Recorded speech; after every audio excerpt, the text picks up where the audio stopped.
means we're just about done investigating down here. Yes, let's head back up.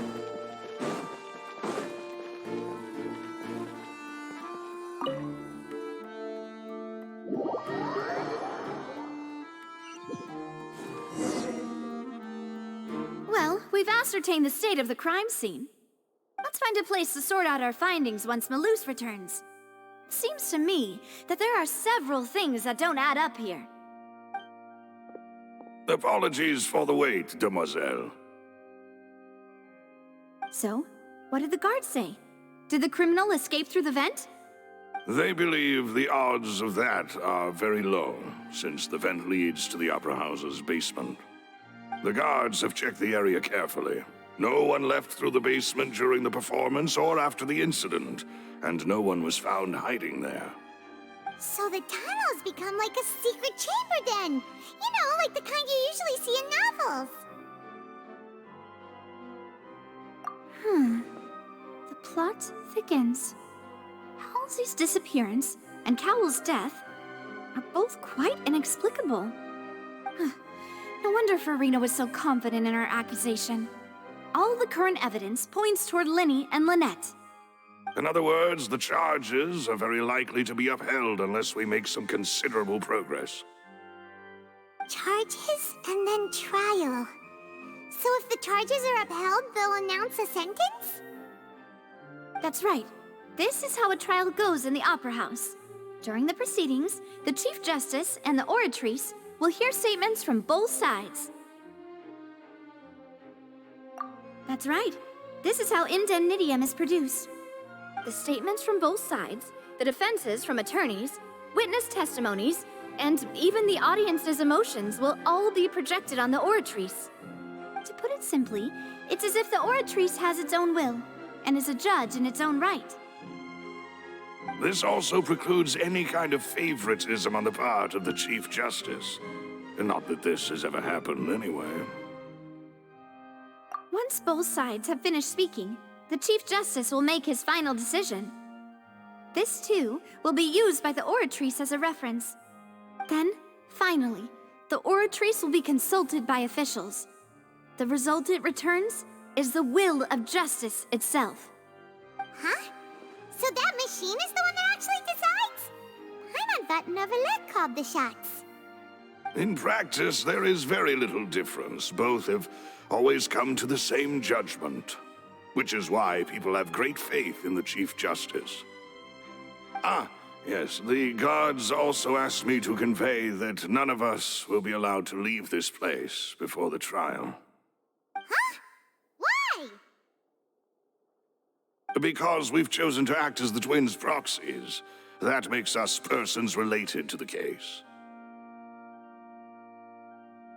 They're concerned that we might be colluding with outside parties, or that we might find outside help to disrupt the case. And even if that were not so, it could prove problematic if we happen to spread key information about the case ahead of time. I'm ready to break out at any time. Whoa, there's no need for that. Paimon thinks they have a point. That said, are they providing food? Of course. I just hope you don't mind the lack of options. I'm afraid that catering to all tastes is not in the cards, nor is any guarantee of balanced nutrition. In that case, let's just sort out our findings together here. Pity. I was hoping to take you to try some of Fontaine's famous desserts, too. I mean, what better way to properly think through our findings than over some tea and sweets? Huh. Breaking out suddenly doesn't seem like such a bad idea after all.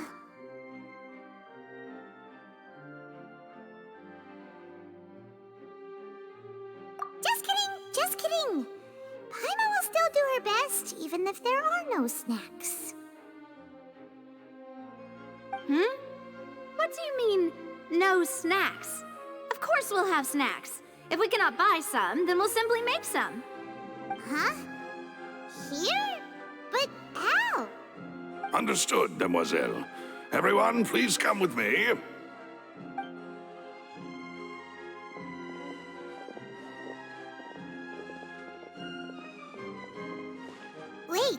you're carrying a portable stove with you? Yes, I must be prepared to meet the demoiselle's baking needs whenever the fancy strikes her. I have eggs, sugar, and almonds at the ready. Good work, you two. Then I'll get to it.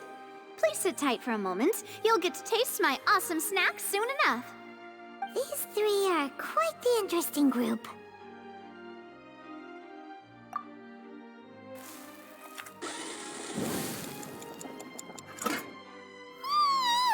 And Paimon thought it smelled good while it was still in the oven. Oh, it's even better now. Paimon can't stop drooling. From the way you had these two guys carrying all that stuff around, Paimon thought you'd have them do more during the baking process. But you ended up doing the entire thing by yourself. Beating the egg whites, grinding almonds, everything. I was applauding. And I was giving encouraging smiles. Paimon was just thinking, aren't you worried about getting your fancy dress dirty beating egg whites and baking like this?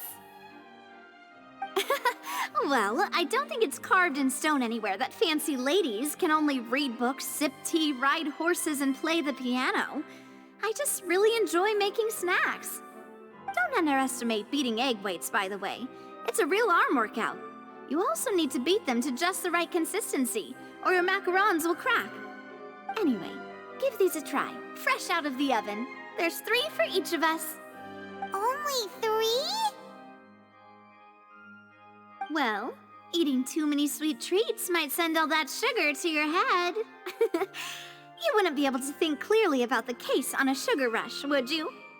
Tea is ready to be served as well. This is Demoiselle's favorite, strong black tea with a floral fragrance that clears the mind and lifts the spirit.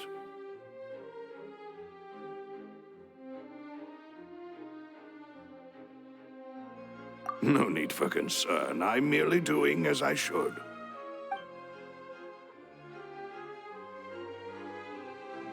All right then. Down to business. As Paimon mentioned previously, the tunnel seems to be something of a secret chamber. However, we can assume that Linny and Lynette were not alone within it. Some criminal also occupied its sealed confines. The magician twins could have committed the crimes, of course, but they lack any logical motive. Exactly! Why would they do such a thing right when everyone was watching?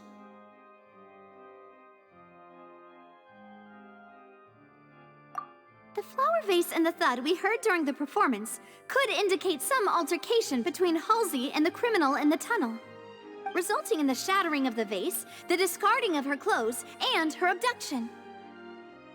Perhaps the criminal thought that since she was chosen from the crowd, she would be too easy to identify if she was still wearing the same clothes. Paimon thinks that makes sense, but the real trouble is... True. None of the clues we found thus far support the existence of this third person. But the only people left to consider are both technically victims, whether it's the missing girl, Halsey, or poor Cowl. Huh. Could Halsey have secretly made modifications to the magic props in order to murder Cowl before making her escape?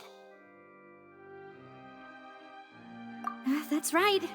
And even if she had tampered with the setup, she would need to understand the entire trick to pull it off. Nor does she have any motive. The guards said that she has never had any dealings with the Magic Troop's members. Were we not thorough enough in our search? From the sound of things, this is turning into an impossible case. Your macarons are amazing, though, Navia. They smell great! They're nice and crisp and super sweet. They are my specialty, after all. And I see you've already had 5 of them. What? 5? Oh, that can't be right. Paimon only counted 3, honest. Please don't worry about it. At my age, a few less sweets might actually be a good thing. No,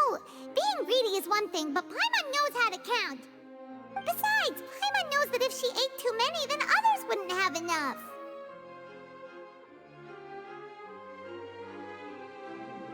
Wait, even you don't believe Paimon? How could you? If Paimon ate those 2 extra macarons, then may they turn into stone in her stomach! All right, we get it.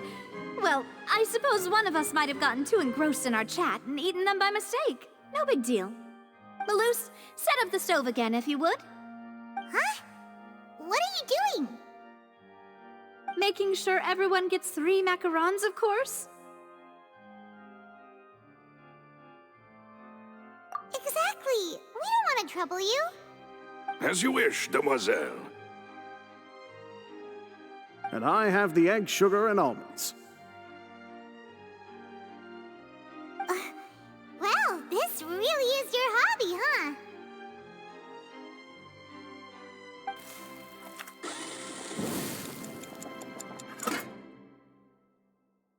Well, that's it for snack time. I'm going to have another look around the area. I don't know what we're looking for yet, but we've still got some time. As attorneys, I suggest the 2 of you think the case over again. It would be awkward if you got all tongue-tied on stage during the trial. All right, thanks for your help and for the snacks. It was nothing. A small task for the Spina di Rosula. Silver, Malus, it's time to go. I'll be back if I find anything new.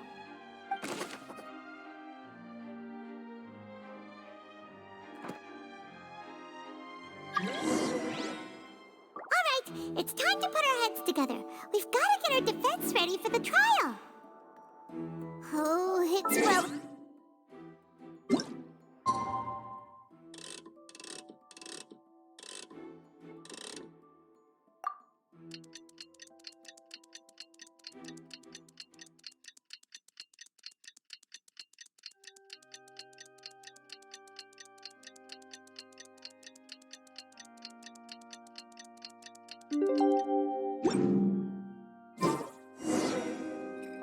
Ah.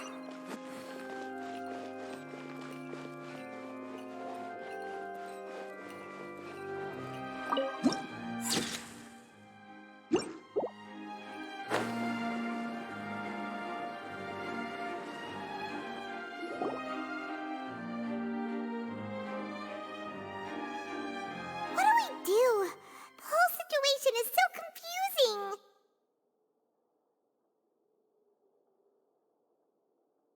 Good plan. Impossible things don't just happen. We'll get to the truth one way or another. Just relax. Even if everyone else suspects Lenny and Lynette, at least we will be supporting them from the stands. Besides, I doubt Farina understands any more about what happened than we do. Thanks, Navia. Well, we'll be going then. Best of luck to you.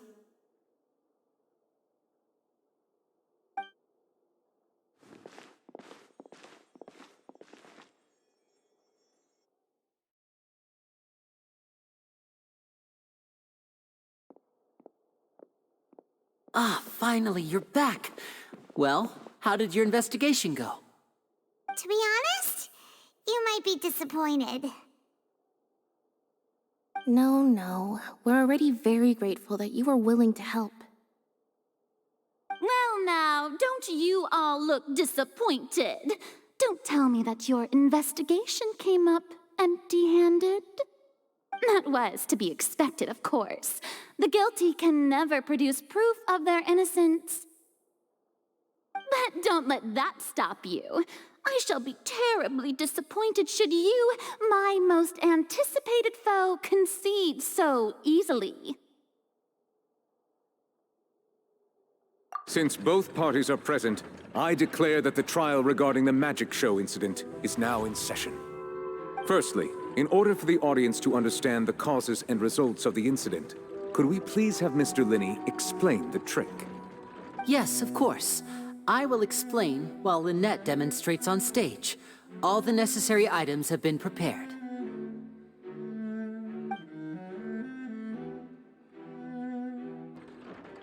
Thank you, Mr. Linney.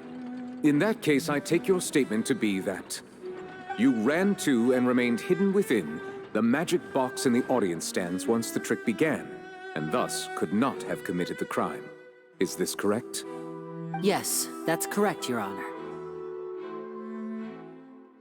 In that case, I call upon the prosecution. Lady Farina, do you wish to refute his statement in any way? Why, of course I do.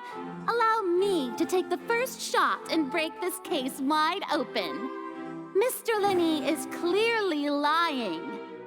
There is no way you could have been in the box the whole time if you were to abduct Halsey and murder Cowell.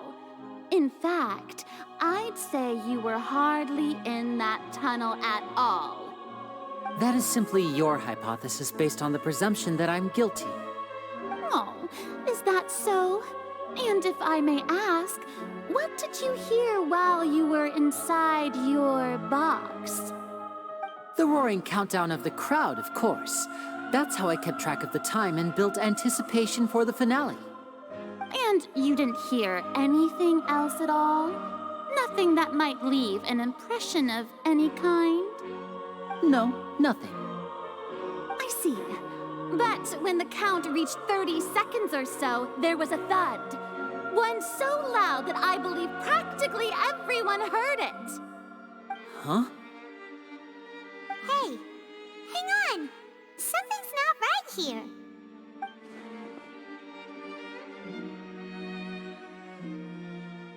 Yeah, I'm sure he could have heard a noise that loud from inside the box. I was right by the box, and I definitely heard the thud. Look at those scales. Could those mean...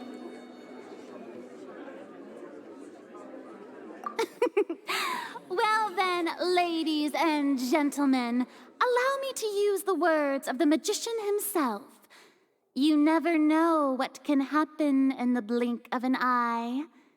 Indeed, it seems his alibi can also collapse in the blink of an eye. Of course, I have armed myself to do far more than smash your alibi. Confidence cannot go unfounded, and my foundations are rock solid. Tell me, aren't you and Lynette actually from the House of the Hearth? The House of the Hearth?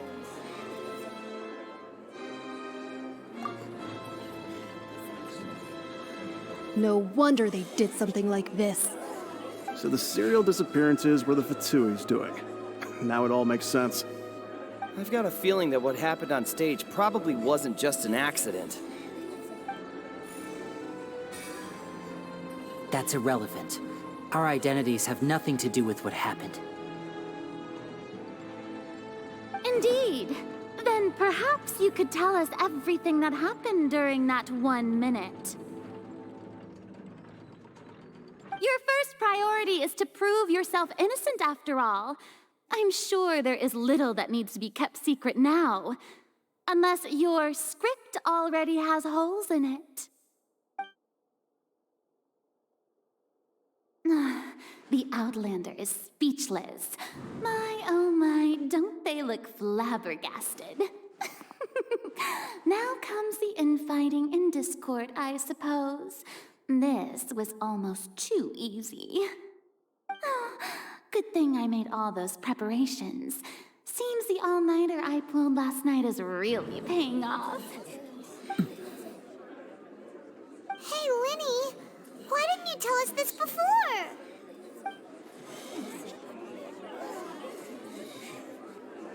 Order! Order! Mr. Linney, allow me to re-establish the facts. Lady Farina has raised 2 points. First, when the thud was heard in the Opera House, you were neither in the box nor the tunnel. Second, you and Ms. Lynette are both members of the House of the Hearth. Are these claims true?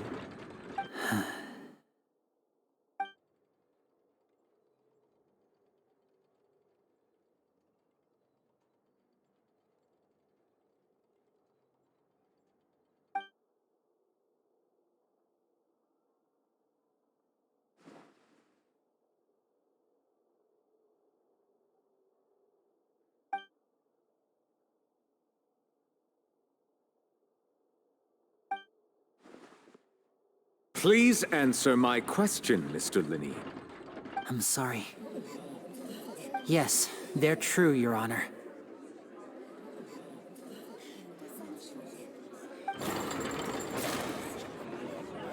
I knew it! Well, that's it. We might as well move on to the sentencing already. What should we do now? Granted.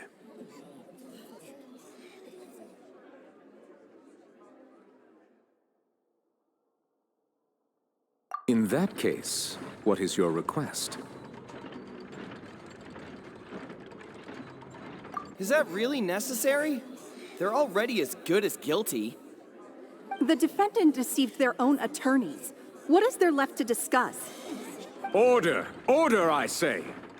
Your request is reasonable, and we shall adjourn. This trial will reconvene in 1 hour. So you would stick to Mr. Linney's defense even after knowing what you do now? You certainly have more professionalism than I thought. In that case, my dear audience, let's allow the joy of victory to steep for a little while longer.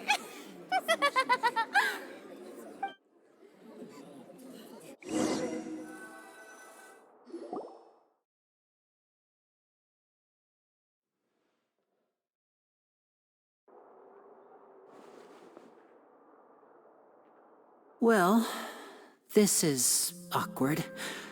I didn't think the Hydro Archon would dig all that up. I'm sorry, Traveler and Paimon. Yeah, sorry. Paimon doesn't know where to start. We trusted you two. We based our entire reasoning on the assumption that you weren't bad guys. Not to set the wrong tone or anything, but Paimon's really mad! I'm very sorry. I know you're angry, and reasonably so, but please, let me explain.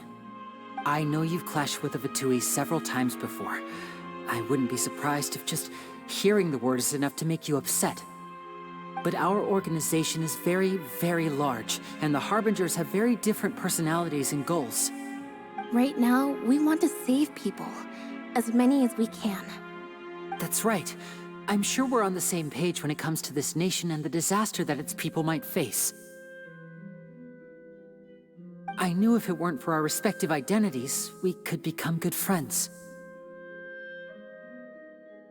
That's why I didn't wish to flat out lie to you, but chose to hide some details instead.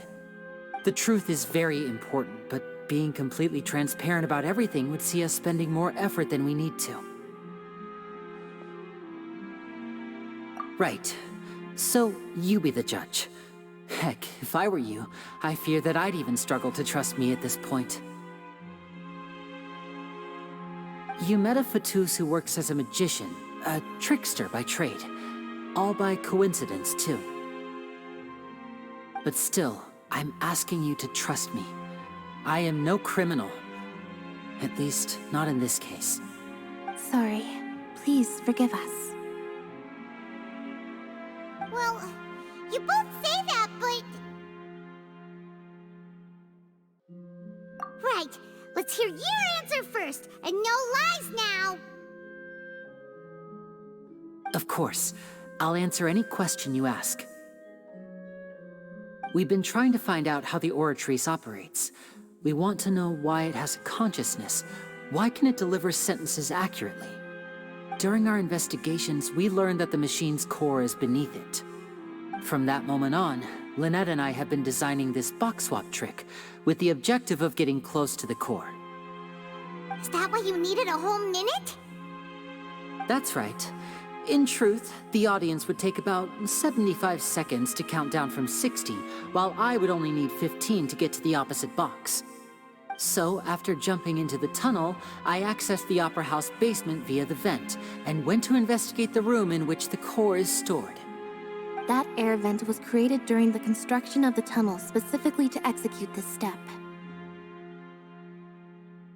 Well, nothing. As soon as I reached that room and was about to investigate, I heard someone's voice. Which should have been impossible, of course. I was quite certain that I was the only one in the room. That voice seemed to recognize me and tried to speak to me. I chose to err on the side of caution and retreated the way I came. On the way back, I saw the broken vase and the clothes on the ground, but the countdown was almost finished, so there wasn't time to give it any thought. After that, the homicide occurred just as you saw. Well, that explains why you didn't hear the thud. Because of that prophecy I told you about, of course. We must know all we can about this nation's secrets in order to deal with that prophesized crisis. That's the only way we can save everyone. So, there you have it. The whole truth. I swear, I didn't hide anything from you this time. It was never my wish to proceed under this cloud of mistrust either. But like I said earlier, you can be the judge. If you want to leave because you don't trust the Fatui, there's nothing I can do to stop you. Well, Traveler, you decide. Paimon will follow your lead however you choose.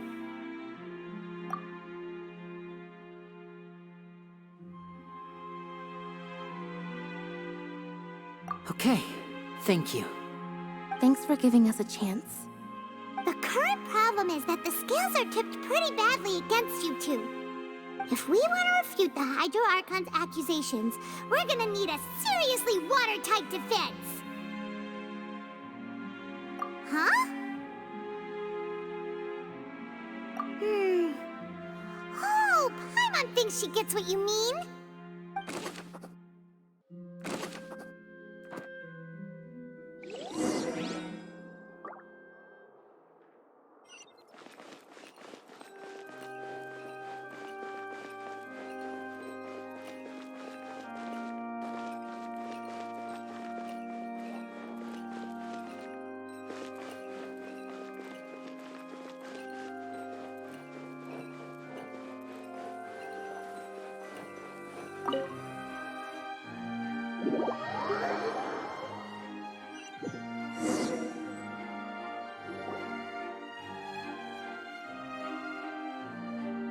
Both parties have returned to their positions. Let us continue the trial. When last we left off, Mr. Linney acknowledged the new evidence presented by Lady Farina as fact. Therefore, Lady Farina may continue stating her reconstruction of the events. That took long enough. Now then, if everyone would lend me their attention. At this stage, let's revisit that scene from Linney's perspective.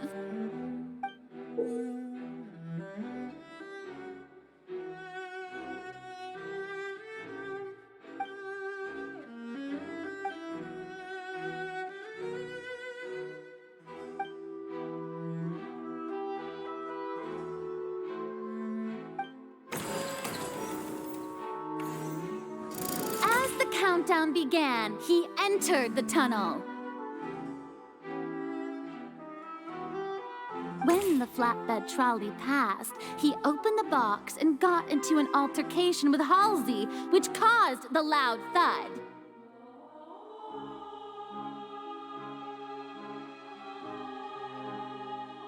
He did not realize that this sound could be heard by everyone in the opera house, which is why he claimed earlier that he could not hear the sound.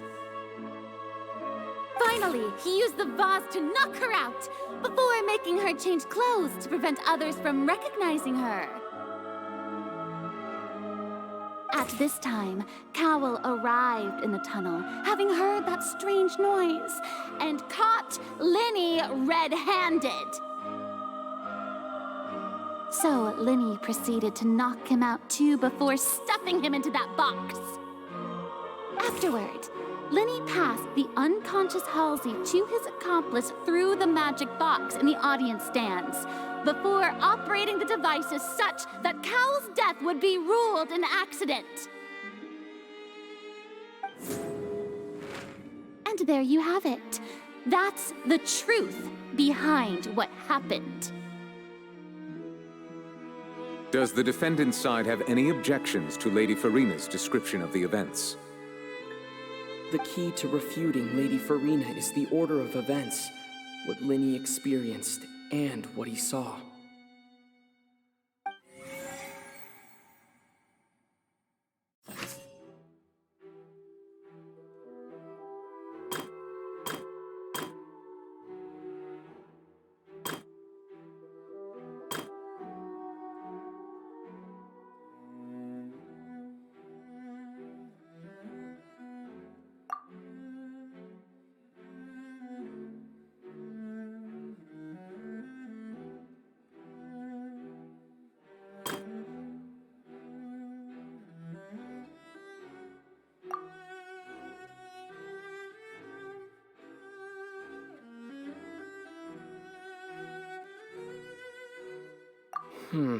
Seems this won't produce a particularly effective rebuttal.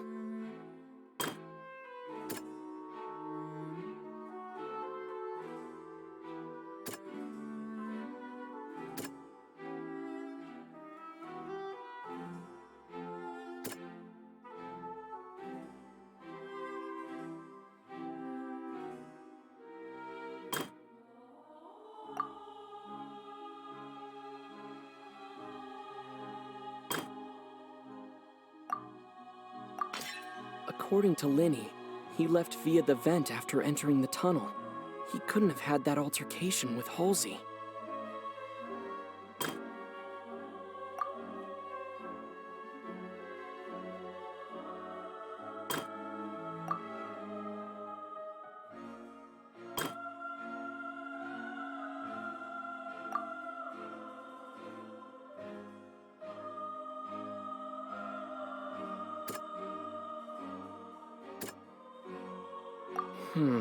Seems this...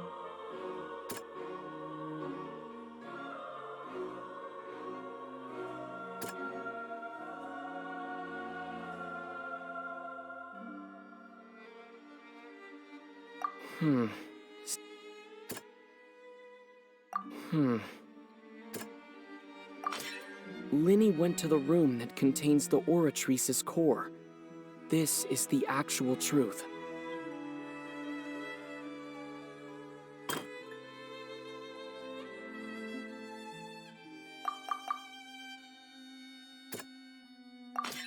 Linny did not take part in the underground altercation. He only witnessed traces of the aftermath. Attention! Ace Detective Paimon has something to say! When the countdown started, Linny did indeed go into the tunnel. But he immediately used a vent to access the Opera House basement, which is where the underground core of the Oratrice is stored. Once he reached that area, he heard a voice in what should have been an empty room. Since he felt something was amiss, he returned immediately. The crime scene had already developed by the time he reached the tunnel again, and in order to complete the magic trick, he did not remain there for any length of time. Finally, he reached the surface, and that was when the accident happened from his point of view. Therefore, he's innocent!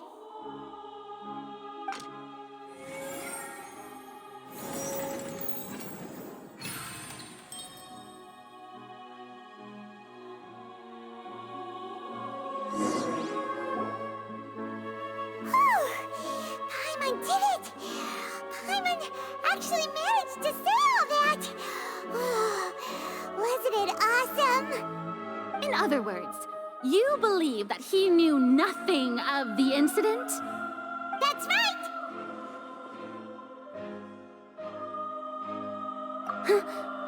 My reasoning?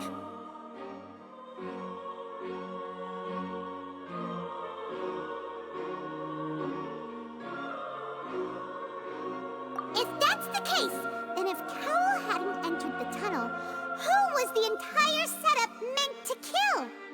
Assuming that what you say is true, Linny only needed to kidnap the young girl to cause a new disappearance case. What what would the point of killing someone on stage be? Oh, they have a point. That's right, you tell them! And that's why they're partners of mine. They've managed to turn things around. Oh, well, your denial is very strident, I'll give you that. But what proof do you have to back your claims?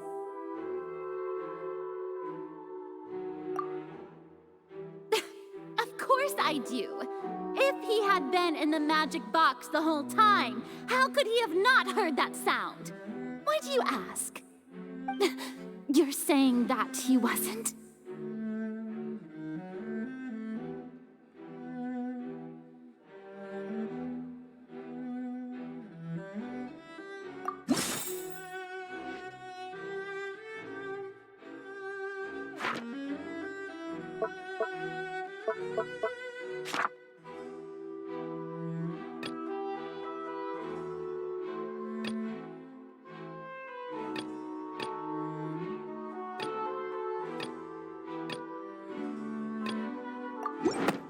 That's right! Lenny wasn't in the box or in the tunnel. That's why he didn't hear anything strange during the performance.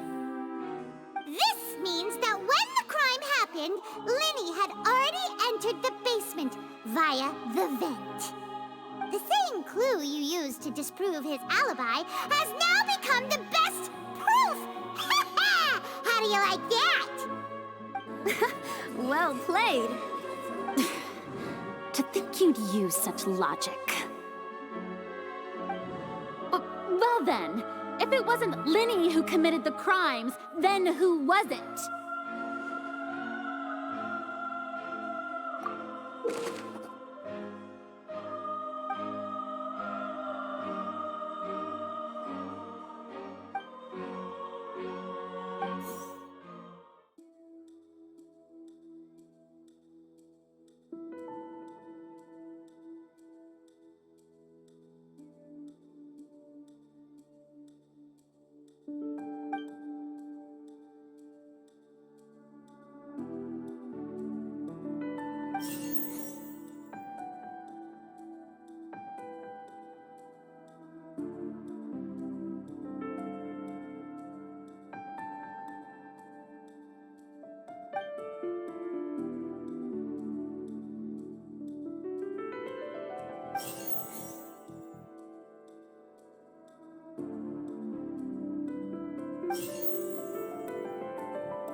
The deceased's name is Cowell, Lenny's assistant.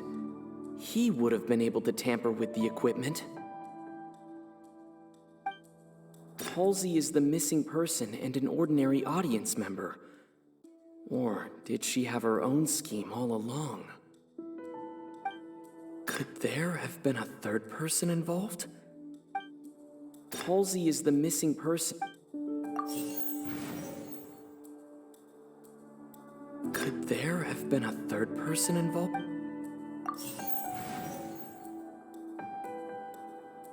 The deceased's name is Cowell, Lenny's assistant.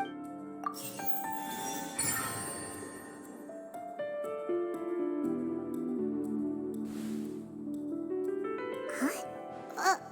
That can't be right. Are you serious? The killer was, in fact, Cowell, the deceased! Oh, is that so?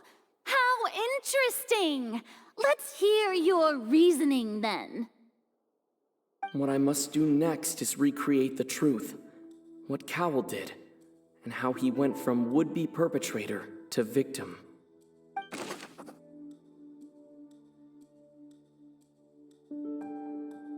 No one entered or left the Opera House through its entrances. So where would the criminal have wanted to take Halsey?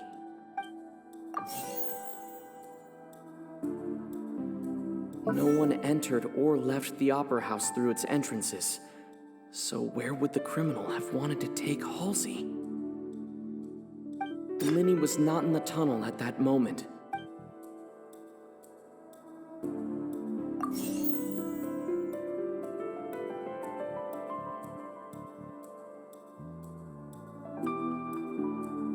The sound we heard may have come from... The deceased's name is Cowell, Linny's assistant.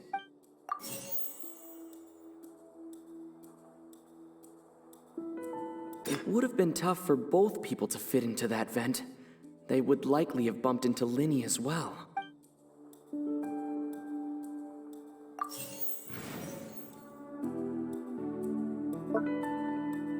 No one entered or left. Halsey's clothing was in the tunnel, so... No one entered or left the Opera House through its entrance.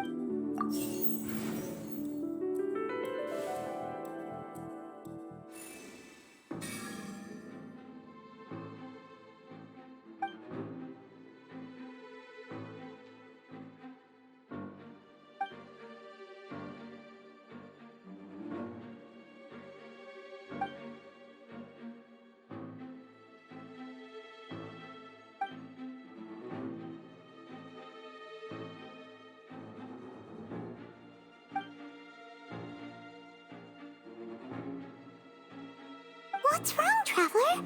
Are you still having trouble figuring things out? I see how it is. So this was all just a bluff. And here I thought you had something to show for it. But it seems you're still far from the truth. Look, since we're at a dead end, why not consider a different track? Just like the trick as it transpired, the end result must have been utterly different from the magician's initial design. If only we knew how Halsey disappeared. Well, that would be nice, but the tunnel only has 3 exits, and none of them seem very likely. And it's not like this is a magic trick where you can just make a real live person disappear. You know, like you did from that water tank, Lynette.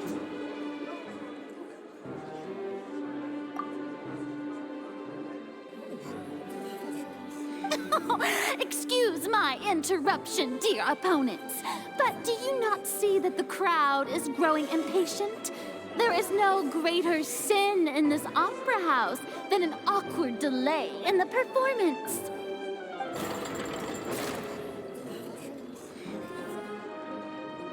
If the defense is unable to make further effective arguments, we will move on to the next stage of the trial.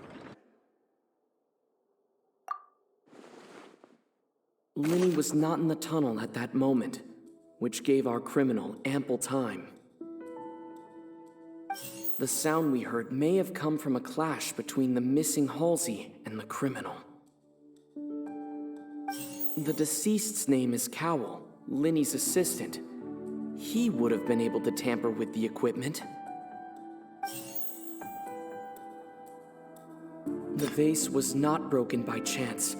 It was used to cover important evidence.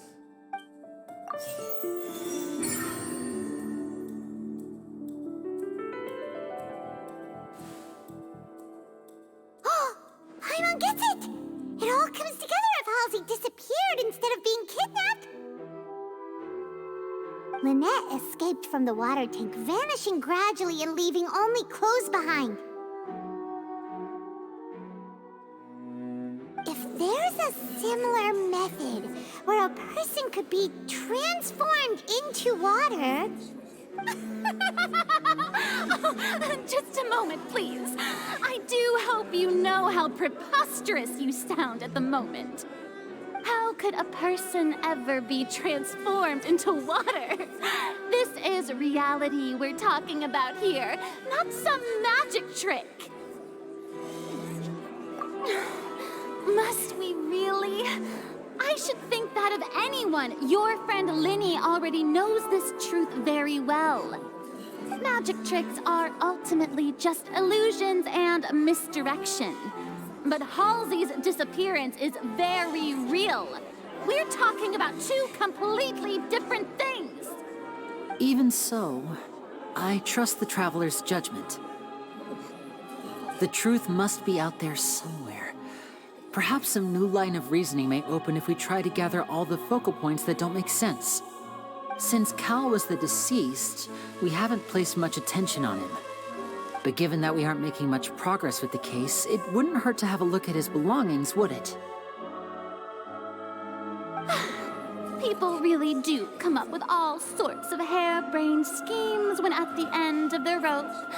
The way I see it, your suggestion that we broaden the scope of our investigation is nothing but a tactic for stalling the trial. Nevertheless, I believe that this is a reasonable request on the part of an attorney. Since the trial does indeed appear to be at an impasse, I believe that additional evidence may help us make more progress. Guards, please step into the lounge and examine the personal effects of the deceased Cowell.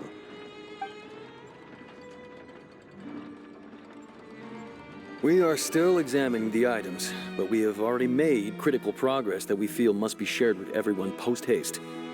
We discovered several test tubes of fluid within Cowell's baggage, each labeled separately.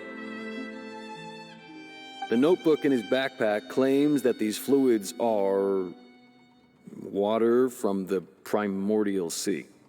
The primordial sea? The note's contents also indicate that Cowell belonged to an organization that sells illegal drugs and that he had an accomplice. The notebook has many entries concerning safe usage of these fluids, in which the keyword dissolve appears many times. One of these tubes was labeled Opera Epiclese, along with yesterday's date. It is empty. The notes also state that these dissolution properties work exclusively on people from Fontaine. It's likely that Halsey was chosen as some sort of test subject. As such, we believe that the defense's hypothesis is, in fact, supported by sufficient evidence. You've got to be kidding! People dissolving into water? Could something so ridiculous actually be true? Wait a moment. This reminds me of a certain prophecy, but it's just a coincidence, isn't it? Huh. If people can become water, does that mean that the water tank's real use was as a means to hide water stains? And if Cowell was targeting that girl... Wait just a minute. Could that mean... You two, with me, quick! Demoiselle, wait! What about your partners? Let's go. Just trust me. Order! Order! It is undeniable that further examination of the deceased's personal effects has yielded some surprising results, but we cannot yet verify the veracity of these clues. Still, let us assume that these clues are indeed authentic, albeit with the understanding that Ms. Halsey has yet to be found. Guards, please continue examining the items along these lines. Mr. Linney, it appears your hypothesis is supported by the evidence, so please continue speaking. Of course. Thank you, Your Honor. If we uphold this hypothesis, I believe that many of this case's seemingly unrelated clues can be connected together. Right! Like the metal hook! That one didn't make sense at all. Let's think about this. Cowell's methods must have something to do with that water from the primordial sea.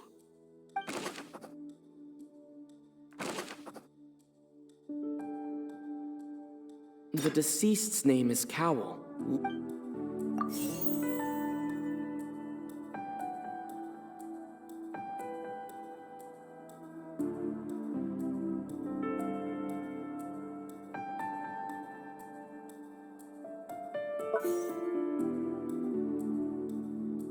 The water from the primordial sea should already...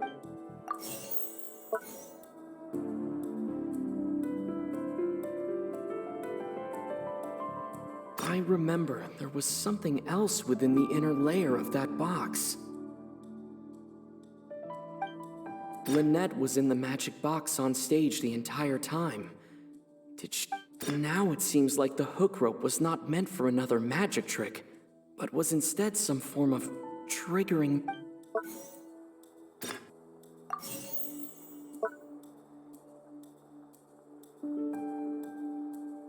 The rope that held the water tank up was lit by the fireworks and snapped.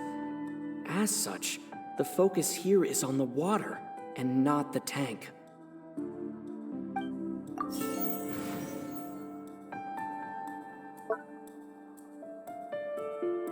remember there was something...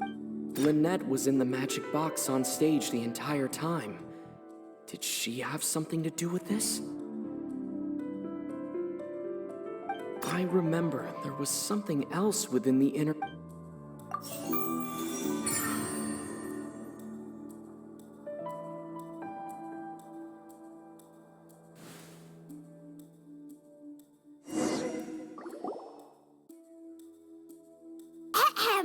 It's Ace Detective Paimon's time to shine again! In the original plan, Cowl would tamper with the water tank rope and the number selector securing his target. When the magic box containing Halsey was lowered, the metal hook would retract gradually and pierce the balloon at the top of the box. When the balloon attached to the box popped, the water from the primordial seed inside it would pour down and dissolve Halsey. Afterward, Cowl would enter the tunnel and break the flower vase to conceal the water inside the tunnel, with the remaining evidence being covered up by the water tank on stage. But he encountered something unexpected in the tunnel and wound up being fatally hit by the same water tank he meant to use to cover his tracks. Huh. That does make sense. That actually links together a lot of the more confusing pieces of evidence.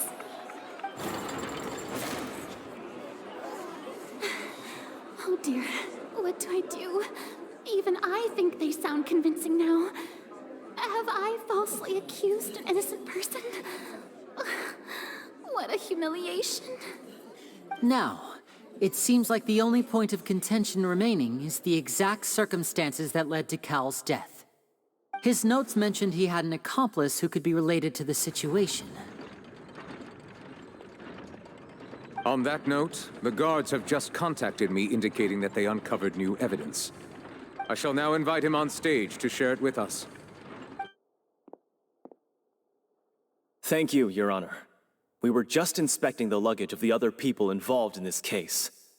And we found an identical sample of the water from the primordial sea among Linny's personal effects. What? That can't be. Oh, I see. Well, how wonderfully comedic to have your own counterattack only to come back and wound you. Does this not clear all doubt? My dear citizens, my loyal audience, allow me to present my reasoning and bring this performance to a swift close. Linny did not need to take part in the dissolution of the young woman at all. Indeed, he did leave the scene via the vent. Having made modifications to the props beforehand, his accomplice Cowl then caused Halsey to vanish using the water from the primordial sea. But upon his return, in cruel avarice, Linny desired sole credit and prepared to do away with his partner in crime. Ultimately, he knocked Cowl out, and the tool meant to cover the crime up also became a murder weapon. Now, as much as I regret having come to such a viciously straightforward conclusion, it does seem that the famed Fatui is quite the cold-blooded and ruthless organization. Am I right, Mr. Linny? We've used up all the evidence we collected. There's no way for us to make a rebuttal here. Is this the end of the road?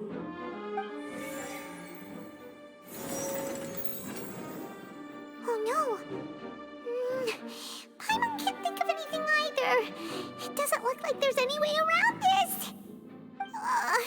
Seems using the water as new evidence was too good a move. Why did this have to happen now? I think we've all seen enough now, and we have ample witnesses to my flawless reasoning. I I believe this is indeed the finale. Now then, my good, noble Chief Justice, should we not, in your view, move... Excuse me, everyone, but I must interject. Miss, I must ask you not to shout and to respect the ongoing legal proceedings. Oh, come on. Don't be hasty. I have a good reason for interrupting, you know. Now, would anyone here like to take a little break from all this debate and see a little magic? I'll show you an amazing trick. One that can bring a young woman who has disappeared back in the flesh, right before your very eyes. Please, do the honors, Mr. Linney, if you would be so kind. What in the world is she saying? No offense, miss, but miracles like that are beyond my scope as a magician.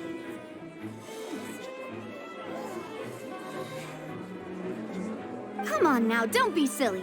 Magic is all about misdirection, isn't it?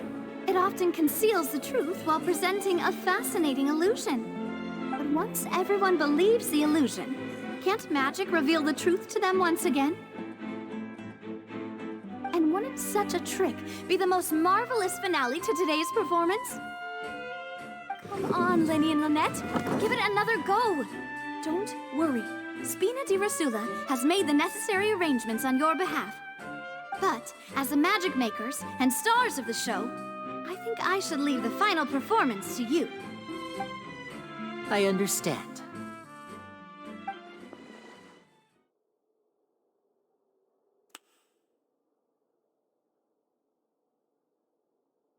And voila!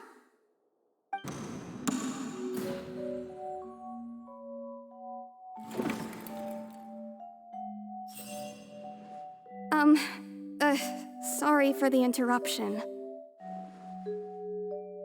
Wait, isn't that Halsey? So the whole thing about people dissolving wasn't true after all? To be clear, I'm only here because this person told me that if I testified, the merit of doing so would lessen my sentence. I was hiding outside this room listening to the proceedings because I was afraid that I would be the one put on trial. I was just feeling happy that no one had noticed me, and then before I knew it, she caught me. That'll teach you to underestimate us three. Where should I begin? I'm sorry. I'm the one who killed Cowell. I admit it. What? Why? Firstly, my name isn't Halsey. It's Lillian, and I'm originally from Mondstadt.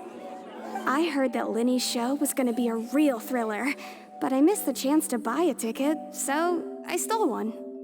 That's how I make a living. I steal stuff here and there. And I'd never been caught before. But I was noticed at the harbor a few days ago, and I barely got away. Lenny was the one who caught me in the act. Hey, no wonder you look familiar. So you were the thief! Liddy even mentioned that you were pretty skilled. Well, and I thought that would have been the end of it, but then the number selector chose me. He even mentioned the Fortress of Meripede. That's a prison, isn't it? So you can imagine how shocked I was. I thought he was on to me for sure.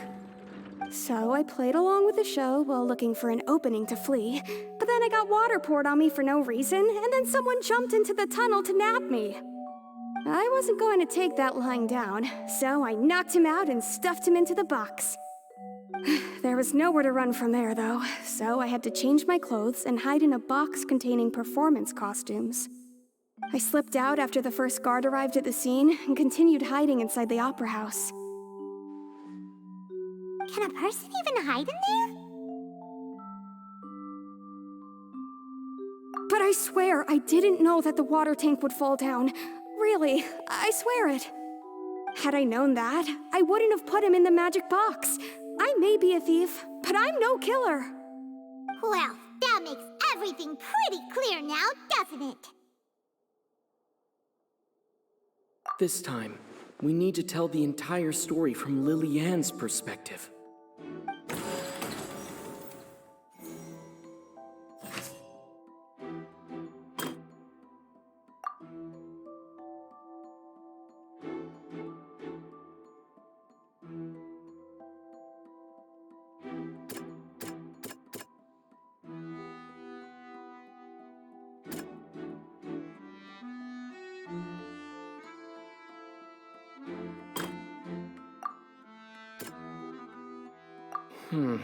Seems this won't produce a particularly effective rebuttal.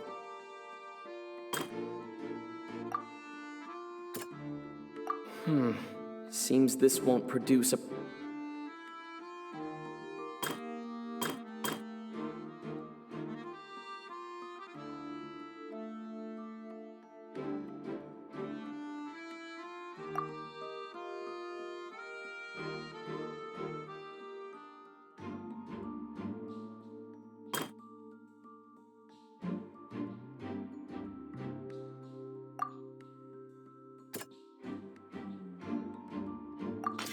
Lillian was afraid that she would be recognized if she left, so she changed clothes and hid, biding her time. Just what one might expect of an experienced thief.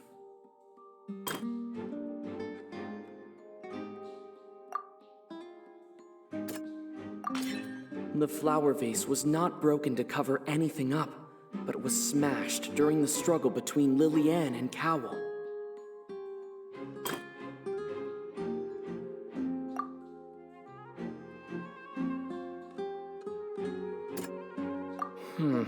Seems this won't produce a particularly effective rebuttal. The strange sound wasn't from a fight. It was Lillian's attempt to break out when she was frightened. And it's Ace Detective Paimon time! Having been selected out of the blue, Lillian panicked.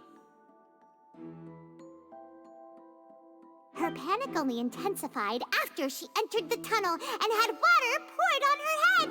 So she kicked the door open, producing the thud we all heard.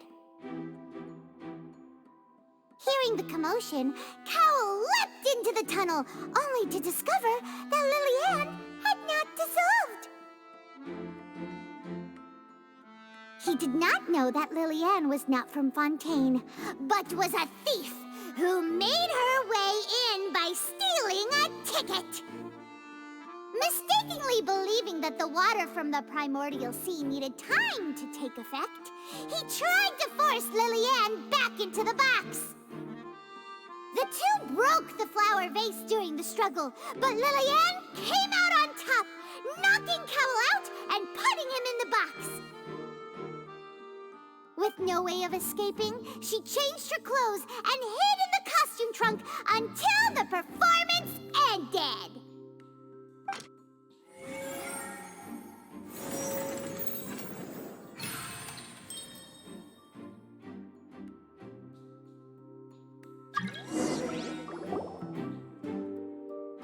She knew that she would have to go through guard inspection if she tried to leave afterward, so she has been trapped in the Opera House these last 2 days. She had already become desperately hungry by the time we were chatting over macarons. So, she swiped 2 of them right under our noses. Talk about a sneaky thief. At this point, all the events that happened in the tunnel have now come to light. Ah, so that's the whole story. Bravo! Bravo! Now then, Lady Farina, do you wish to speak against the defense's statements? Please answer the question, Lady Farina. Also, if I may add, the trial has not yet ended. As such, I request that the prosecution not leave the room before the proceedings have concluded. What, are you reading my mind now? No, I have no further arguments. I admit defeat. But really, could you at least have left me with some dignity? Wow, look at that! She's like a deflated balloon now. If there are no objections, then as the Chief Justice of Fontaine, I shall once again repeat the full sequence of events. The actual perpetrator of the serial disappearances, Cowell, selected his next victim from the audience reservation list. With some modifications to the selector, he could ensure that the pre-selected young woman would be chosen. To cover up any evidence while committing the deed, Cowell thought of allowing the water tank to fall, which would conceal the water left behind after the young woman was dissolved. He also tampered with the rope suspending the water tank, using the fireworks at the end of the performance to cause the tank to drop and hide the watermarks. He poured the water from the primordial sea into a balloon during the preparation of the magic box and stuck it to the box's lid. Finally, he passed the prepared hook on a rope through the gap in the magic box's door when bringing the young woman to said box. When the magic trick officially began, the box containing the woman was lowered into the tunnel, tightening the hook rope and bursting the balloon containing the water. If all had gone to plan, the young woman would be dissolved at this time. However, Liliane was not from Fontaine, and thus fled the box with a loud noise. Realizing that there was trouble, Cowell entered the tunnel and met Liliane. Thinking that the waters had not yet taken effect, he decided to proceed. However, his opponent was more capable than he thought, and he was overcome, knocked unconscious, and placed into the magic box, and thus became his own final victim. Liliane, according to her own statements, then changed clothes and hid until the performance ended, before hiding in other parts of the opera house. As for Linny, he was in the underground structures within the opera house, and was thus ignorant of these happenings. From this reconstruction of events, we can conclude that Linny, the accused, is in fact innocent. While there is much in Linny and Liliane's conduct that should still be investigated separately, this case, at least, can be handed over to the Oratrice to make the final decision.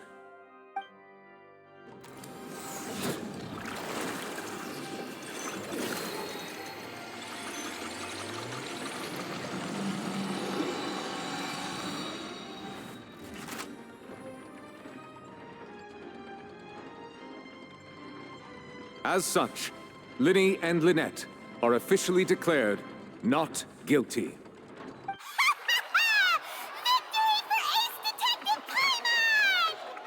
Great work, partners. Thank you all. Thank you so much. Next, I think we deserve an explanation, Guard Vaughn. How did you find the water from the primordial sea in Linny's baggage? Right! Your discovery caused me to make a serious mistake, you know. Or was that not a discovery, but false evidence that you dare to bring before this court? I suspect that the accomplice mentioned in Cowell's notes was not Linny, but you, yes?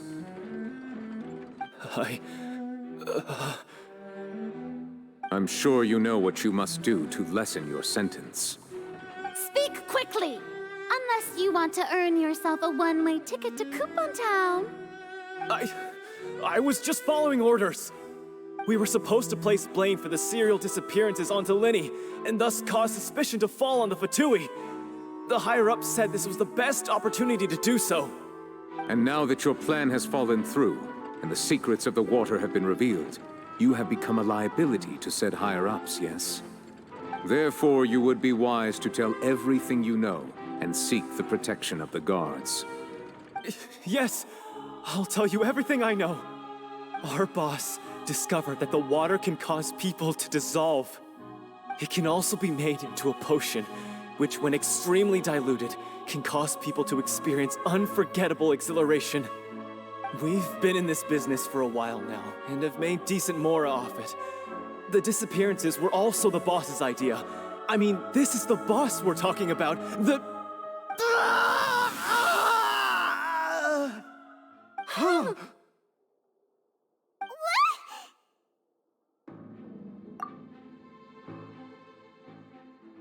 And now he can no longer talk. Such ruthlessness. I shouldn't have expected any less of them. An outrageous act. All present, please submit to inspection immediately.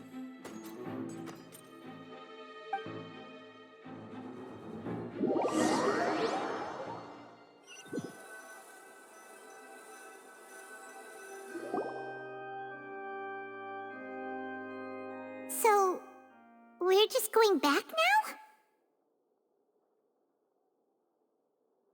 That's true, but Traveler, Paimon, please wait. Lenny. I know you may not want to speak to me right now. Maybe you don't even want to look at me. But still, let me thank you again for defending me to the end, even after you learned that I'm a member of the Fatui.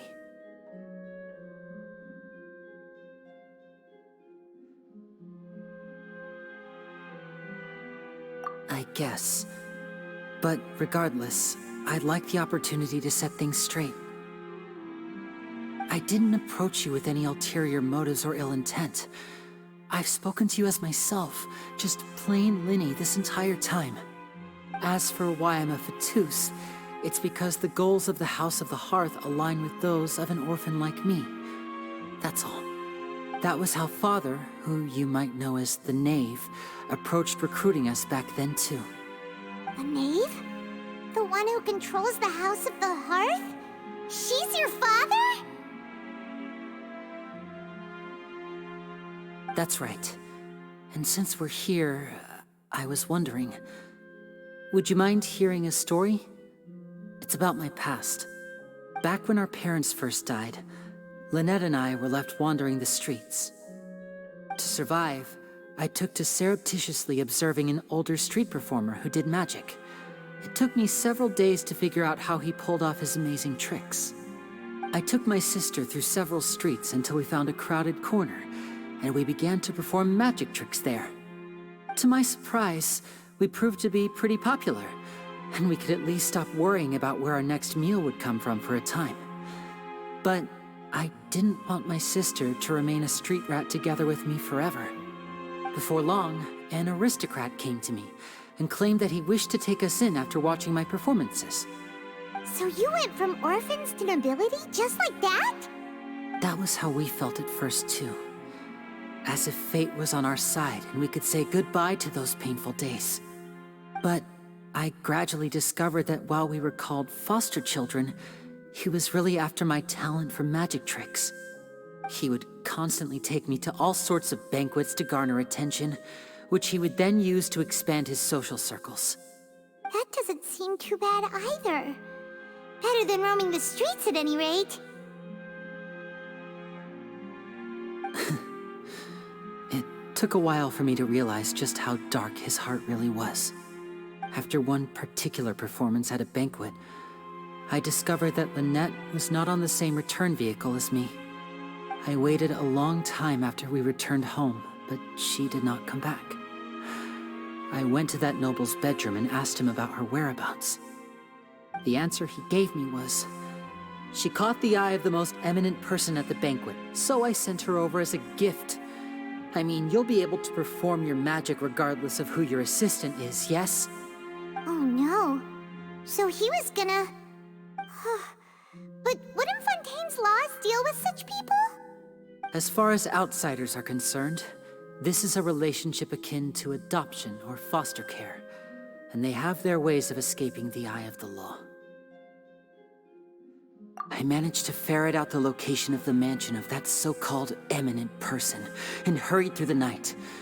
But by the time I leaped over the walls, avoided the guards, and made my way in, all I saw was the moonlit ground covered in blood, and the knave standing there in the darkness. So, she'd already taken care of that guy.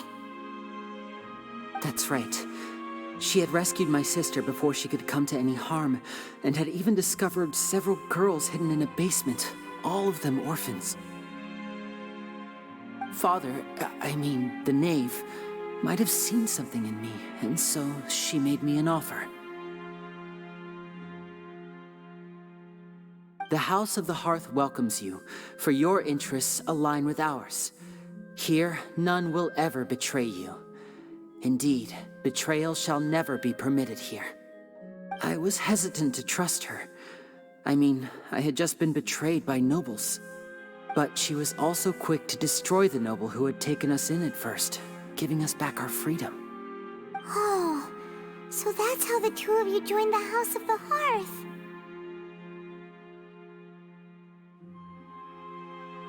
She has her own plans. She has gained permission from the Tsaritsa to first use the Gnosis' power once she obtains it. She plans to use it to find a way to break the prophecy and save Fontaine. So, she believes in that prophecy too? That's right. The whole House of the Hearth is currently working to combat that crisis. Today's case has also proven that people from Fontaine can indeed dissolve into some sort of water, thus further supporting the prophecy. All of us house members here, Lady Arlecchino herself included, are from Fontaine. We won't give up on defending our homeland. To us orphans, the only connection we have left to this world, apart from our family, is our homeland. So, from small deeds like distributing magic pockets to huge schemes like stealing a Gnosis, everything is aimed at dealing with that prophecy.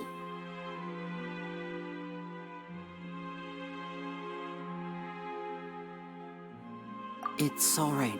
I understand. The only thing I can do is relate all this to you. I just hope you can understand that even as a member of the House, I have never stopped making my own decisions, and that I believe what I'm doing is right. If you should need anything at all in the future, feel free to find me.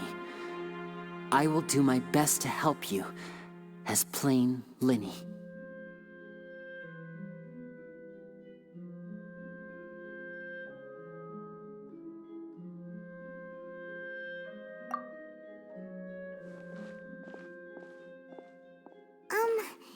Bye, Linny!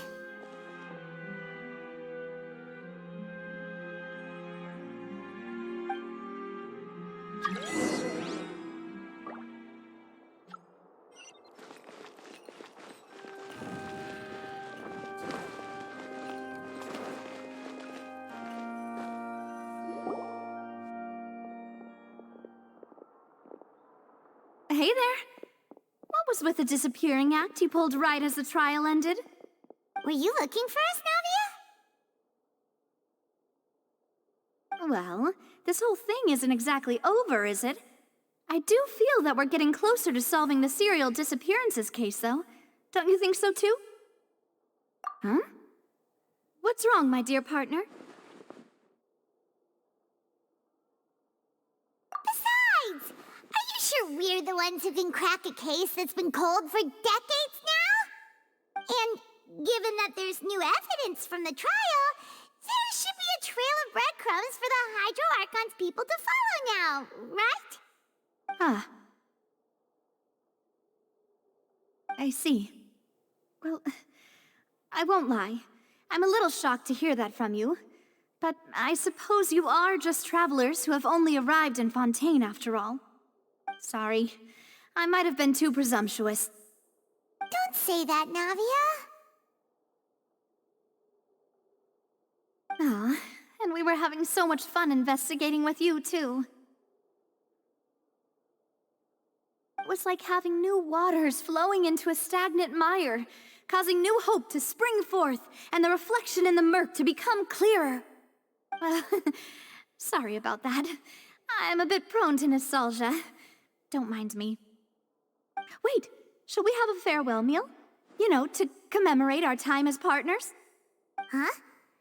Do we really need to get that formal? Well, guess you really did treat us as partners, huh? Well, I'd just like to have a proper ending to every important memory. That way there are no regrets later. Anyway, it would just be a meal, so it shouldn't take up too much of your time.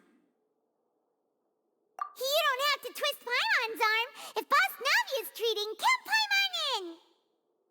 Oh, wonderful. In that case, why don't we return to the court of Fontaine and head to the Hotel de Boer? I believe we'll make it just in time for dinner. All right then, let's have our farewell meal!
came here several times with my father when I was little, but stopped eating here as often after growing up.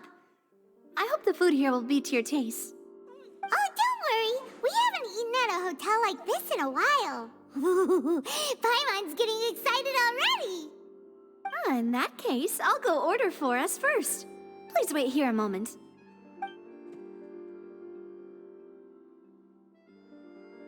Ooh, everything looks so good. People in Fontaine sure know how to enjoy life. Why, of course. Go ahead, try whatever you like. If the food's good, I'll make a group reservation for the rest of Spina di Rosula next time.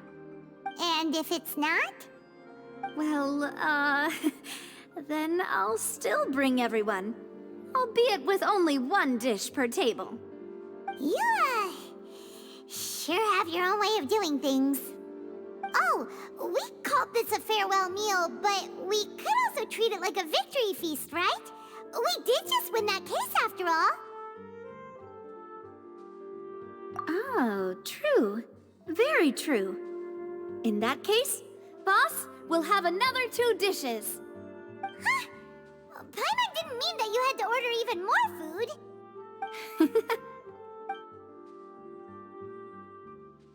Speaking of cases, do you think that the mastermind behind the serial disappearances will get caught soon now that this has all happened? Well, we've certainly taken a big step forward, but I feel that's about it.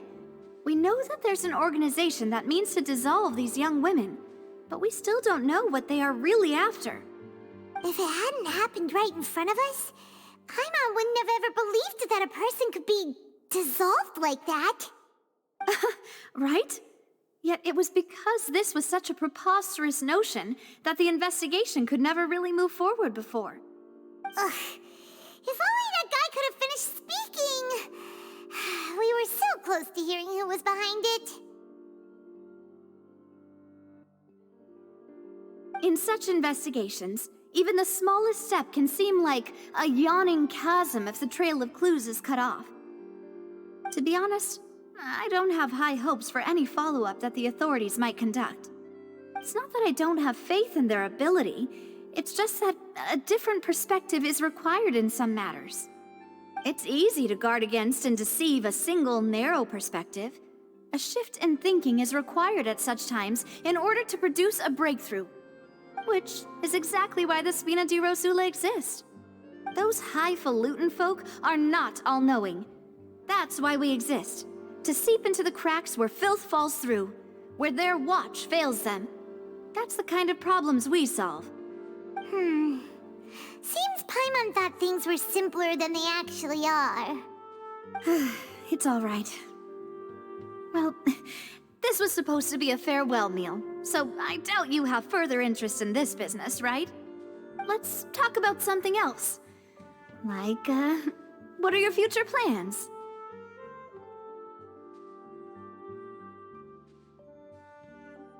That's true. We didn't have a chance to speak to her after the trial ended. It didn't really seem like the right time or place to do it anyway. I see. So, your primary objective, which has been foiled so far, was to have a chat with the Hydro Archon. I've heard that there's a long line of people waiting to meet Lady Farina. I suspect you'll be waiting for quite a while, considering that you missed your chance today.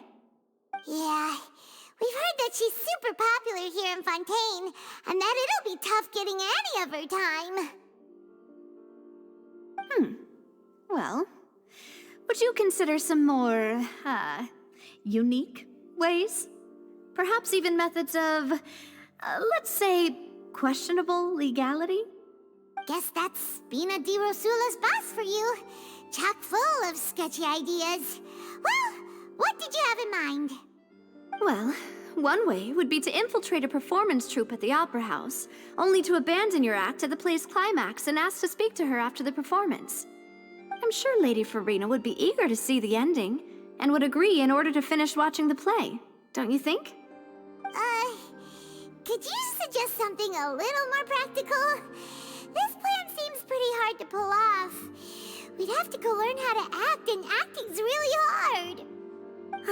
All right, Here's another. Find a way to conceal yourselves under her bed. Then wake her up in the dead of night and demand answers. Don't let her go back to sleep until she answers all your questions. I can personally testify that this one works. When I'm sleepy, I'll do anything as long as I can finally get some sleep. That might work, but that's not really the problem. The problem is we don't want to get ourselves arrested. Ah, valid point. I overlooked that part. I was just thinking about leveraging a person's desire for sleep.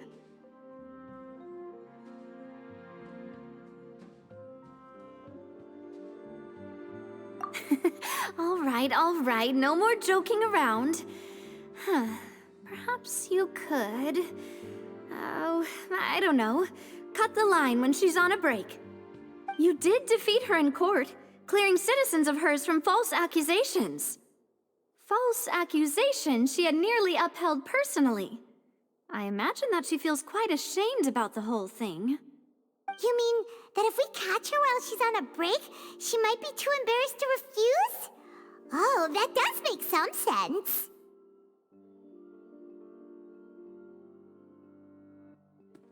Why don't we give it a try after this meal? You know, strike while the iron is hot and all. Huh? Paimon, did you drink my Fanta? Was this your drink?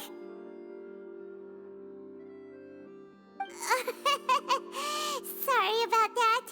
Paimon wasn't really paying attention and the cup was right next to Paimon. Would you like to order another? No, it's fine. We're just about done here. Alright. Honestly, Paimon wouldn't recommend Fonta anyway. It tastes kind of salty and icky.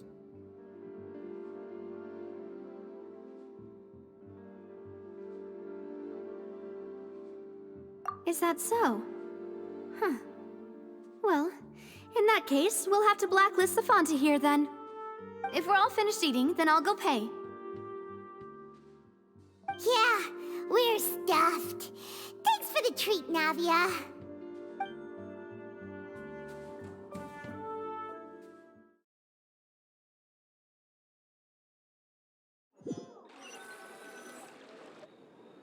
Oh, so full. Paimon can barely float anymore.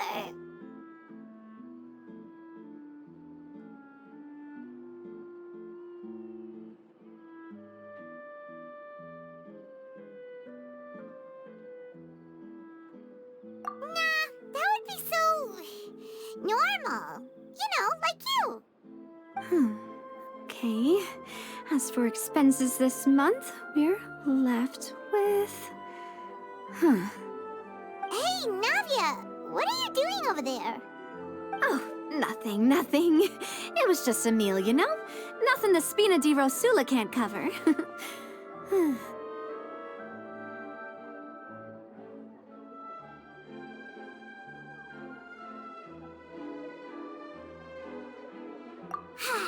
Let's get ready to try to meet the Hydro Archon again. Bye, Navia! So this is goodbye, huh? Well, if you do encounter any other trouble in Fontaine, you're always welcome to contact the Spina di Rosula. I'll give your requests the highest priority. In any case, I wish you smooth sailing. I'll see you again, partner. See ya!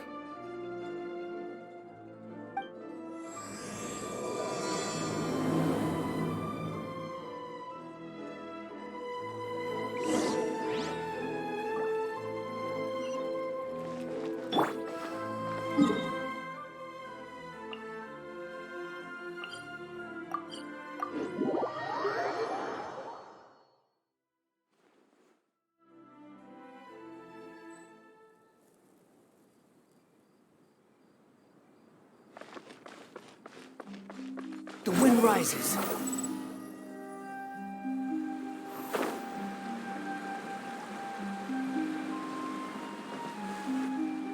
There aren't many people around anymore. Looks like that boat we took to Araneas might have been the last one. Vache.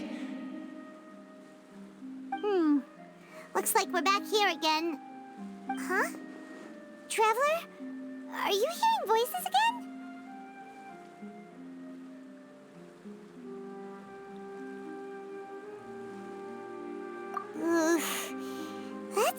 kinda spooky.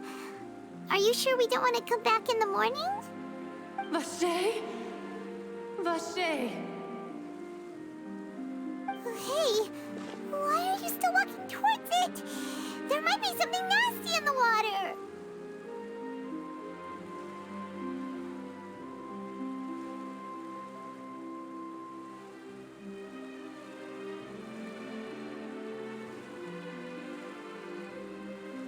Huh? Hang on. Paimon can kinda hear a voice. It's calling for Vache, right? Hey, traveler! Stop walking! Come on, wake up!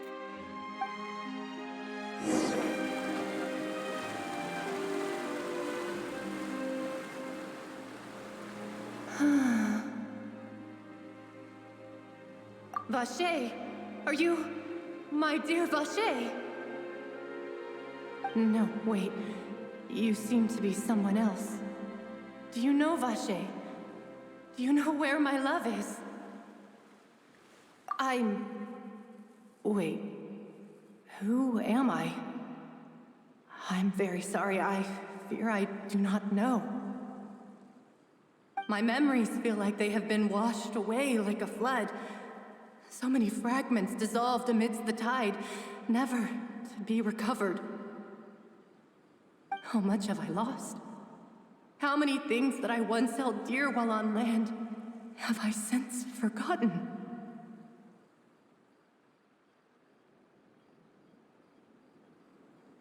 Yes, that is what I was once. But now, I am but the consciousness of one who is lost, therefore. I do not know how I came to be like this either. I only vaguely remember being covered in light blue water, and then all grew dim.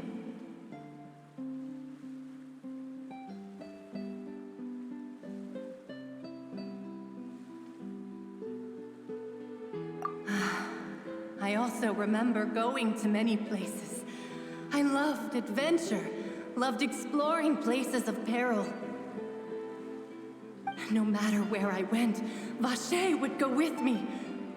I knew how dearly he loved me, and I also loved him equally as much. But now, we can no longer go back. The pain of such parting, I never knew how heavy it could be.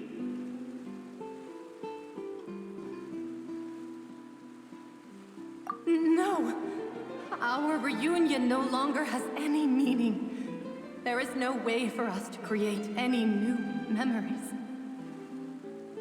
The thought of me gives him no succor, so let it lie forgotten beneath the waters. If you meet Vache, tell him not to look for me. Tell him to move on. That is the only thing I still remember. Perhaps that is so.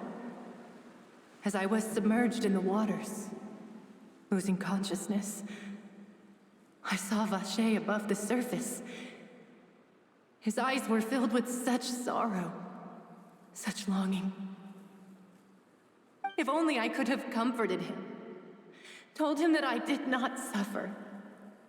Indeed, I had felt a great warmth.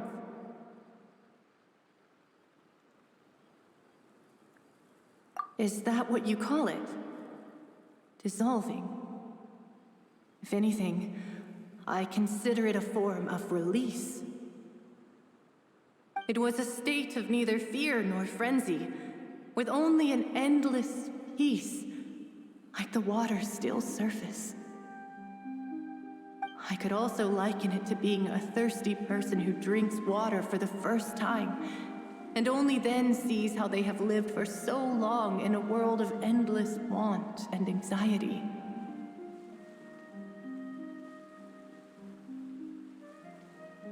I think I hear your companion. It's time for you to go, I think. Farewell, then. I am glad that you were able to sense my presence. Remember, if you see Vache, Tell him not to seek me out any longer.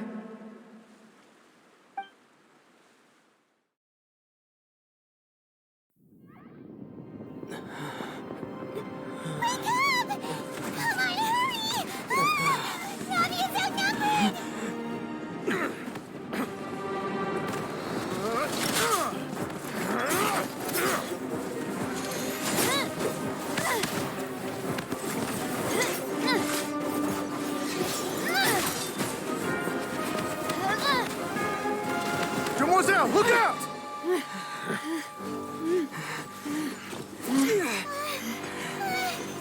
Dear God, it's a whole army of Gardamex.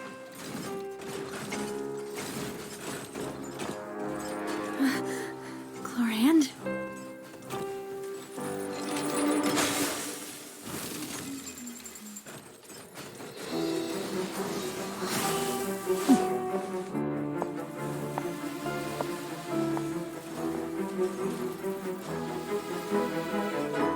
Quick, now's our chance!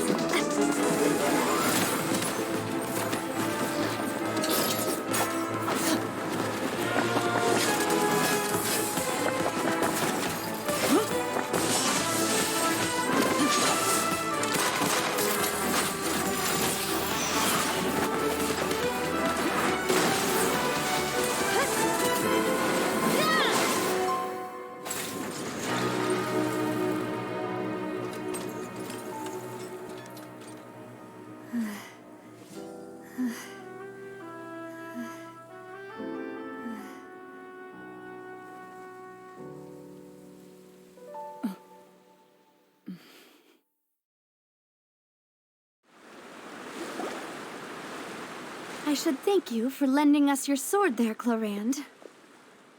But before I do so, could you explain how you managed to show up here? I followed you. It seemed to me that danger has followed you more closely as of late. I believe that following someone without their knowledge is actually called stalking, is it not? Mr. Callus's last wish was for me to ensure your safety, and I will not betray his trust. He would do the same, were he alive today. Do not speak of my father! Sorry, Demoiselle. I was not strong enough.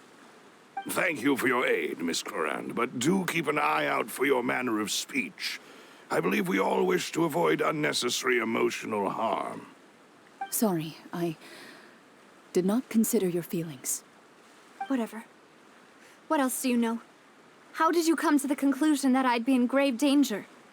I doubt I know much more than you, but I believe that the mastermind behind the serial disappearances is very powerful. Your performance tonight will almost certainly attract their attention. I'm sure they've known about me. To be honest, I'm shocked it's taken them this long to act against me. And what about these Gardamex? I thought only those associated with the Maison Gardiennage could control them. None of these mecha have serial numbers. I was sure to check a moment ago. They are not the ones used by the authorities to enforce the law.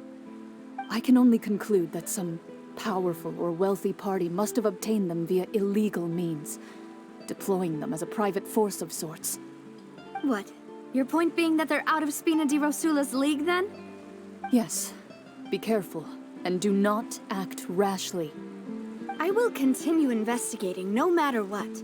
We will bring the truth to light. That's my father's true last wish. Regardless, thank you for your help today, Chlorand. But if you get any ideas, tell me first. I don't much appreciate being followed. I do not think that they'll strike again anytime soon. So I shall stop following you. Good day, all.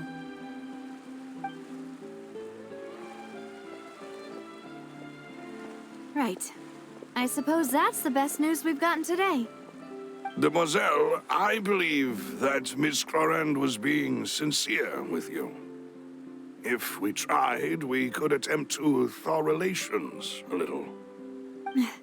I know, she's... Oh, thank goodness! Paimon thought we were done for! Those Gardamex came out of nowhere while you were unconscious, and Nadia and her gang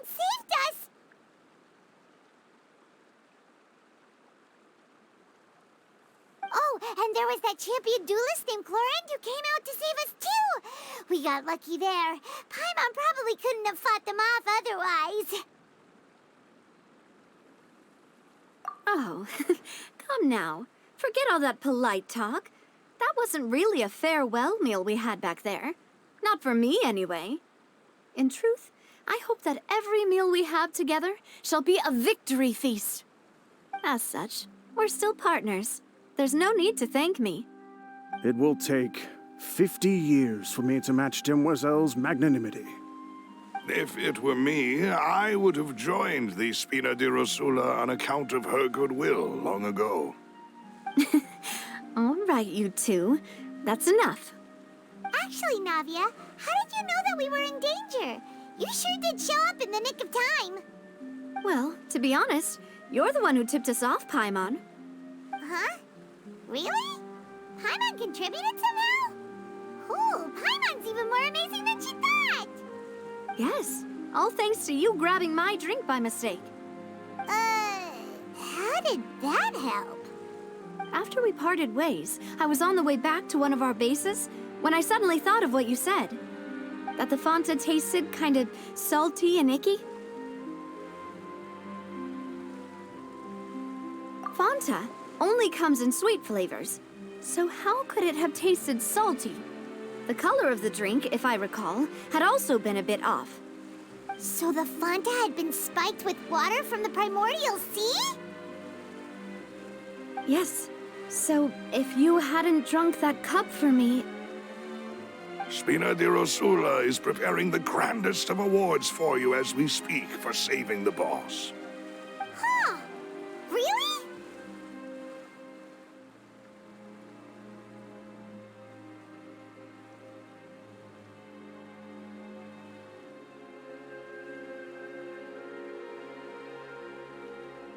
I sent people to Hotel de Boer to investigate, but whoever did this left no trace at all.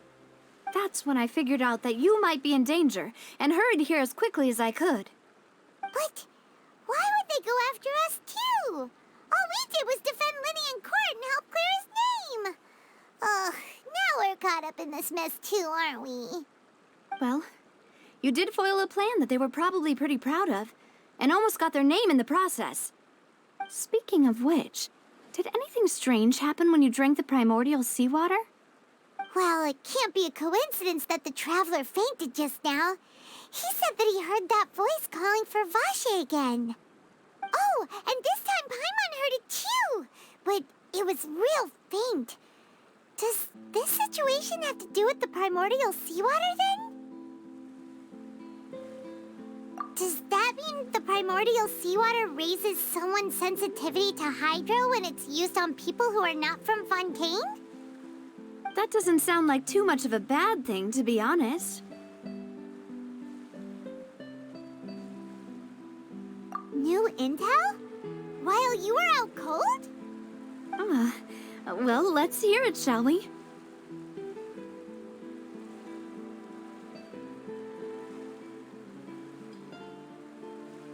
Oh, that is important. Vache. That name doesn't ring a bell. I suppose he hasn't stepped forward as a witness in court lately. Since he saw that young woman dissolve, he was at least at the crime scene. But he never gave testimony or any information regarding people dissolving in the primordial seawater. Could he have been threatened?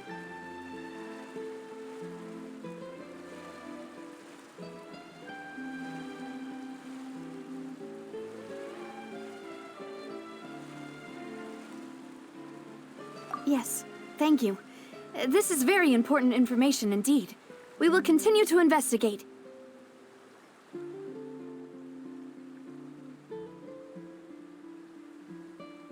Oh, you mean you'll help us investigate? Well, you did say that our farewell meal didn't really count. That means we're still partners, right? And besides, we're in this now whether we like it or not. You're not gonna let those people who targeted us get off the hook so easily, are you, Traveler? Demoiselle, do try not to look quite so pleased. You are the face of Spina di Rosula, after all. You talk too much.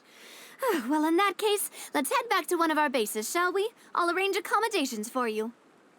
We also have some plans to go over, and hopefully we can deepen our bonds as partners. But we'll take that one step at a time, I guess. Don't worry, you two. With us around, our base is definitely secure.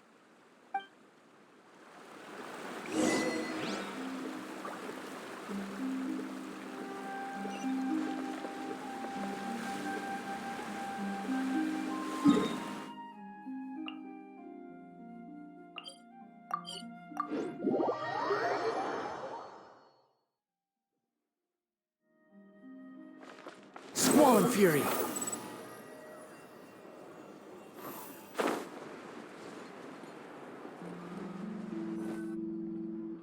It's right up ahead, but let's make sure we weren't followed first.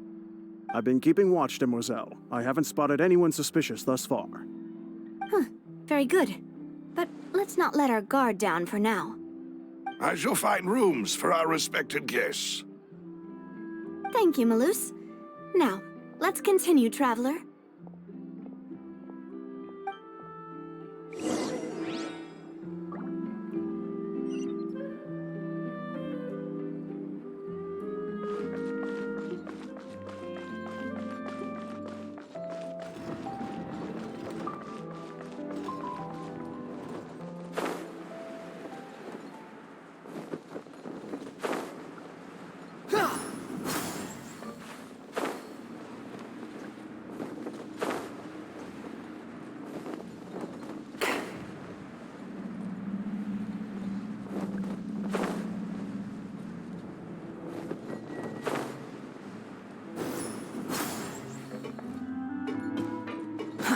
Too slow.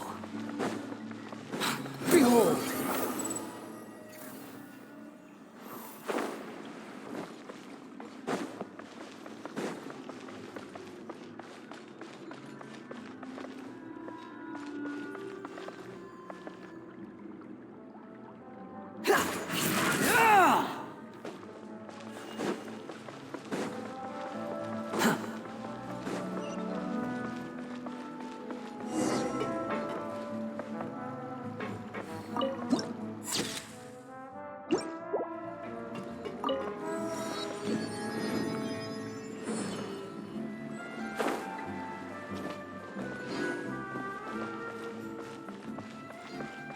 Squall Fury!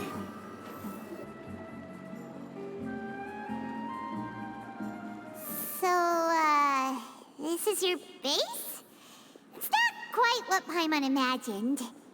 Your accommodations have been arranged. Under the present circumstances, I can confidently say it's the best we have. Well, our funds have been a little tight lately. After all, we don't allow illegal or unethical profiteering. In fact, our funds often come from citizenry who support us. Seems like it's tough times for everyone. But if you have the support of the people, that does sound like it's worth it. To be honest, our financial situation was a lot better back when my father was in charge a few years ago. I'm afraid I'm not quite his equal. Your father... he was the previous boss of Spina di Rosula, right? How did he... Demoiselle, if you'll allow me to explain. No. I'll explain it myself. I suppose I couldn't run from this topic forever. And as partners, this is something I hope they can understand. My father's name is Callus. Yes, the same one they call Callus the Unfaithful in the streets. 3 years ago, he was accused of murdering his own friend. But he chose a duel to defend his honor instead of standing trial. He died in the duelist's ring. Oh no. But I do not believe my father was a murderer. I'm sure he was set up. At the time, I believed that if he only stood trial and was duly investigated, something amiss would crop up and prove his innocence. But strangely, he not only requested the duel himself, but rumor has it that even after being seriously injured, to the point where he could be deemed as having lost the duel. He refused to surrender, determined to die in the arena. 3 years later, I still don't understand why he did that. How could he protect his honor if he's dead? If anything, he gave up his chance to defend himself.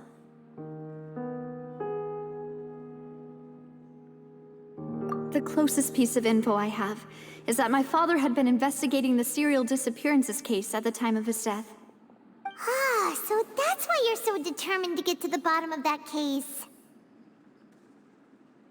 That's right. I've also tried to investigate the murder my father was implicated in, but I haven't found a single new clue in my countless reviews of the investigation records. However, I believe that if the murder case is related to those behind the disappearances, they must know something. I must know what really happened. Was my father coerced? Framed? Even if he really did kill his friend, I must get to the truth. If only he'd been more open with me when he was still alive. He even hid the fact that my mother died due to complications when giving birth to me. And now, here I am investigating his death. You really are a handful, aren't you, Papa?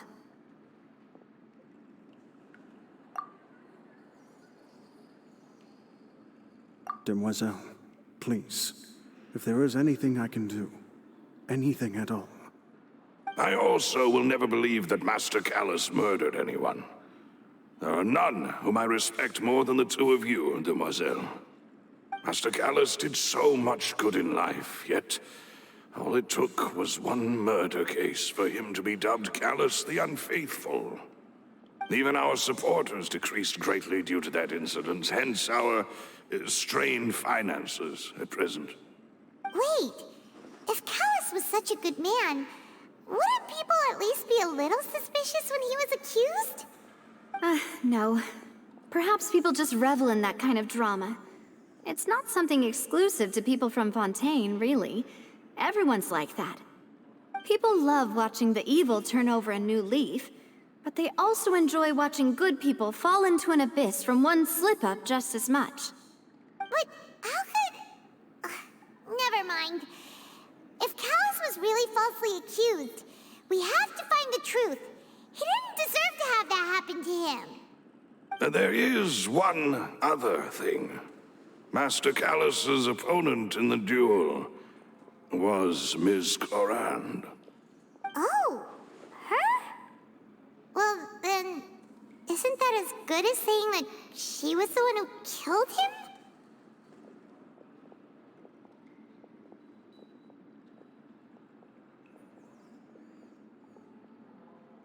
Yeah, that's not the sort of thing that you can just let go and move on from. Ms. Clorand has always placed great emphasis on the honorable nature of the duel. If her opponent doesn't yield, she will not stop either. She knew Master Callus beforehand and greatly respected him, but seeing how he was resolute in the arena, there was only ever one choice she could have made. It's not that I don't understand her at all, but I just can't deal with this yet. Don't worry, Navia. Paimon knows how you feel. You don't have to force yourself to do that. Afterward, Ms. Clorand told us that at the start of the duel, Master Callus requested that she ensure Demoiselle Navia's safety. Yes, that is our understanding as well. Oh, Papa.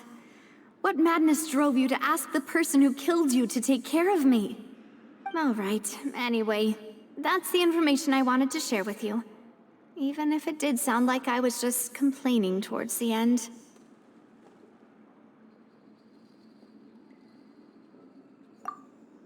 Thanks. You two should go and rest. This was quite a day after all. Yeah, Paimon's beat. Please, relax and get some sleep. We will ensure you rest soundly.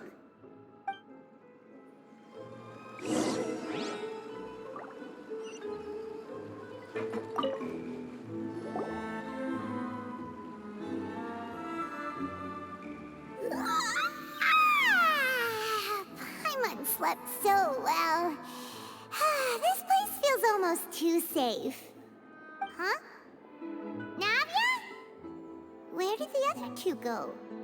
I sent them back to Poisson. It's Spina de Rosula's place of origin, and where we have our headquarters. There's not much for them to do here at the moment. Paimon gets the feeling that you're just trying to get them off your back. But never mind that. When did you get back? Were you waiting here the whole time? No, I just returned after going out for a while. I did some investigating yesterday regarding the name Vache. Wait, so you didn't sleep at all? How could I after having such critical new evidence appear? Guess Paimon wasn't speaking for everyone just now, huh? Unfortunately, this name seems to have been wiped from existence. It doesn't seem to have a match anywhere. I suspect that those behind this have already taken steps to hinder an investigation from this angle. But that does prove that this Vache person is a key witness in the incident. Does that mean we're too late, though? No. There is one ray of hope. One place in Fontaine that they would find almost impossible to threaten, no matter how much they wanted to. And that is the archives kept by Chief Justice Neuvillette, a place where detailed files on all the cases in recent years are kept. If the Oceanette you met is one of the young women who went missing recently, we should be able to find some related information there. So Neuvillette maintains an archive of case files? Whew, guess that's the hard-working Chief Justice for you. In that case, let's go talk to him, shall we? Aren't you coming along, Navia? Did you get tired? No, it's nothing. Let's go see the Honorable Chief Justice.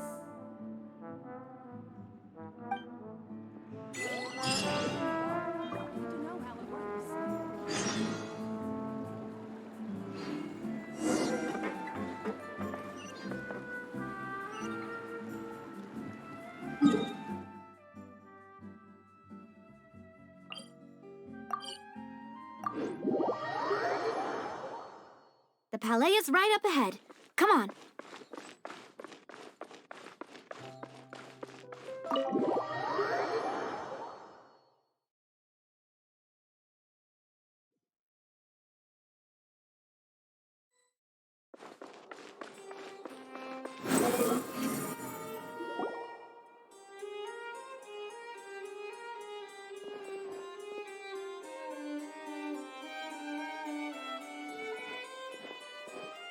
Halt! Please state your business here. The Chief Justice is presently occupied with official matters.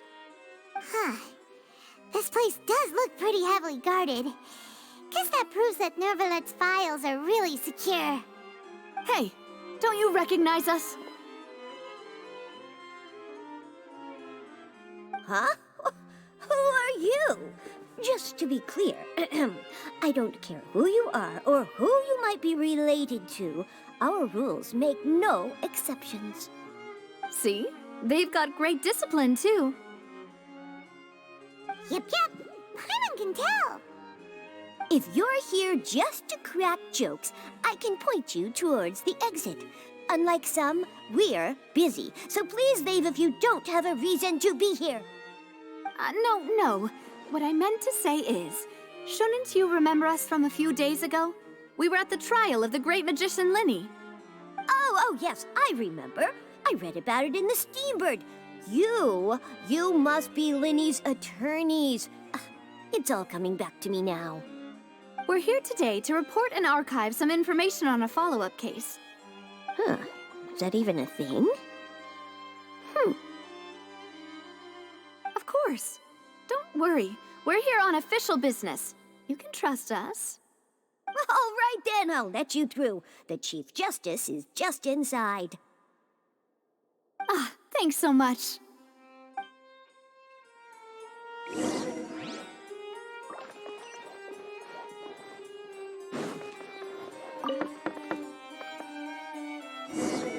Please come in.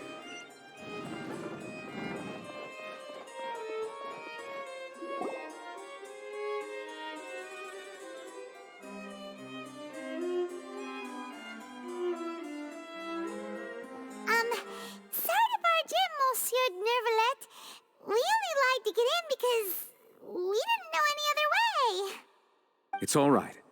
Please let me know how I may be of assistance to you. So you're not mad at us? We're looking for a man called Vache. He may have been an eyewitness in the serial disappearances case.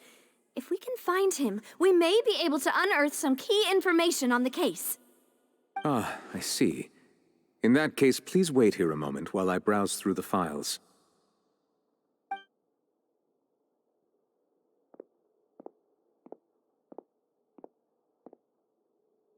Who knew that Neuvillette would be so easy to talk to?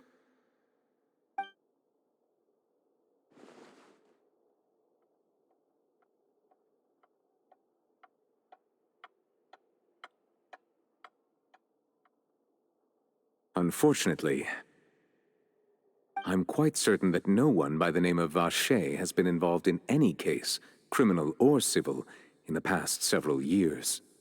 There are no records of him either in the files or in my memory.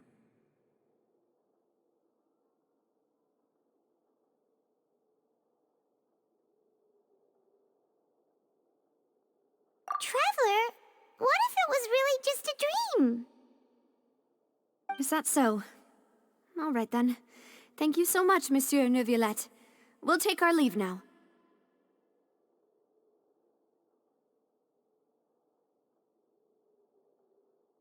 Ahem.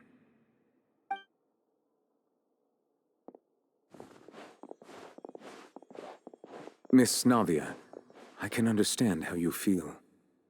Your father, Callus, was a truly exceptional man. We deeply regret his passing.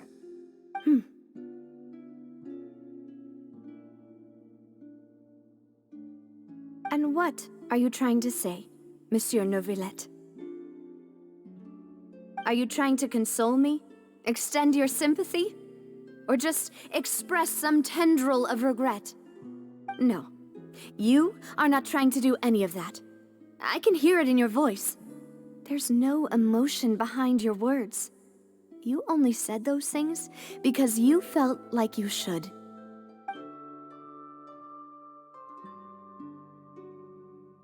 It's just like last time. After my father took his place in the duelist ring, I pushed through the guards to talk to you as a last resort. You even told me then that you thought there was something fishy with the case, yet you still allowed the duel to go ahead.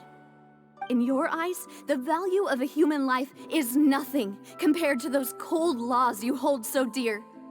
If you truly regret my father's death, then why didn't you call a stop to the duel? Why didn't you give me the power to stop him from throwing his life away? Why did you just let him die, despised and hated by all? Everything was hanging on a thread at that moment. Just the tiniest effort could have changed everything. There are still so many things I never got to tell him. So many questions he still owes me answers to. If you really have no heart, then just look me in the eyes. I, Navia, will show you the true meaning of regret.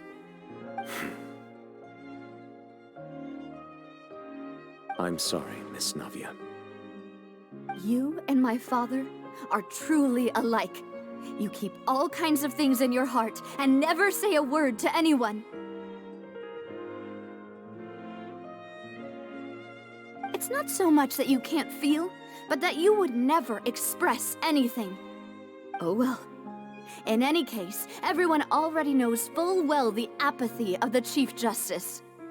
My apologies for taking my emotions out on you, Monsieur Chief Justice. Let's go, Traveler and Paimon.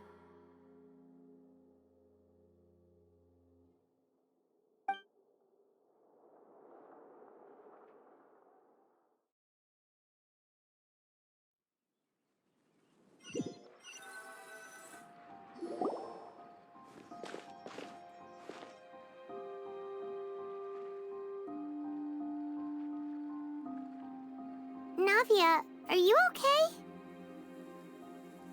I'm fine. Rain. It's raining. You're right. Wasn't it still sunny when we went into the building? And there shouldn't be any active trials today. How strange. Now that I think of it, on the day my father was convicted of murder, it was also raining.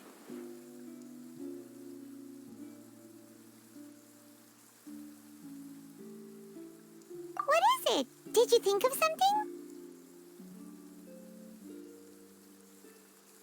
Yeah, he was outside.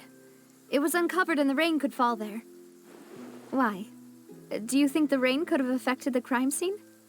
That thought has occurred to us before. We've even expanded the search area to try to account for that, but didn't find anything of value.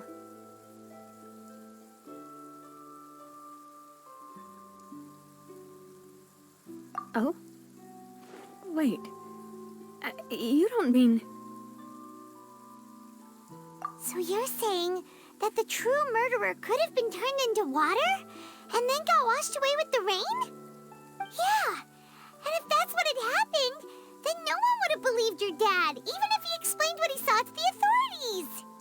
I really think I found a true genius for a partner. You're completely right. How did I not connect the dots earlier? All right, let's go to Poisson. With this new lead in mind, we'll get to the bottom of my father's case for sure. Yeah, we're gonna make progress for sure this time. Do you want to go with me now? Or do you want to head over by yourself later? Great. Let's go then.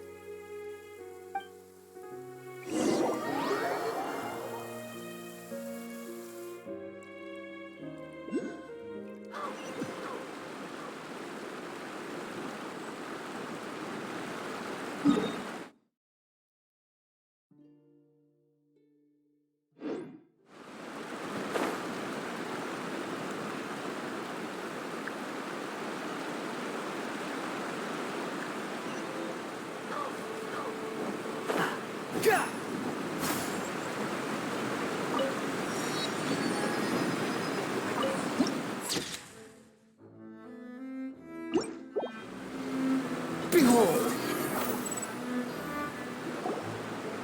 Whoa, what a huge ship! Why would a ship be anchored at a place like this? There's no need to be so surprised. While it may look like a ship, it's actually Spina di Rosula's headquarters. My father was the one who asked for it to be built like this. Perhaps our taste in exterior design is the only thing we occasionally had in common. A gigantic and glamorous ship embodies discovery, opportunity, ambition, and conquest. It symbolizes Spina di Rosula's bright and limitless future.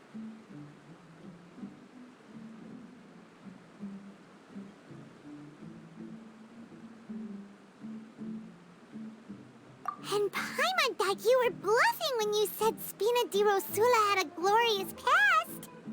Paimon was confused why a group with such a history would live in the sewers. But now that Paimon has seen this ship for herself, she's been convinced.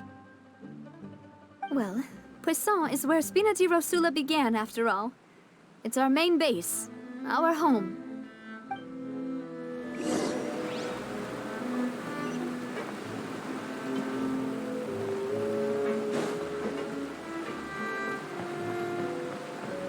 Quit following me.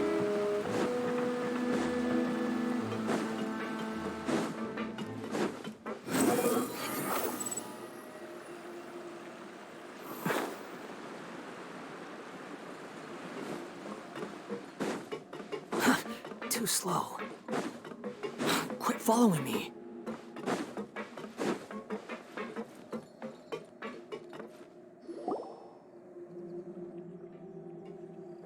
Melus, we're back! Apologies for the wait, demoiselle, and our most important partners. You said before that you still had some business at the court. What brings you back to Poisson so quickly? About that. It's because my partner here reminded me of something really important. You see, what if my father's case had something to do with water from the primordial sea? You still remember, right, Melus? On that night, it was raining? Yes, the case was quite similar to that of Mr. Linney's. Both were what you'd call impossible murders. Could you tell us a bit more about what happened before? Yeah, of course. Many years ago, something called synth began to gain popularity in Poisson. At a glance, it was a kind of drink that could excite your mood and produce many pleasant hallucinations. Wait! Didn't that guard guy who turned into water also mention that the primordial water could be used to produce some kind of potion? Yes, he did. Considering what we know now, it's almost certain that synth is created using water from the primordial sea. If you drink synth for an extended amount of time, you'll suffer many side effects, such as losing the ability to focus or control your emotions. And if you were to stop drinking it completely, you'll experience flashes of paranoia and anxiety while lacking energy to do anything. It's an extremely dangerous substance. As he oversaw Poisson, my father was compelled to put a stop to synth abuse and called for a complete ban of it. Boss's uncompromising attitude incurred the synth vendor's wrath, but no matter how much they threatened or bribed him, he refused to yield. Not only that, Boss became determined to find the mastermind behind the synth operation and put an end to the problem once and for all. Yes, but the enemy was very cunning. So he could never get anything out of the dealers, all of whom only sold the stuff and weren't privy to the rest of the operation. Recognizing that, my father decided to contact the dealers in secret and cultivate personal relationships with them. Finally, he was able to convince someone to become his informant. The man's name was Jacques. He felt greatly ashamed about his work after seeing many families destroyed by synth abuse. That night, my father hosted a banquet at his countryside estate. He planned to meet up and exchange information with Jacques over some food. But then, we heard 2 gunshots from the courtyard. We raced to the scene and found my father, still holding a gun, and Jacques, who was already dead on the ground. Huh? How did that happen? Aren't they on the same side? Sounds just like Lenny's case, doesn't it? In both cases, the culprit seemed obvious, but neither appeared to have any motive at all. Looking back on it, though, I now believe the most important clue was something we all overlooked at the time. There were pieces of clothing left at the scene.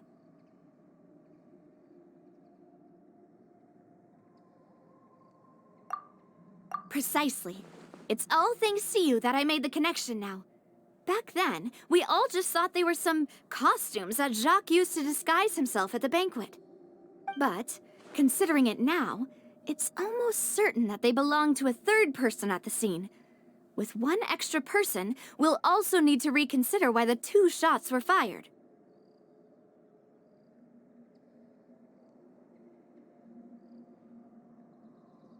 You're right. We still don't know what happened. But my intuition tells me that we're on the right track to figuring it all out. I'm finally headed towards the truth. Jacques was an empathetic man who was infinitely remorseful for his past actions. It's unlikely that he turned on Boss with 0 warning. I think this third person is probably the key to the full truth. On that note, however, even though this will not please you, demoiselle, as your and your father's butler, I must still offer a word of warning. Our opponent is insidious and cruel. They are extremely difficult to deal with, and Boss has already lost his life trying to bring them to justice. Even though Spina de Rosula has lost most of its former glory, Poisson has welcomed a new time of peace, and we have been allowed to live out our lives. There is no need to follow your father's path. It would be both wise and in line with Boss's wishes to step back and give up on the case. If that's indeed what he wished for, then he should have told me that himself. Was I not the closest person to him? And yet, I was the one most kept in the dark. What was the point of him dying without sharing any of the secrets he knew? Did he manage to protect anything in the end? Synth is still here. Callous the Unfaithful is still his epithet, and Spina di Rosula is barely getting by. Nothing has changed. Did he think I'd just accept his meaningless death and live out my life just as meaninglessly? I've never accepted that, ever. Not since that day, and certainly not now. I want to find out the real answer for everyone's sake. For the missing girls, for the victims, and for myself. Navia. This is indeed the best moment to act. Your partner appears to be quite reliable, and more importantly, Demoiselle, I think you're also ready to take this on. So you do know something else, Malus? Yes, I do. In fact, even before that banquet, Boss already knew of the connection between Synth and the serial disappearances case. But what drove all the tensions to the boiling point was the revelation that you, Demoiselle, had been selected as the next target to disappear. What? Boss also didn't tell you that he had been diagnosed with a rare illness. The doctors told him that he had no more than 5 years left to live. And the serial disappearances case caused him great anxiety. 5 years was nowhere near enough time to resolve this long-standing conflict. But once he passed away, all the danger would pass on to you. Knowing all of this, he decided to use one final intimidation tactic before his death. He claimed to have already gotten his hands on some key incriminating evidence for the other side, and even told some members of Spina di Rosula about the details. But as long as you remained safe, he would not share the evidence with the public. If something were to happen to you, then he and all those he told would immediately expose all they knew about Synth and the disappeared victims. Right, so nobody would be able to get off scot-free. As we've seen, Boss's tactic has worked. Even though Boss has been gone for a long time, the other side has not tried to take Demoiselle's life. No, I don't believe it. He never appeared to look sick to me. No father wants their daughter to see them weak and haggard, especially someone as proud as Boss. To him, dying in a duel and suffering lasting dishonor as the unfaithful was still far preferable than losing face in front of his daughter. So he chose to die in silence, so that he could protect me. I'm afraid you're not understanding this correctly, Demoiselle. What Boss wanted to hand to you was not a parasol, but a sword. If Boss's spirit could hear you telling me that you want to find the answer for the sake of everyone involved, I'm sure he'd be extremely proud. That fool. Couldn't he have just given it to me straight? No. He might have set up everything precisely because he never thought I'd be able to understand him. Is that the amount of confidence he had in me? And what if I was never able to make it to where I am now?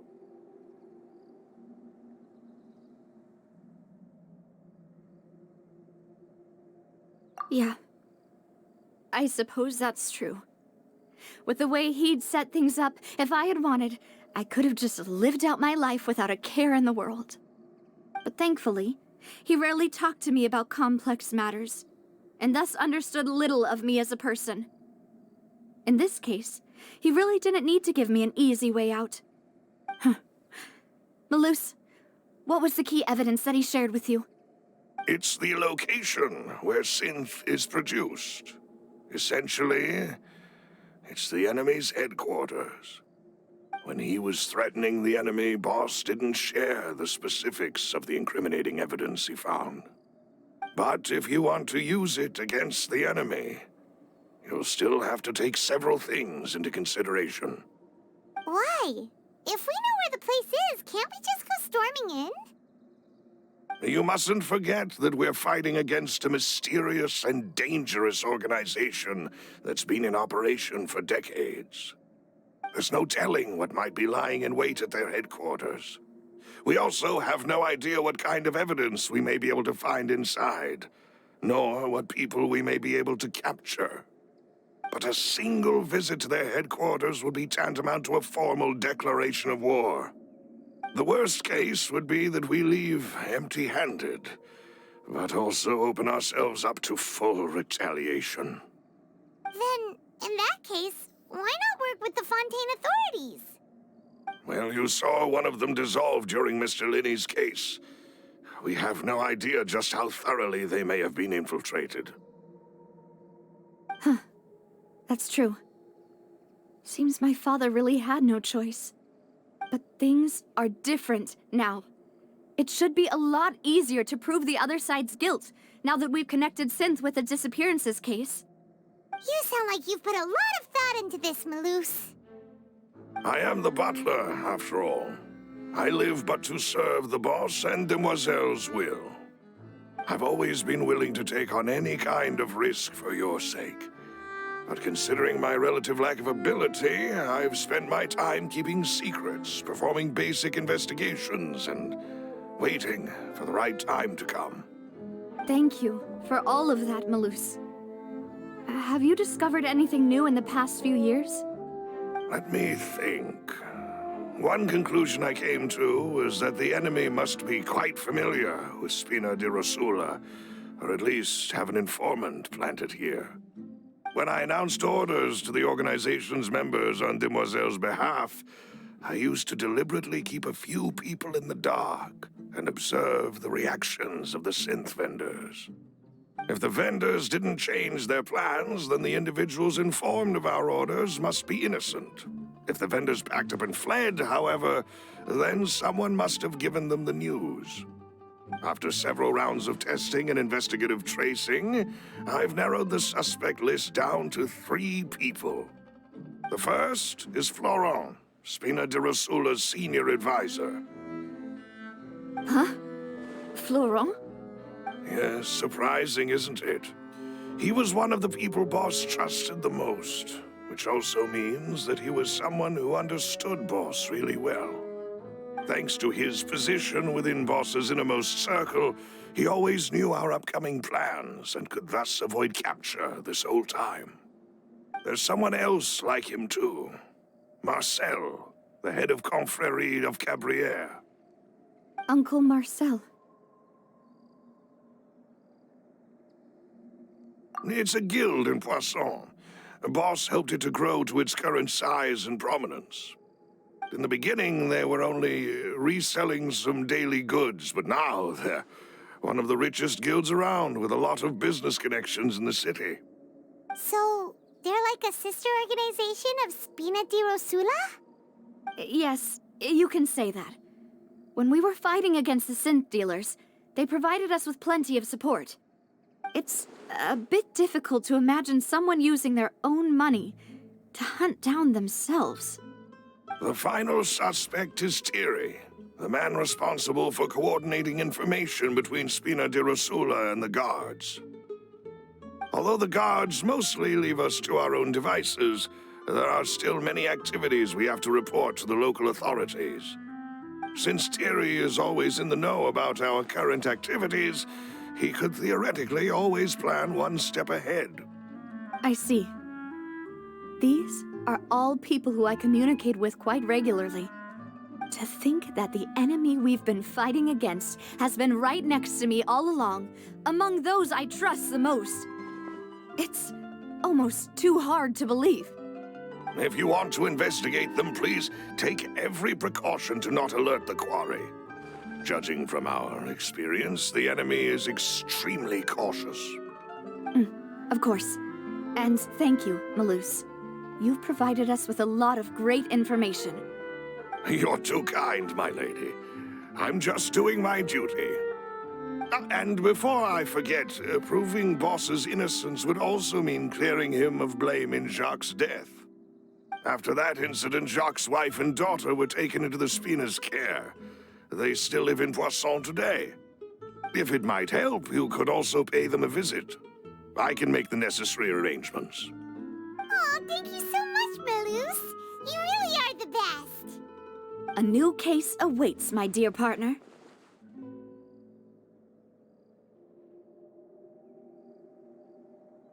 I hope we can work together to uncover the truth and end this case once and for all.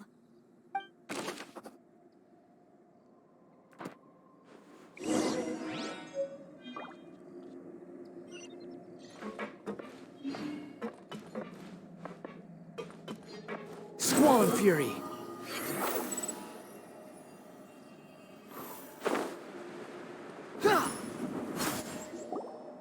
It is settled, then. Please excuse me, and enjoy your conversation at your leisure. Thank you for arranging everything for us, Malus. Excuse me, miss. Do you need anything from us? Oh. Hey, Navia's all quiet. This isn't like her at all. I'm sorry that I only came to visit after all this time. After what happened, I didn't know how I was supposed to face the two of you. Ah, if it's about that, there's no need to apologize. After my husband died, Spina di Rosula sent us a lot of mora and support. I understood your guilt and apology to be genuine. But aren't all of those things nothing compared to the loss of Jacques? I can understand the kind of pain that comes with losing a father so needlessly.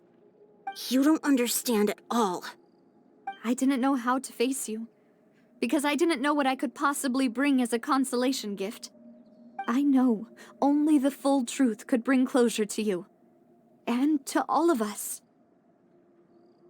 I'm sorry. I appreciate the sentiment, but you don't have to carry all that guilt.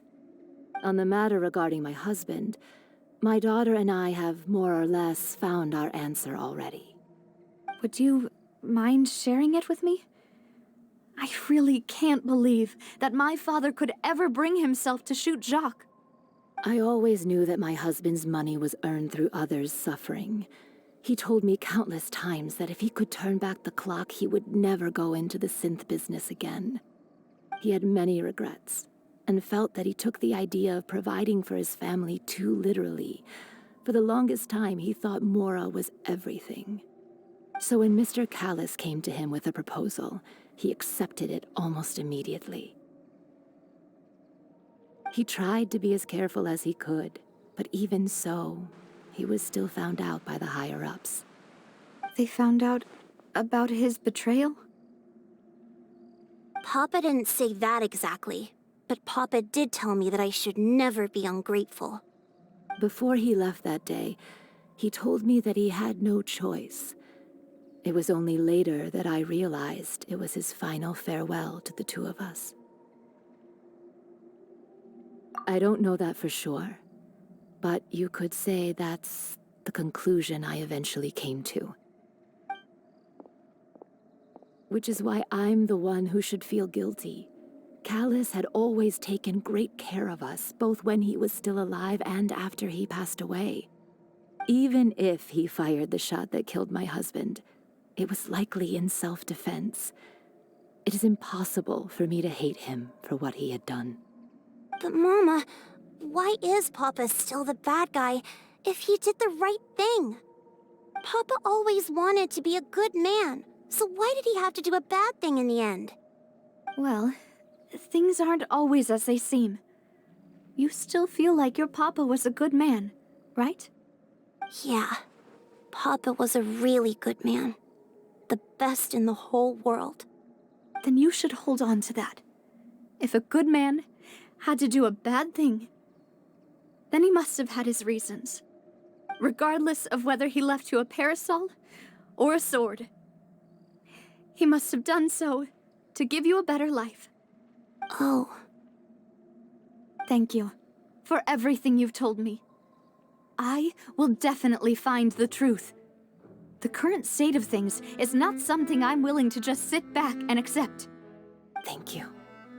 I'm very grateful to hear this from you.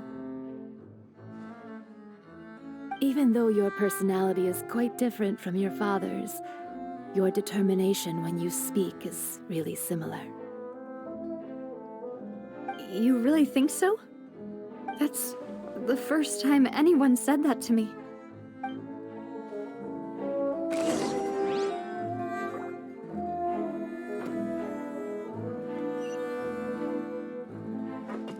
Are you okay, Navia? I'm fine. Don't worry. Let's investigate the 3 suspects next. Florent should... Greetings, boss. How may I be of assistance today? I'm sure you've heard about what happened at the Opera House? Someone got turned into water right in front of us. Yeah, I've heard. With something that dramatic, I'm sure journalists will milk it for all it's worth. And it'll be all the talk for the next several weeks. It also reminded me, on the day that the incident happened with my father, it was raining outside, and we found some clothes left at the scene. After my partner here put the dots together for me, I feel like we should try to reopen his case. Can you do me a favor and try to recall what happened that night? Let me think.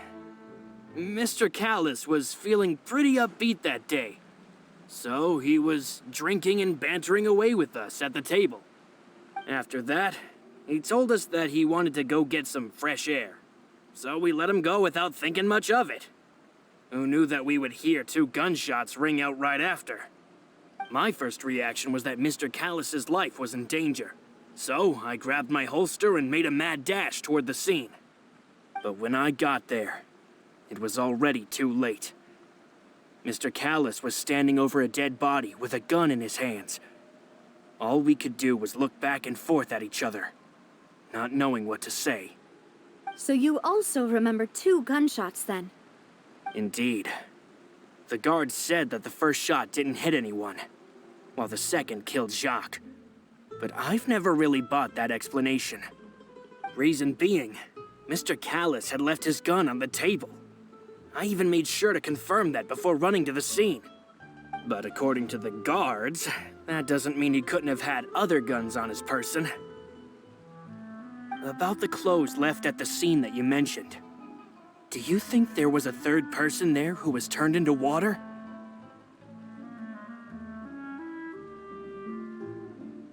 At least from our perspective, my father had no reason to kill, so he would also have no reason to bring an extra gun with him. The gun he was holding probably belonged to Jacques, or a 3rd person on the scene.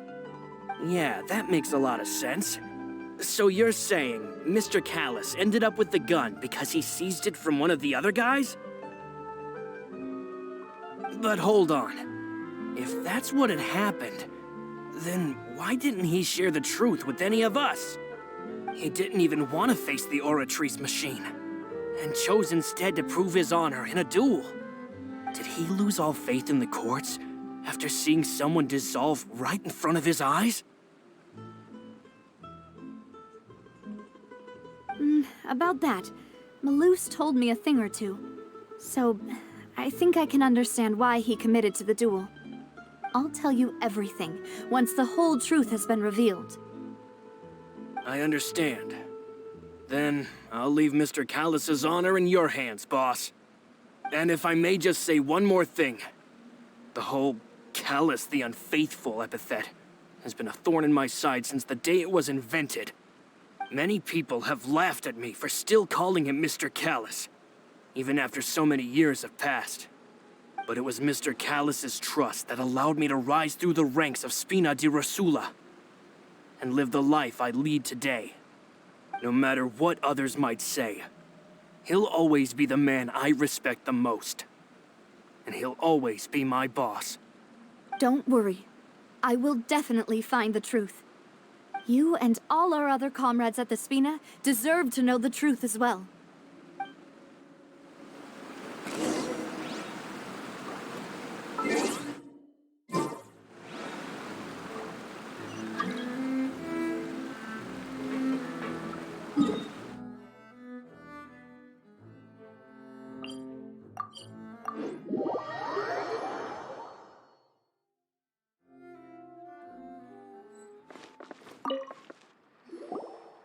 hey, Thierry, it's me. Oh, now, what brings you here, Miss Navia? I've heard that you made quite the name for yourself at the Opera House. Oh, so you've got news of that already. Oh, okay. Hey, I'm also a member of the guards, you know. The way you make it sound, people would think I was sent off to Poisson because I had done something wrong. Are you sure there isn't a little bit of truth in that? Under normal circumstances, shouldn't you have been called back to the city already? I mean, where I work is really up to me. Let's just say I enjoy the ambiance of Poisson. Callis did a fantastic job running the town, building Spina di Rosula from the ground up and clearing many obstructions in my way. It would be next to impossible for me to find a similarly easy but high-paying job in the city. Anyway, enough chit-chat. Are these two friends of yours? You, here for some formal business? Yes. These two are my partners. What happened at the Opera House made us realize that Linny's case and my father's may be related. We're trying to reinvestigate the details of my father's old case. Ah, I get it. You think there might be more to the case now that we know people can be dissolved into water, right? I was also flabbergasted when I first heard of it. If you want to go through the original files from your father's case, I can help you look for them. That'd be much appreciated. Thank you. Actually, I have another question. Do you have the authority to dispatch Gardamex?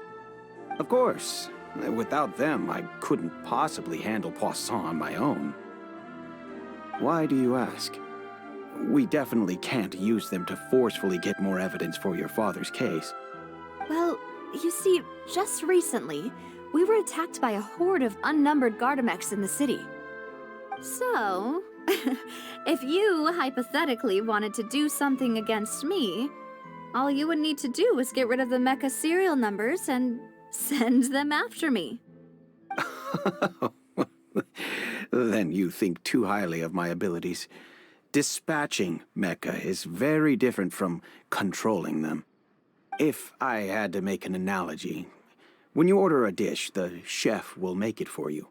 You can ask the chef to cook, but not to massage your shoulders or carry your baggage. If you try to make unreasonable demands, the chef would just think you're out of your mind and ignore you completely. The same goes for me and my Gardamex. Removing a serial number is also not as easy as you might think. There are a lot of complex steps to it, and it's almost impossible to keep it a secret. So I can promise you, those mecha were definitely private units. They're certainly not cheap. So, whoever their owner is must be super rich, powerful, or both.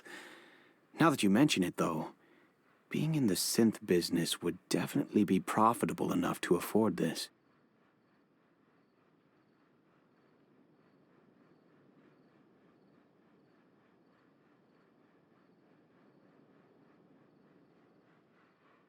Oh, then you're officially in the clear, Thierry.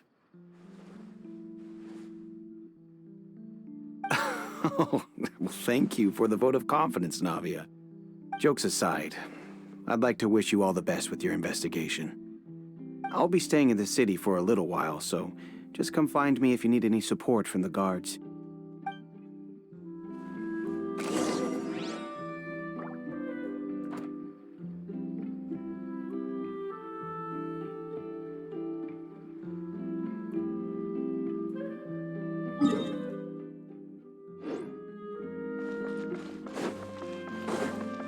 The wind rises.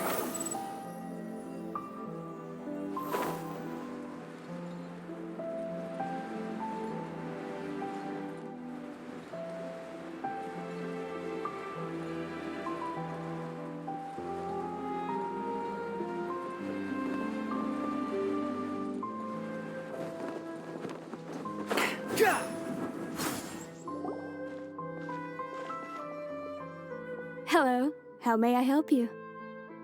I'm here to see Marcel. Could you please let him know? You can just say Navia's looking for him. Sure. I will let him know right away.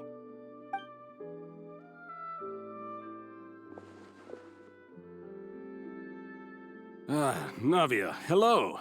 Sorry to keep you waiting. I'm not as young as I used to be, so my legs are giving out a bit. Oh, it's all right, Uncle Marcel. There's no need to stress. I just wanted to talk to you briefly about what happened in the Opera House. I'm sure you saw everything too, right? Yes, I've never seen anything so strange. Oh, you were at the Opera House too? That's right. I went there with Navia to see the magic show. Who knew it would turn into a whole murder mystery? I also witnessed your marvelous sleuthing work. Quite impressive.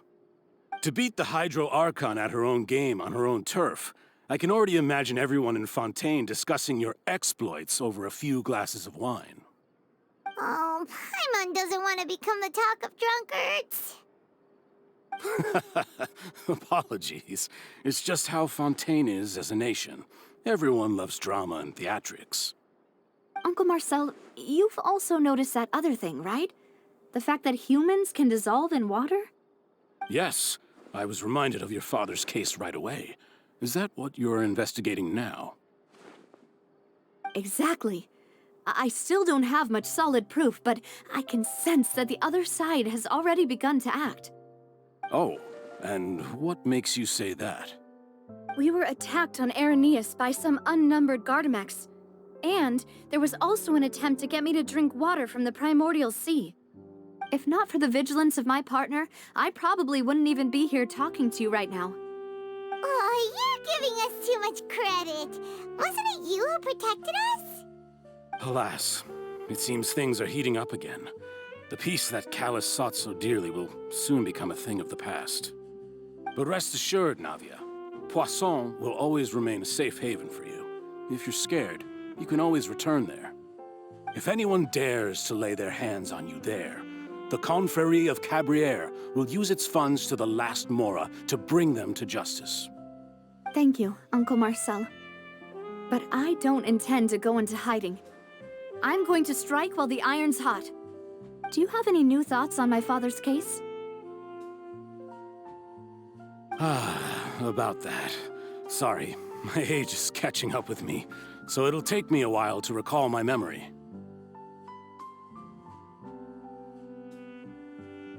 The Confrérie was responsible for that banquet, so I was out and about the whole time making sure things were running smoothly. I didn't even have the time to drink with the guests. Then I heard the sound of a gunshot, and the rest was history. Oh, it's okay. No need to push yourself. We'll ask around some more, see if there are any valuable clues elsewhere. Sounds good. Just let me know if you ever need Mora.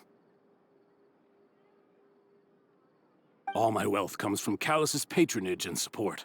I'll spend however much it takes to clear his name.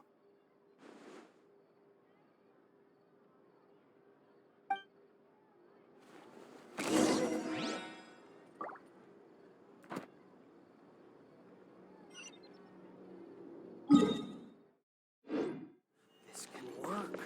I'll just treat them as new sailors. Squall and Fury!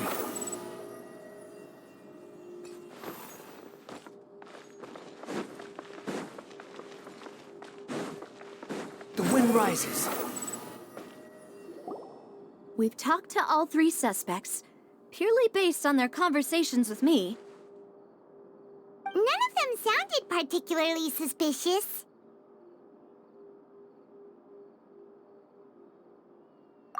I suppose that's to be expected, though. If a single conversation's all that's needed to find them out, then my father wouldn't have needed to investigate the case for so many years. Anyway, even though we didn't make a breakthrough, let's still compile what we were able to find. But where should we start?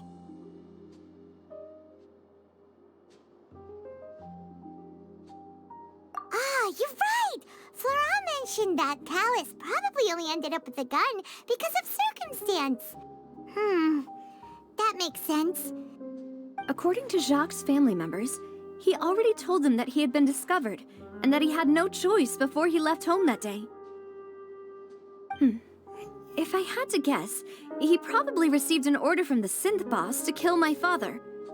Had he refused, he and his family's lives would have been forfeit. So, Jacques fired the first shot?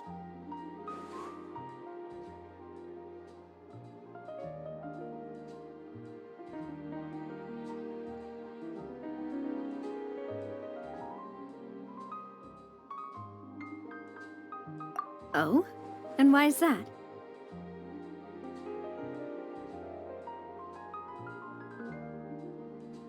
Ooh, that's a good point.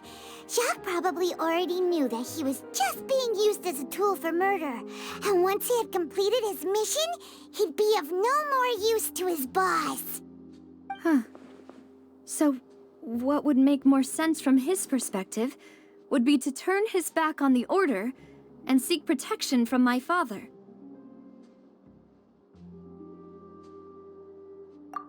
Makes sense. But without evidence, that's still just a theory. Besides Jacques, the attack from the Gardamex has been bothering me quite a bit as well. It's obvious that our enemy has become more antsy after the secret of the primordial seawater was revealed. Do you think he knew, even then, that we'd follow this lead to the end? Given everything that's happened since, it's quite possible. But who among the 3 suspects would have the ability to control privately owned Gardamex?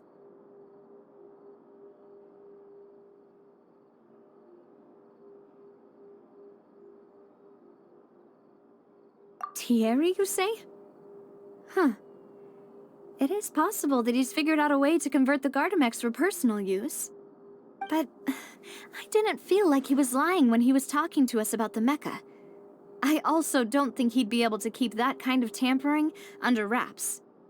Yeah. Had he actually tampered with the mecha, we'd be able to prove it with a simple check of the guard's inventory. If the mecha were taken from the guards, it should be pretty easy to find out when and how that happened.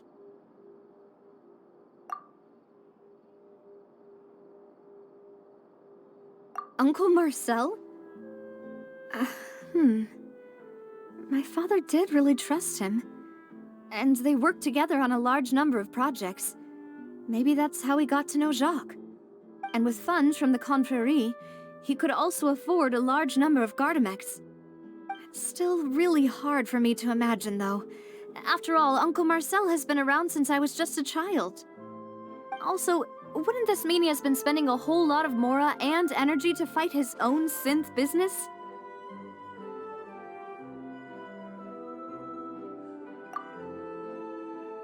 Florent?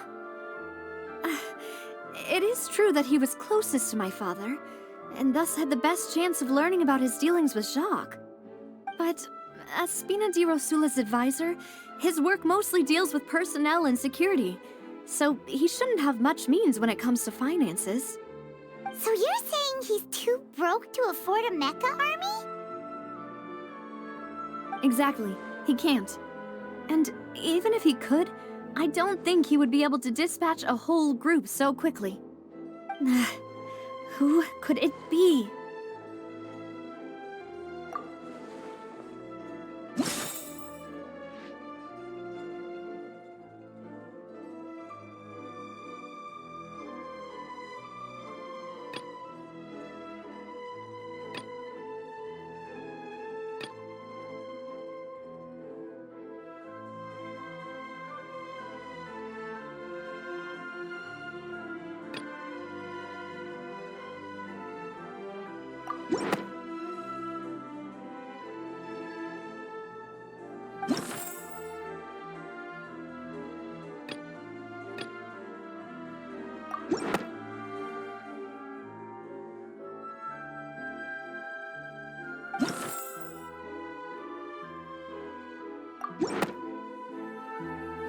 You know, if you think everything through, Uncle Marcel is indeed the most suspicious of them all. Could we be missing other suspects? Malus didn't know about the people turning into water thing when he narrowed it down to these 3, did he? Malus has always been very reliable, and his judgment of others' trustworthiness has been fair and well considered. When he laid out his case for the 3, the rationale he gave me made a lot of sense as well. The suspect is knowledgeable about the Spina's internal affairs, has the means to dispatch Mecha to assassinate us, and possesses significant intellect and foresight. Even if I don't want to believe it, I'm starting to see how things could all tie back to Uncle Marcel.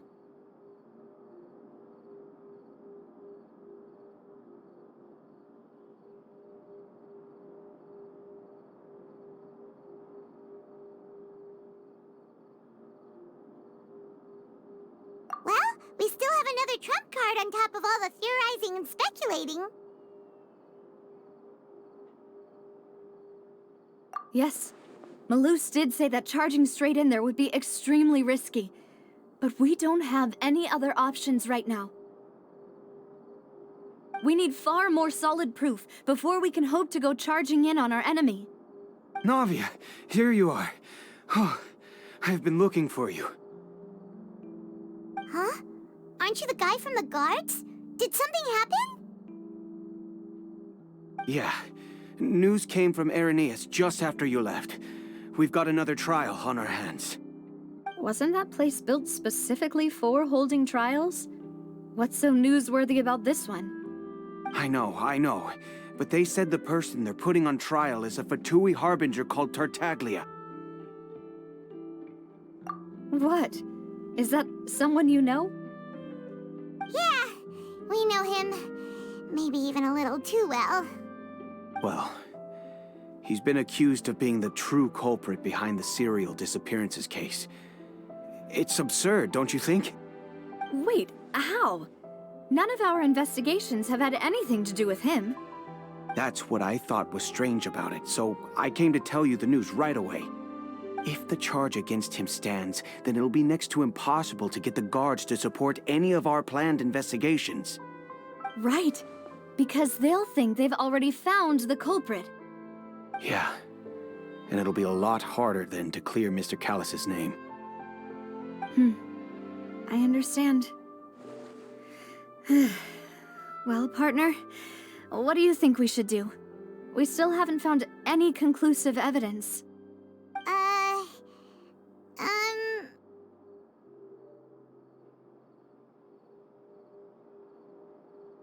Huh? Split up? What do you mean?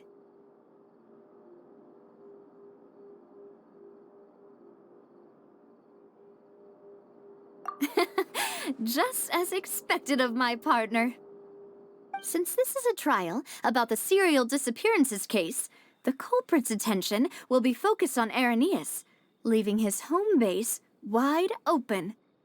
You're right. This is our best opportunity. All right then, let's do this. I'll stall them at the Opera House and charge Marcel as the true culprit. I won't have any chance of making that charge stick, though, unless we find more evidence. It'll be up to you to make it back in time and hand the decisive evidence to me.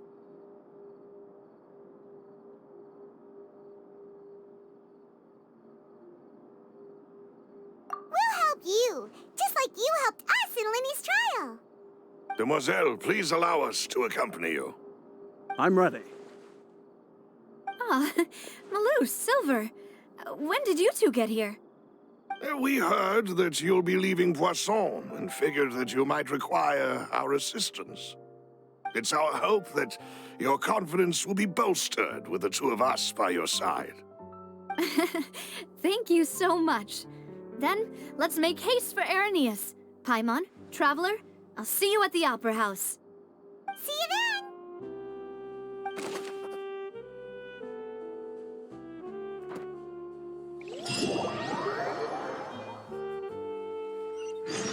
Now that Navia has set out for Irenaeus, we should also get going. The location has already been marked on the map, so let's head over. Huh. According to Malus's info, the synth production base is underwater. Let's go and try to find...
it! Huh. So this is the entrance that leads to the synth production base. It sure doesn't seem out of the ordinary at all. Ah, you're right. An important place like this is bound to have a ton of protective measures and mechanisms. Navia's probably arguing up a storm right now to stall for us.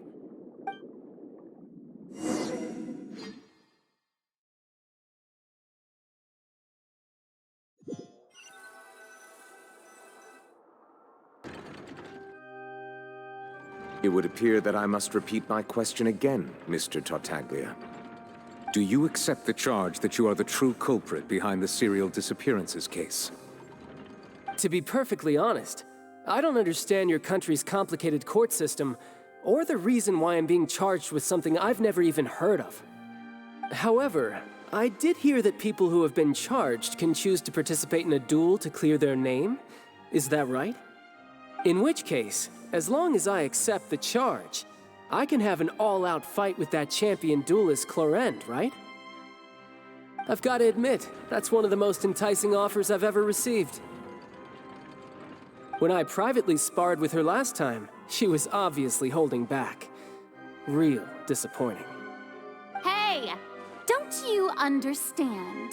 You're currently the prime suspect for a major case. This isn't the place for you to be looking for fights. Oh? Sounds like the Hydro Archon wants to lecture me on the ways of the Opera House. Then why don't you duel me too? I'm the kind of student that learns best in the heat of battle. No. That's not what I meant. Alas, it would appear that communication with the defendant is going poorly, and we have made very little progress. In that case, let me explain everything from the very beginning again. The goal of this trial is to determine the culprit behind the serial disappearances case. That case had nothing to do with him! You've got the wrong man! Huh? What's going on? Why is she interjecting again? I told you it couldn't be one of the Fatui Harbingers. Miss Navia, this is the second time you've interrupted the court proceedings. I only tolerated your behavior last time because you were able to provide the court with a key eyewitness. But that was an exception rather than standard court protocol. I can very well charge you with contempt of court for your interjections. Oh, please. Did you ever think I had any respect for this place's pointless theatrics? We can put that discussion aside for now. I'm not here to argue with you. I'm here to charge the true culprit behind the serial disappearances case. And if my charges prove true, then Tartaglia here will be proven innocent by default, correct? Oh, a young lady has charged in and offered to clear my name. How fascinating. Well, I'd gotten half bored to death by all these rules and procedures anyway, so I'll take you up on that offer. So, Your Honor, is there nothing else for me to do now? You may take a seat for now in the audience, but that doesn't mean the suspicions against you have been lifted. Now then, Miss Navia, who is the person you would like to charge instead? That person is...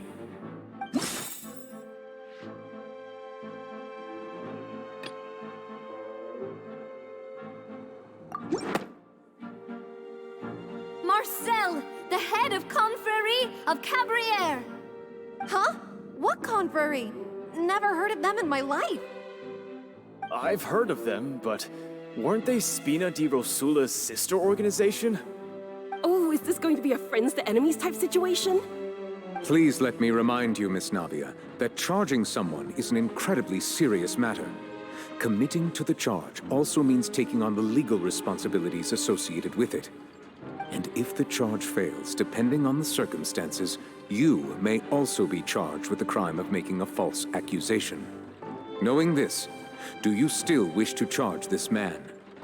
Yes, I do. In that case, I declare the charge to be valid. Miss Navia and attorneys, please take your places on the court.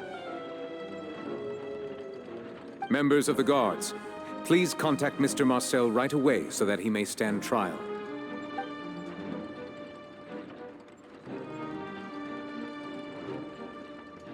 Mr. Marcel, you will not require an attorney. Is that correct? Apologies. It all just happened so quickly. I still haven't figured out what's going on. I think an attorney won't be necessary. This is probably just a misunderstanding between me and Navia. Very well. In that case, since both sides have now arrived, Miss Navia, please present your charges. I would like to take everyone back to 3 years ago, to the case of Callus the Unfaithful. Only through elucidating what really happened in that case can we connect all the dots for the serial disappearances case. Navia, do you really think that I was the one who killed your father? Come on, why would I do that? Callus was my benefactor, and remember, both you and I only ran to the scene when we heard the sound of a gun. If that's enough to make me a suspect, wouldn't that make everyone at that banquet a suspect as well? I think there's no point in getting into the specifics right now. The audience doesn't even have the big picture yet. Even I'm struggling to remember some details of that case. Exactly correct, Your Honor. I must refresh everyone's memory about that case before I can explain my charge and reasoning. I see.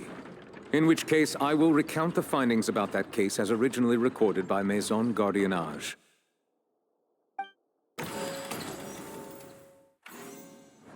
On the day of the murder, Spina di Rosula hosted a large banquet in a countryside estate owned by the Confrérie of Cabrières.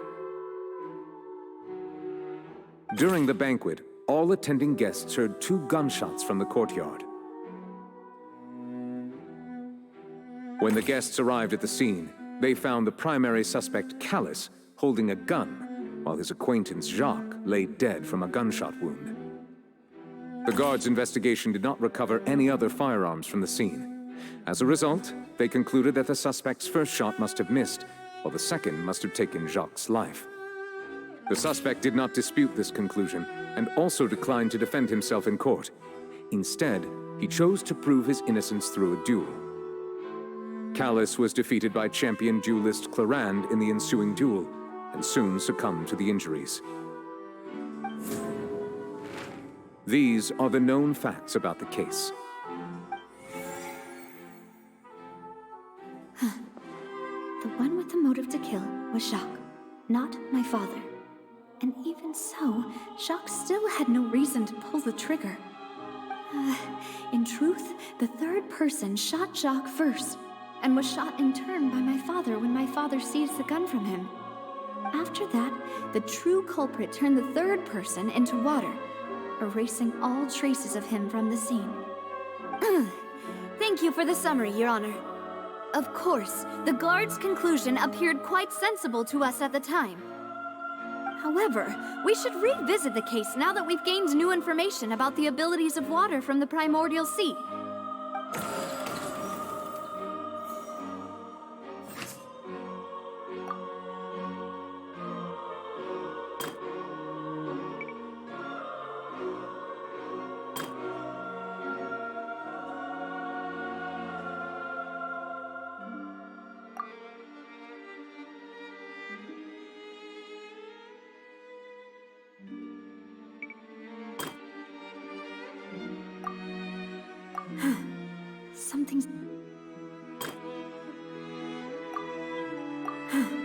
Something's not right.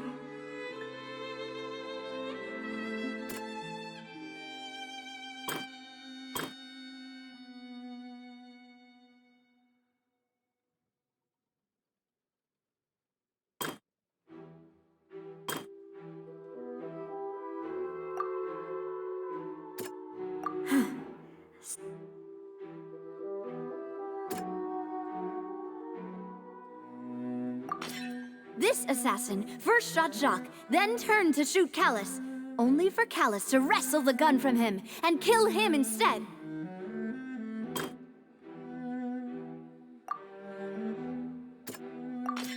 A pile of clothing was found at the scene. The guards once believed they were used by Jacques as a costume to disguise himself. But now, it is clear that the clothes were proof that there was a third person at the scene, and that they were turned into water after committing the murder. Since it was raining that day, the culprit was confident that they could use the rain to wash away all traces of their dissolved accomplice.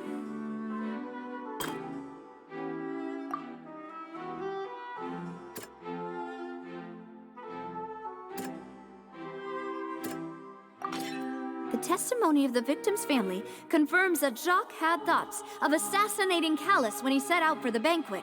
However, in the end, he reconsidered, and instead shared everything with Callus, hoping to seek the latter's protection. Unfortunately for Jacques, the true culprit had already considered this possibility, and had sent out another assassin. Realizing this, the true culprit caused the hired assassin to dissolve into water, leading everyone to believe Callus was responsible for Jacques' murder. This is the true version of events.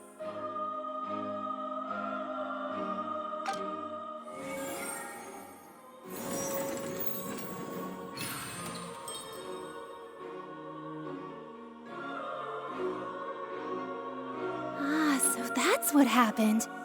Wait, you're telling me something as dangerous as water from the primordial sea has been used for all these years? What a great theory. It also explains Callus's and Jacques' respective motives. I guess they didn't shoot each other after all. Mr. Marcel, you are the one being charged with the crime. You should provide a rebuttal if you wish to prove your innocence. But I think I agree with everything Navia just said. In fact, there was nothing in her speech that directly implicated me. Then, may I ask some questions? In my opinion, we primarily need to determine two things. One, do you have the evidence to back up your claims? I'm afraid not. At least not at this very moment. Boo! If you don't have any evidence, you should just go home! I may not have the evidence with me, but I know where I could go to collect it. If we look up the deserted clothes against a record of people who went missing around the same time, we should be able to find a match. Considering the serial disappearances case, the guards probably kept careful records of all missing persons from around that time, regardless of age or gender. That makes sense to me. Monsieur Neuvillette, I would consider this to be a reasonable investigative direction. Why do I feel like Farina's acting a little differently today? Maybe she's scared of embarrassing herself again? Alternatively, she's become more diligent after charging an innocent citizen in the last trial. My second question has to do with the ensuing duel. If the truth is indeed as you described, then why didn't Mr. Callus explain himself in court? If he had testified that a person had been dissolved, he could have at least mounted a defense.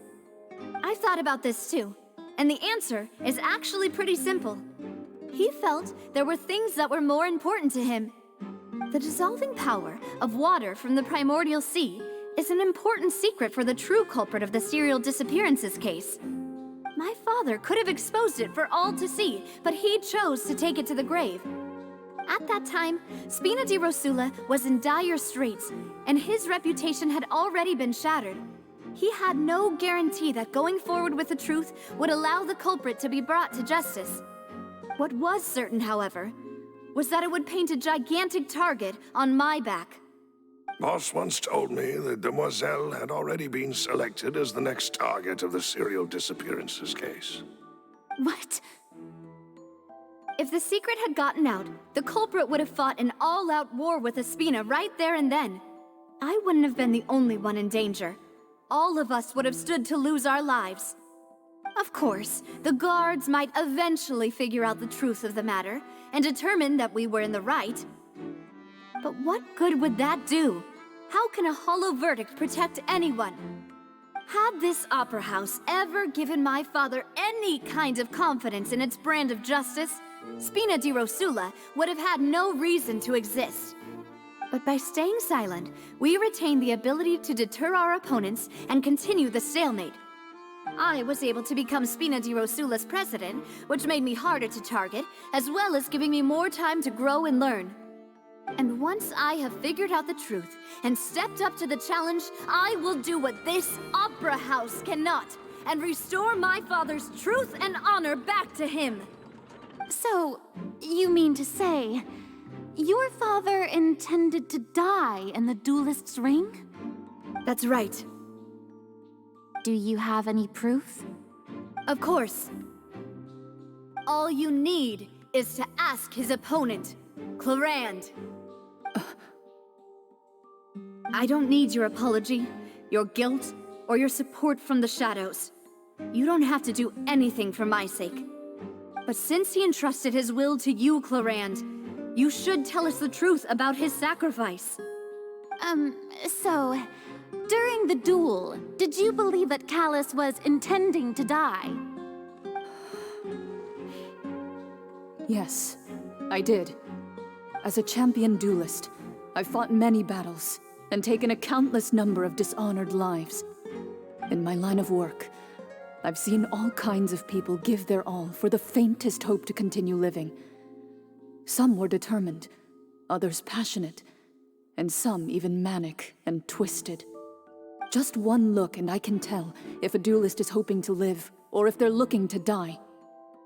I hereby swear on my name and honor as a champion duelist that Mr. Callus never intended to leave the ring alive. Since that's your testimony, I have no more questions. It appears there really are good grounds to reopen this case. I concur.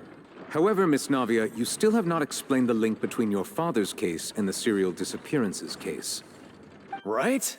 What she said was fascinating, but kind of beside the point. Wait, weren't they just talking about the serial disappearances case? Of course, Your Honor. The two cases are connected via a matter of timing.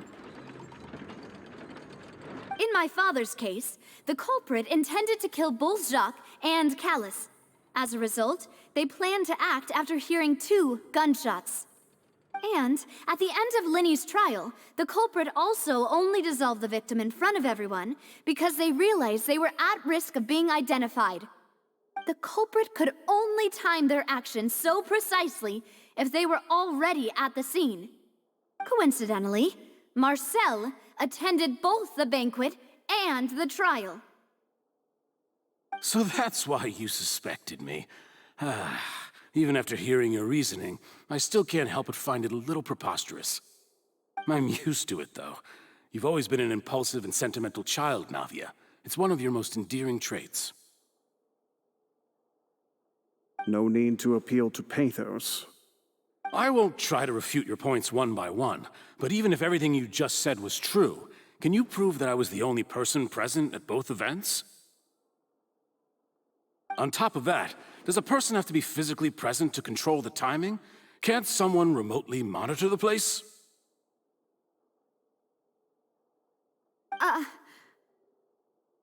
Know what she can say to that. I know that even with that, you might still think you can reduce the list of suspects with some further investigations until I'm the only one left on the list. Alas, who won't feel at least a little hurt by an accusation of murder from a girl you see as your own daughter? But if I were to dismiss this completely, you'd also think I'm not being considerate of your feelings. Ah well, let Uncle Marcel teach you another lesson. Do you know what the biggest flaw in your reasoning is? I suppose you're gonna tell me anyways. It's timing again. I'm a businessman by trade.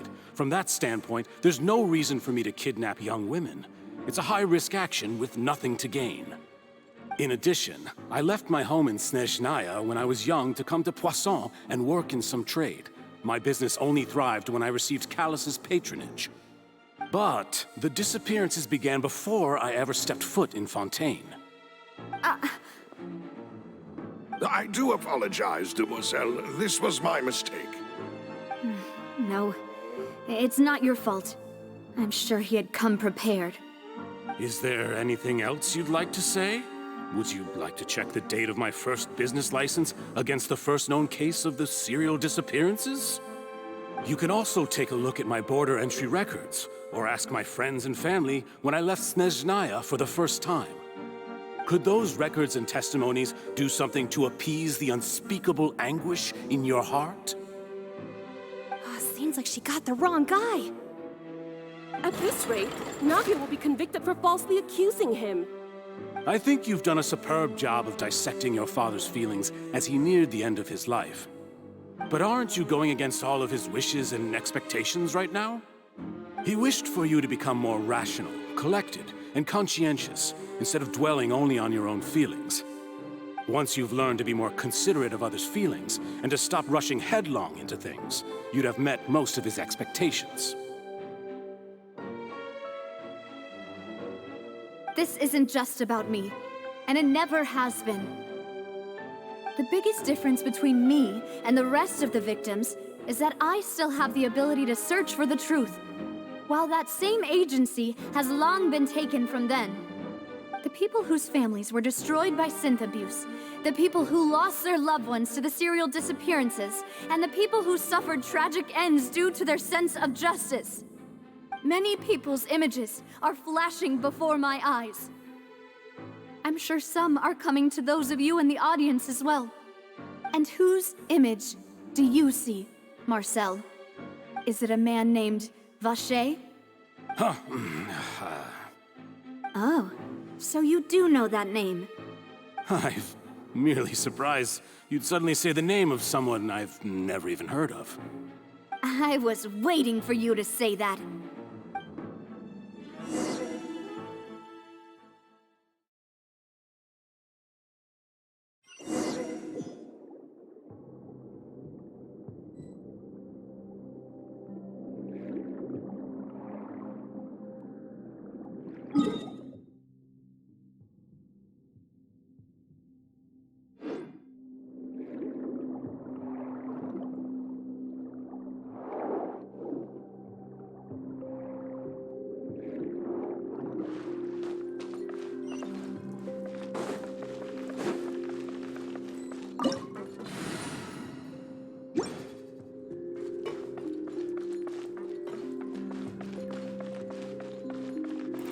Illusion shattered! Behold! How amusing.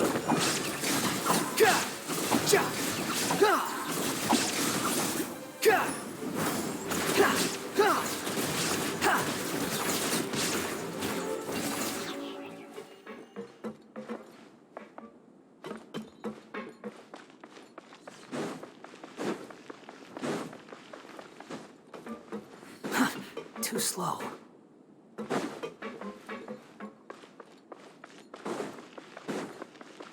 Quit following me. Quit following me. Whoa! The floor is going up! Is it because of this mechanism in the middle? That guy really prepared a lot of stuff for this place.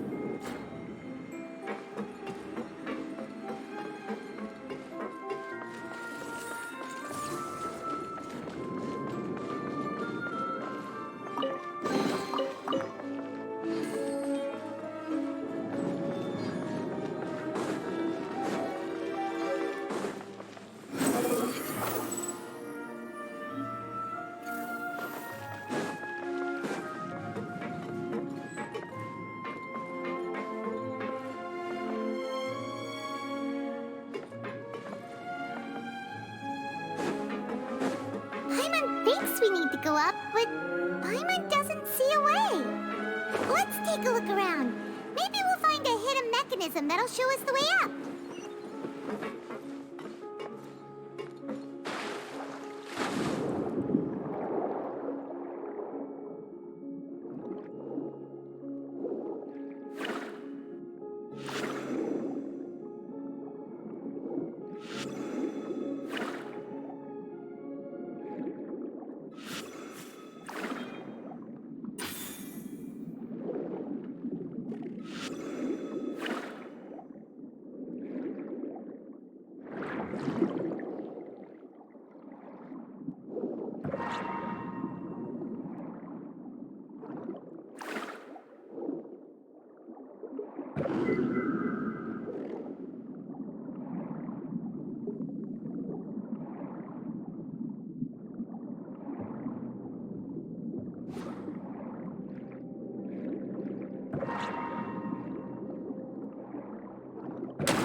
water level is rising.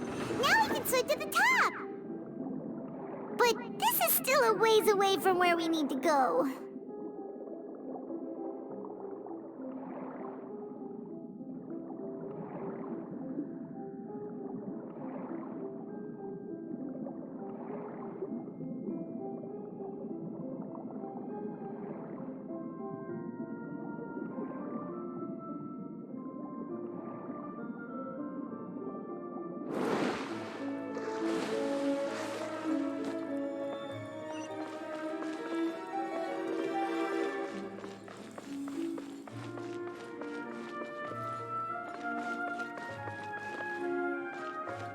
Shine down! Stay put! Now you shall perish!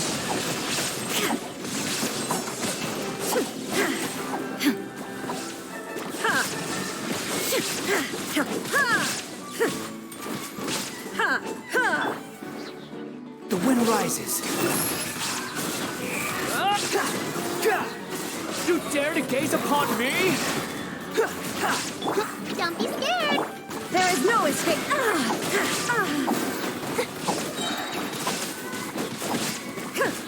Torn to oblivion!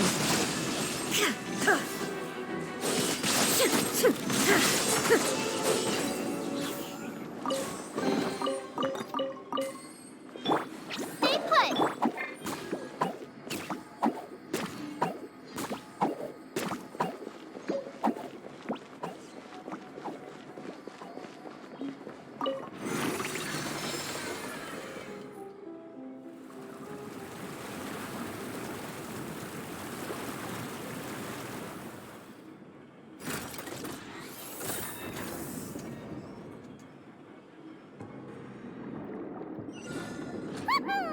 Now the path is clear! Let's go!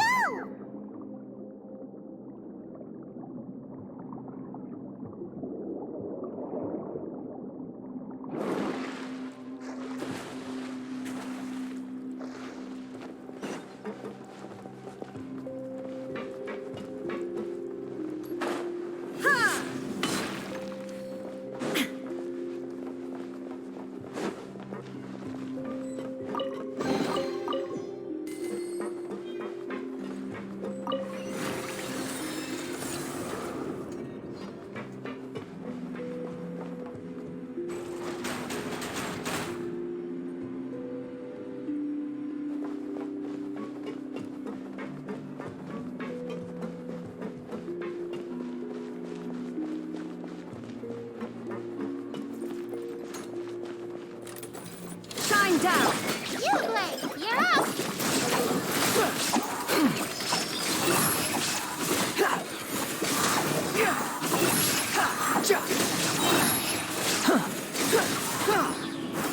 Unsightly insects. Illusion shattered! Don't be scared! Inazuma shines eternal!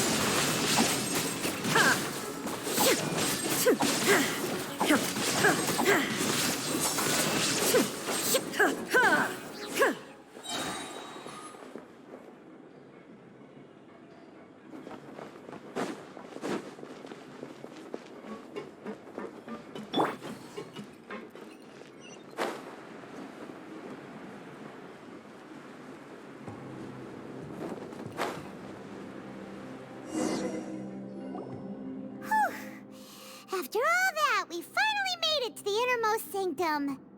Though, as expected, the mastermind isn't here. That's right. Then let's hurry up and find some evidence so we can get back to the Opera House and help Navia.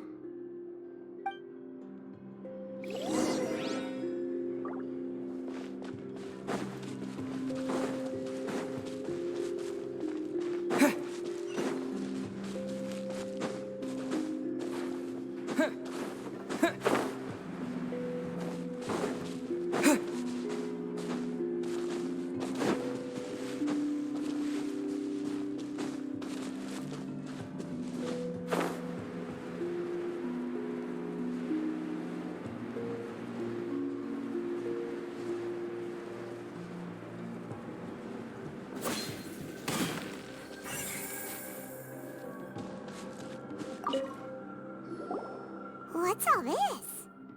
Aw, it's a bunch of really cute things! Pink accessories, a hair tie, a necklace, even a makeup box.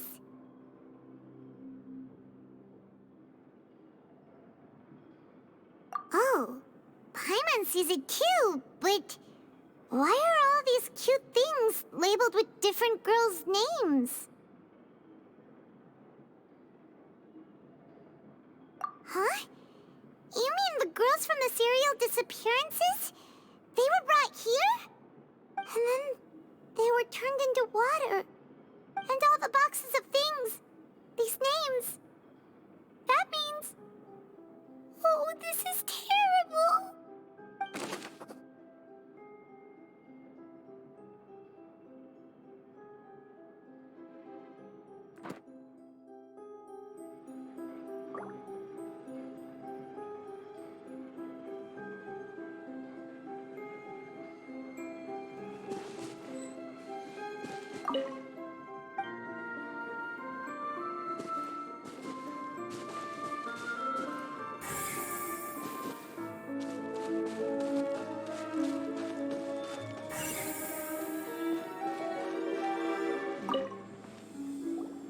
Whoa!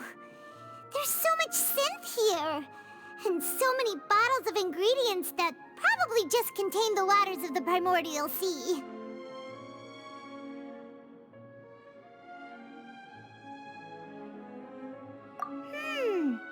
Mixing in progress, ready to drink, stock sample? Huh. They've also got all the synth pretty clearly labeled. Whoa, there's even fruit-flavored synth?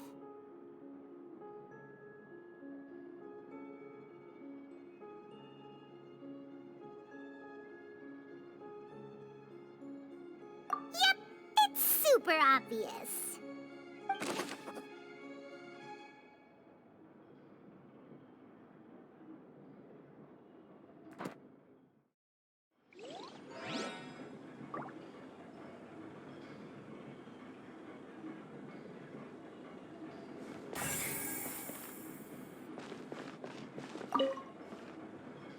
What's this over here? Looks like some kind of place for research. Experiment number 16 aims to verify Jacob Ingold's research conclusions on the primordial sea and use his theory as a foundation to achieve a breakthrough. The experiment was a failure. No individual managed to resurface from the water from the primordial sea. Female specimens 22, 23, and 24 were dissolved.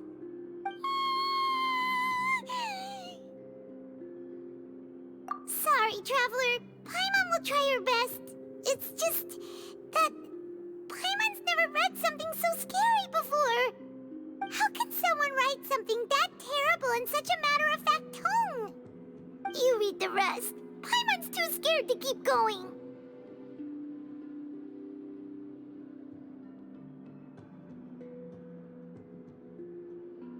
So that's why he did all of these experiments. But did he really think he'd be able to find a way just by dissolving people over and over? That's just insane!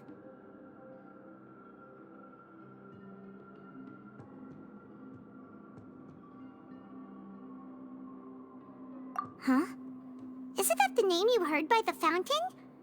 Paimon thought he was an eyewitness in the serial disappearances case. Ah, you mean Vacher is the one who did all of these... experiments?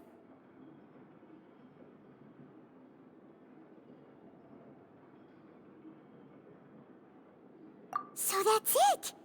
Vacher was no victim, but personally took his lover and... No, that's not it either! If that's the case, why would he want people to resurface from the water?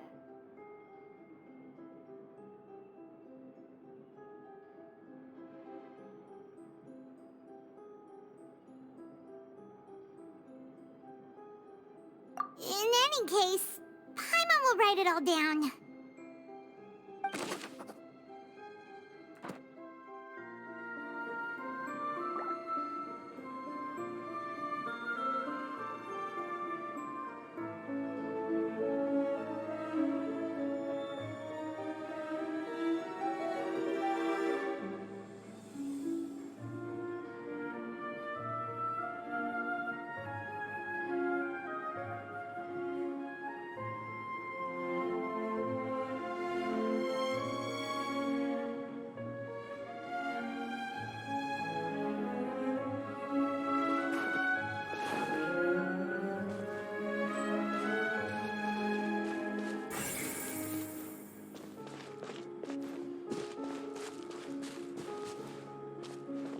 Let's see what's written here. Nothing escapes Detective Paimon's eyes. Callus. Navia's father. Oh, this seems to be an investigation report on him.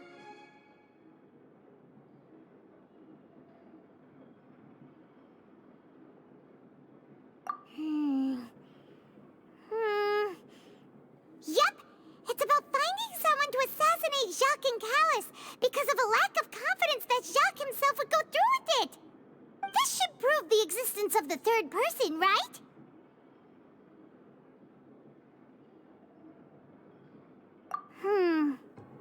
We still have not determined the exact content of the key information Callus has passed on to certain members of his organization. The old dog's a real menace to deal with. Even if he abides by the promise he's made to us, he will still have the upper hand. He can act whenever he wants to make our lives miserable.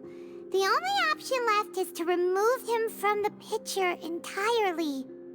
I concur. Let's send someone to kill him. He won't declare war as long as we don't touch Navia. Oh, seems like we've got a bunch of correspondence between the higher-ups.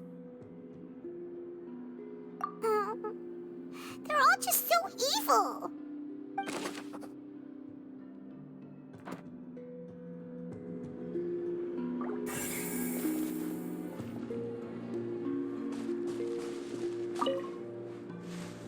Oh, look!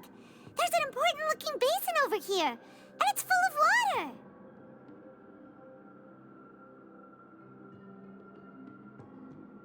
That means this is where they make all the synth. And that special water is the main ingredient. If you dilute it with normal water, you'll get synth. But the pure stuff can dissolve a human. Paimon will take notes on this incriminating evidence.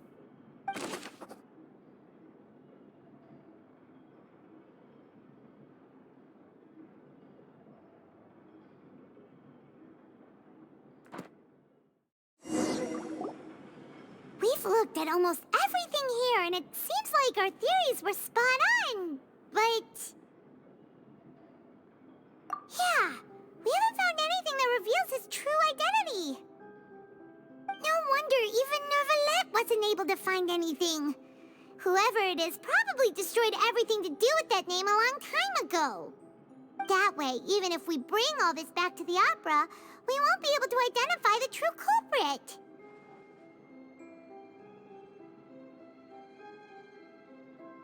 Sure thing. Paimon won't admit defeat to this guy either.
Carefully. We'll find something for sure.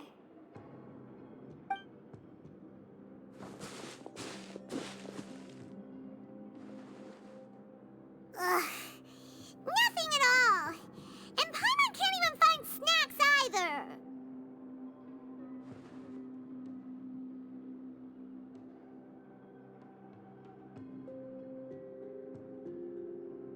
Whoa, really? Let Paimon see.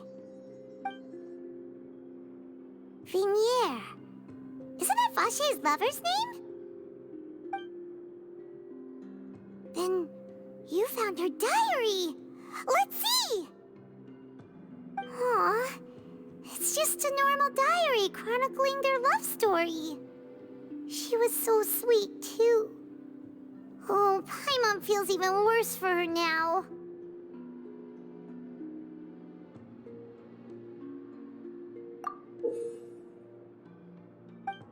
So many! A whole page's worth! But they're all crossed out. Was she unhappy with all of them? The final name she decided on was... Marcel. Wait, but Marcel's pretty old.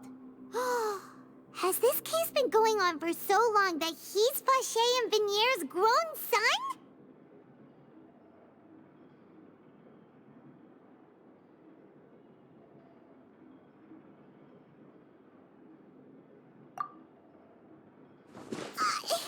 Hey! Paimon still hasn't figured it out yet.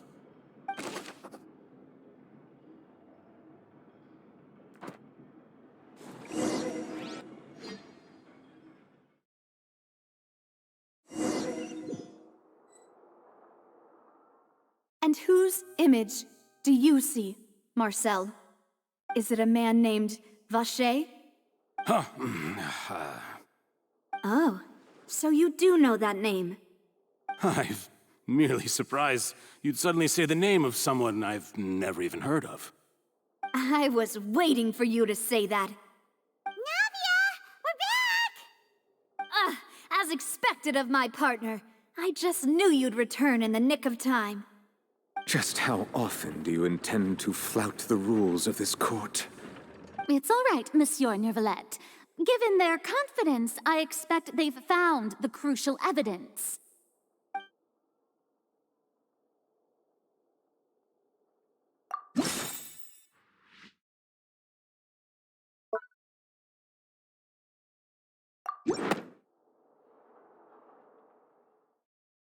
But the truth of it, Marcel, is that you've always been Vache. Huh? We've investigated your lair and we already know everything! After your lover, Vinier, was dissolved, you kept abducting young women to experiment on the hopes of bringing her back to you! You even created Marcel as a new identity and destroyed all records of your past as Vache! So that's it. Even the villains in opera performances rarely go that far.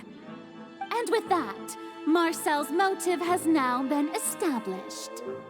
This information regarding your past also dismantles your prior timing defense. Well, Marcel, do you know where you went wrong? You fixated your gaze on the lover that passed away, instead of paying attention to the living people around you. So, you never noticed how we changed, or how we grew as individuals. You also never understood Boss's real expectations for his daughter.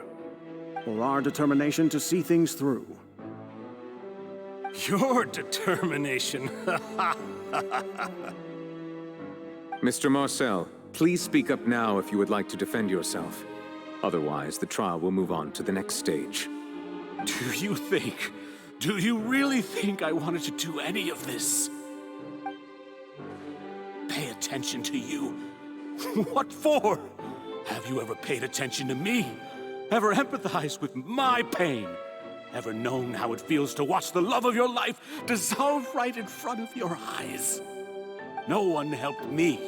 No one even believed me. All those decades ago, even the officers from the Maison Gardiennage were laughing at me. They said there's no way a human being can turn into water. So I must have gone mad from grief.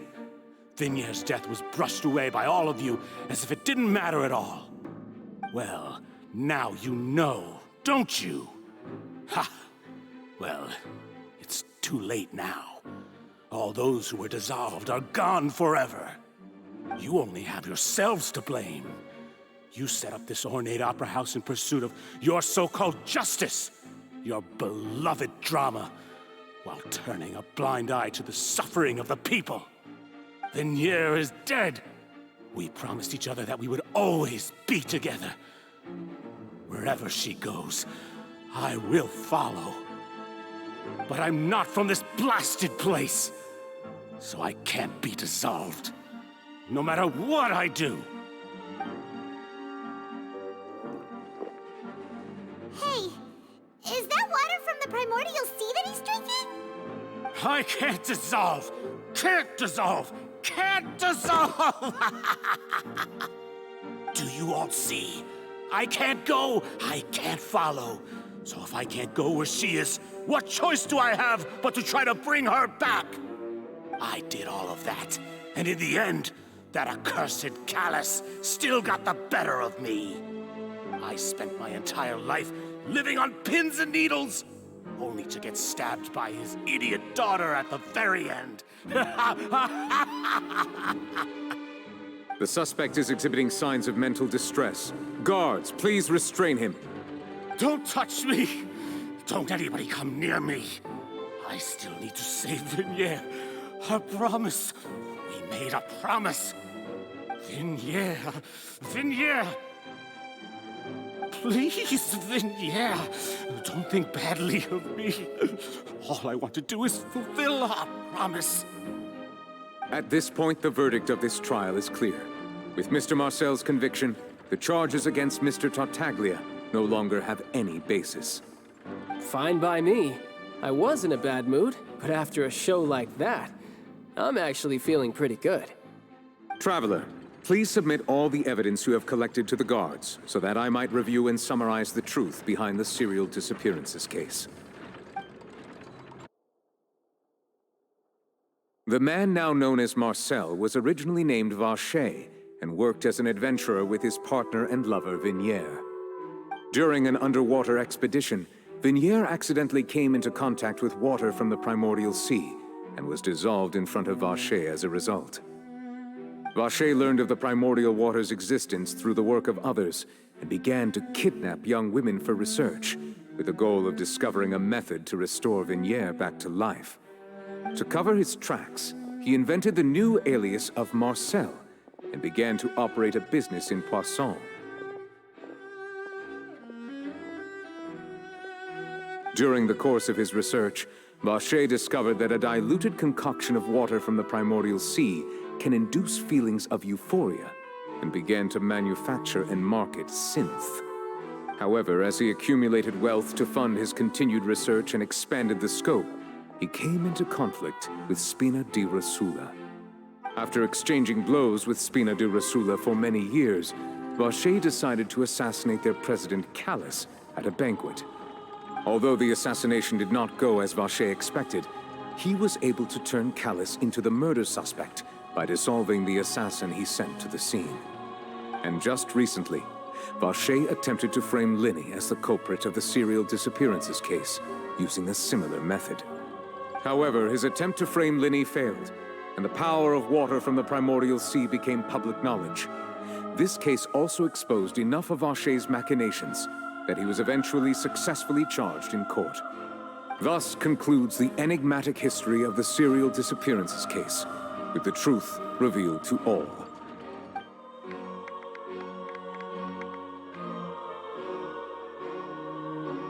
The oratrice will now deliver the final verdict regarding the charges against Mr. Vacher.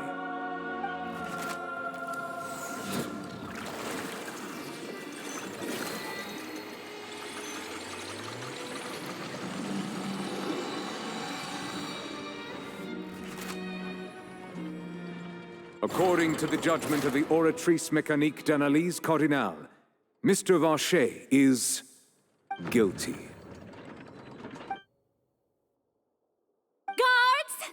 Take Vacher away.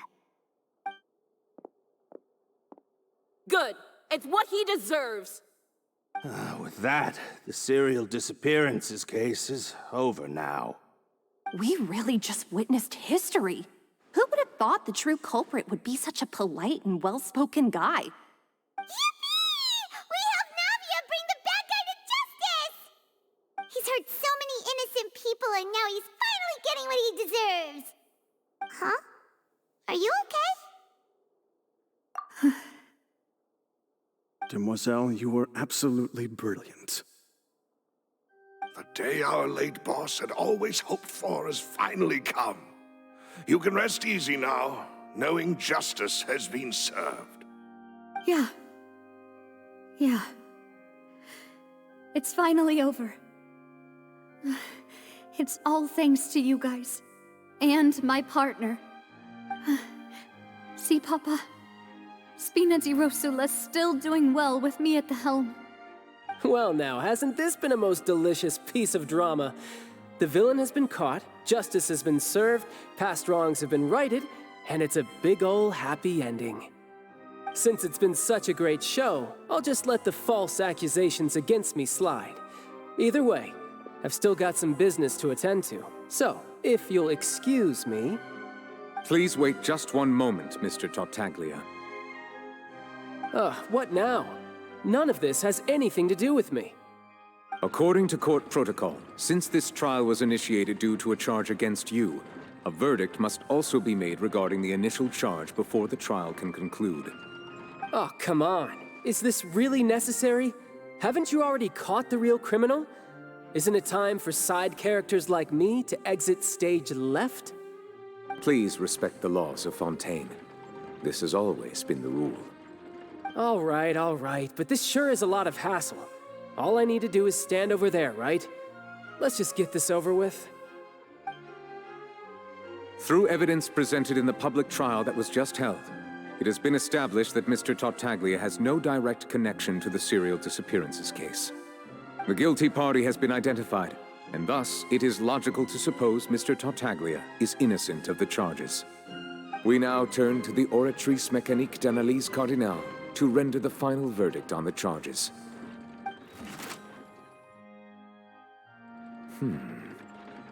According to the judgment of the Oratrice Mécanique d'Analyse Cardinale, Mr. Tartaglia is guilty. What? Hey! That's not funny! Didn't you just say I'm supposed to be innocent? What's with this verdict? Is your justice machine malfunctioning? Huh? This has never happened before. The Oratrice actually returned a different verdict from the Chief Justice. I mean, have you ever heard of an innocent Fatui Harbinger? Do you think the Oratrice might have just convicted him on general principle? But weren't the charges about the serial disappearances case? No matter what else he's guilty of, it shouldn't affect the verdict in this case, right? The judgment of the Oratrice Mécanique d'Analyse Cardinale is, by law, the final verdict of the court. We must accept the guilty verdict. Guards, please take the suspect into custody per court protocol.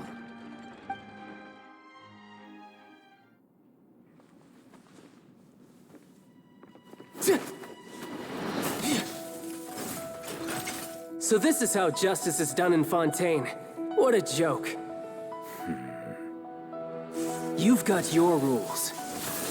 Well, I've got mine too!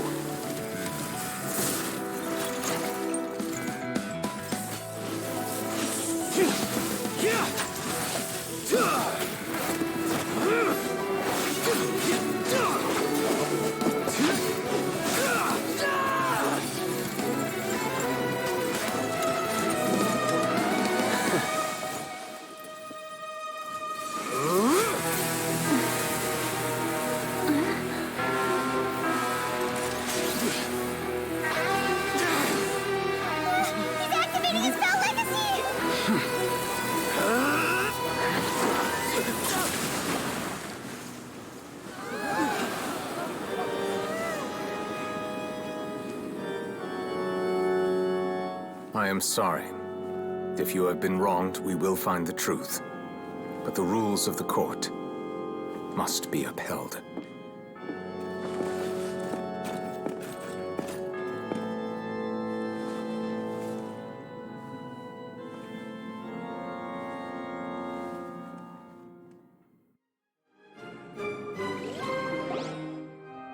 Hey, Monsieur Novelette, what's going on?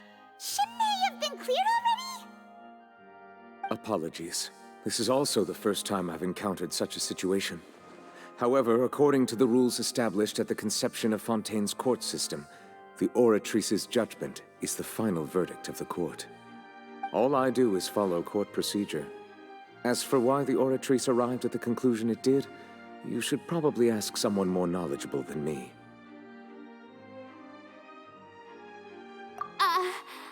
Why are you looking at me? I had nothing to do with it! I don't know what happened there either! Hey, stop staring at me! What does Lady Farina mean by that?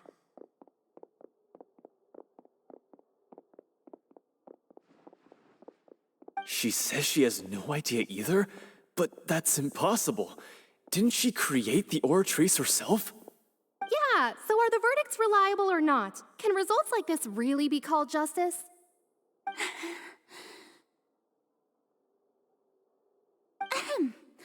My dearest citizens, did you really think we'd allow an incorrect verdict to be handed out in this court? Did you really believe that the judgment could be mistaken or be the result of some sort of random mishap? Don't tell me you thought even I had been blindsided by the Oratrice's result. But the way she looked just now, it was pretty obvious she had no idea what was going on. However, given the state of things, I shall give you an explanation. Everything that just took place, including my supposed shock and bafflement, was a part of an elaborate performance, with every action meant to stir up drama and excitement. And, of course, for every performance there is a script. Everything has unfolded exactly as I expected from the very beginning. As the embodiment of the very concept of justice, the Oratrice shall never render an arbitrary judgment! If you thought Child had nothing to do with the serial disappearances case, it is only because you've been blinded by the superficial appearance of innocence. Everything he's done, not to mention the danger he poses, are beyond ordinary comprehension and completely unforgivable! All shall be revealed in time. You will come to understand my noble intentions, as well as the absolute correctness of the Oratrice's verdict.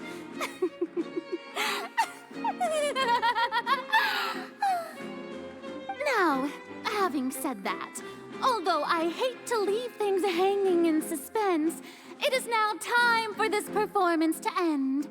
As the lead actress, I shall be the first to take my leave. Toodaloo! So she chose to make her escape after all, did she?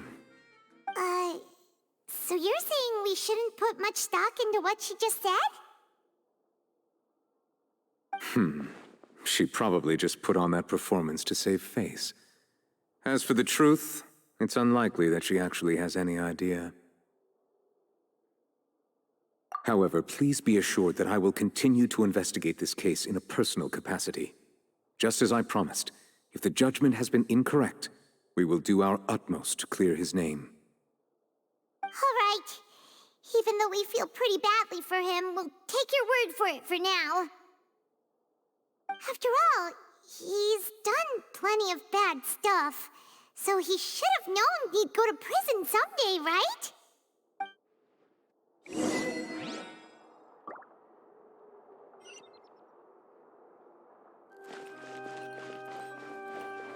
Stay put!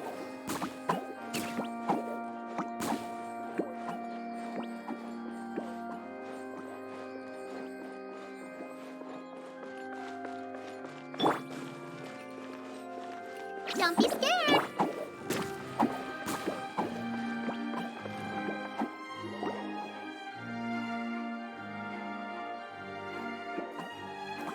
Hey, what are you doing? Quick, stop him! Traveler! Hey! Traveler! Marcel! What are you doing over here? Stop resisting arrest! Cease, or we'll add another charge to the list. No, wait! I just want to ask the Traveler something. I'm not looking to run away. Please, just let me ask this one small thing. Go on. Thank you. I was being led away when I finally realized something. Where did you first hear the name Vacher? I erased all records of that name. So, unless... Are you still trying to prove your innocence? Give it up. You've already been convicted.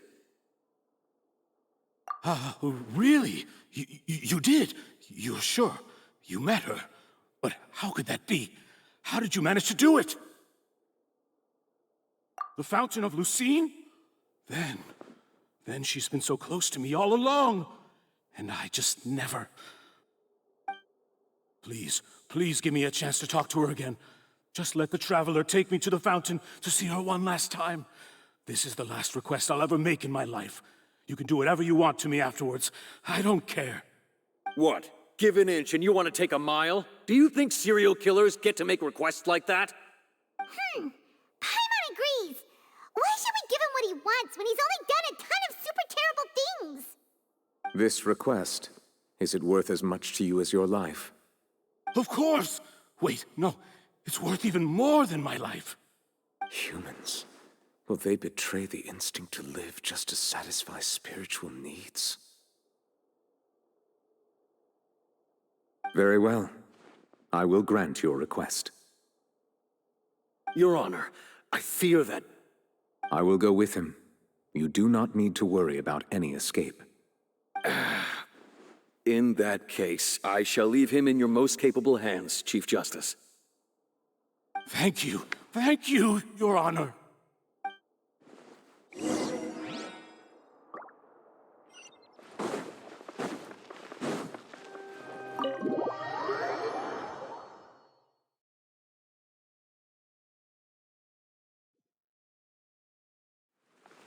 Squall and Fury.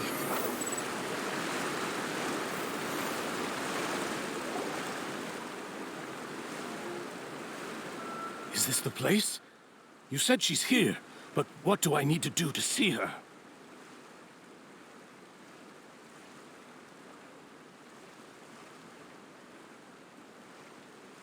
Yeah, and even Paimon could hear her after drinking that thing. Didn't you just drink a lot of it on the stage as well? Oh, in that case... Vacher. Ah! Yes, that's it. So you heard it too. Vignier, it's me! It's me, Vacher. Vacher? Vacher. I'm here! Where are you, Vignier? I'm coming for you. I'm finally here for you. Hey, wait! Be careful! Hey, wait!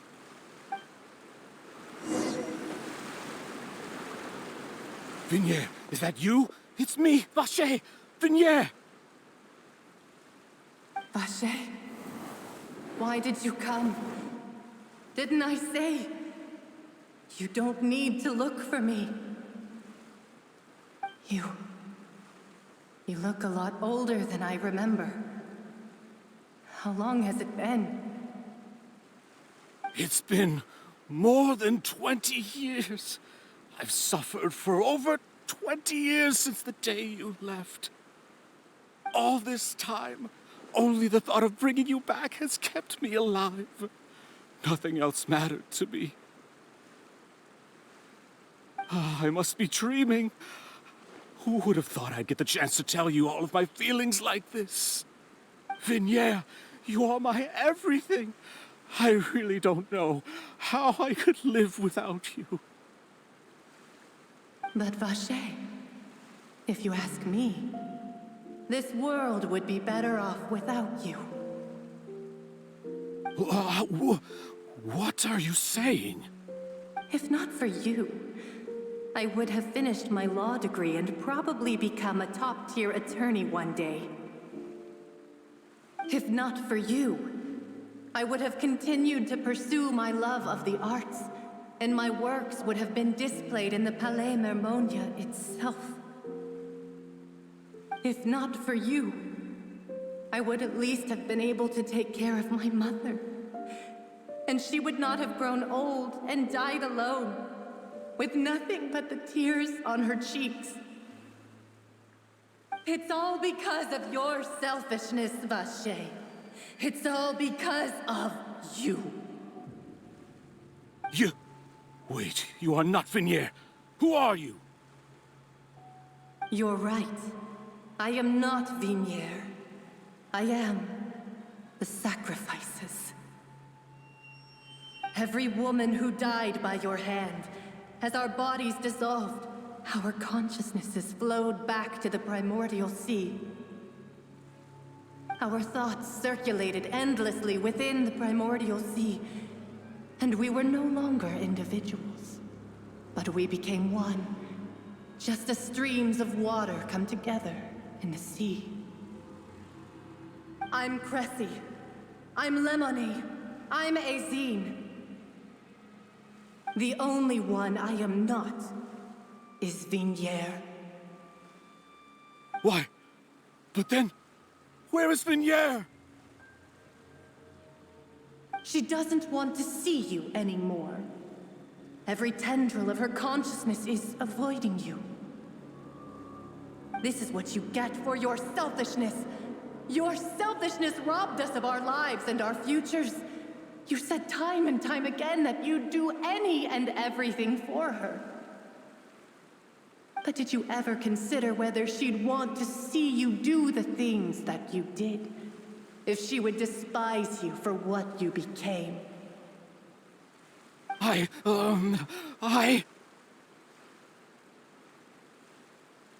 You are a liar, a heartless murderer, and a cowardly narcissist. The only thing you are not is Vignier's beloved. From the moment your first victim died and her consciousness merged with Vignier's, she has had nothing but pure hatred for you.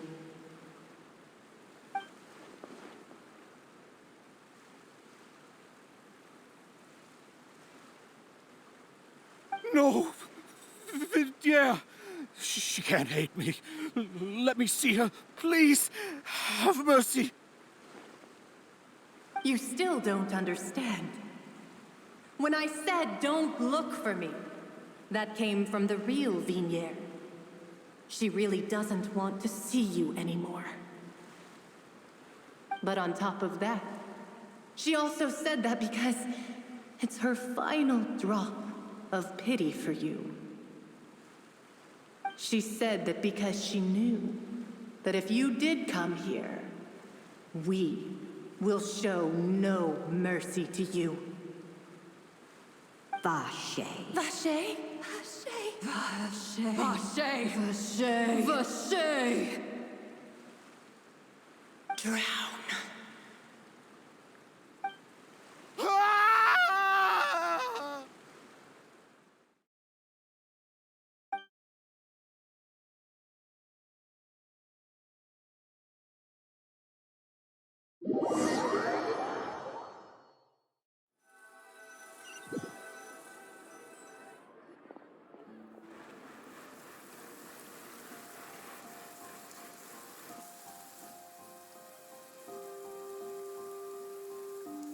Finally, we have some time to do shopping.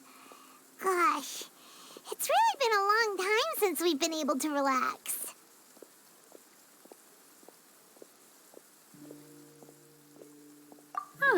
Well met, partner. I knew something great was going to happen when I woke up in such a good mood today. Even this weather can't put a damper on the demoiselle's mood. It's a pleasure to see you both again. Oh, hey, Navia! It's been a few days. Paimon's already started to miss you. Oh, now that I believe. I'm easy to work with and always bring home the bacon. Who wouldn't treasure having a partner like me? Sounds like you're really enjoying life these days, Navia. What have you been busy with since the trial? It's just been one thing after the other.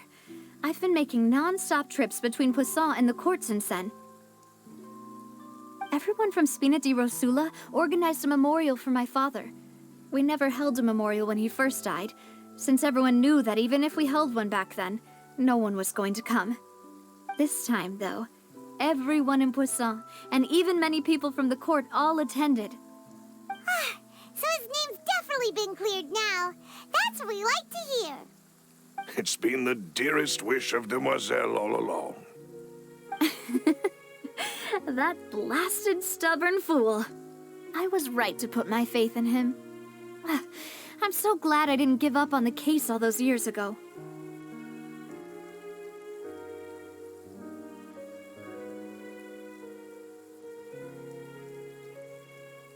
Oh, by the way, I ran into Charlotte just after I left the memorial service.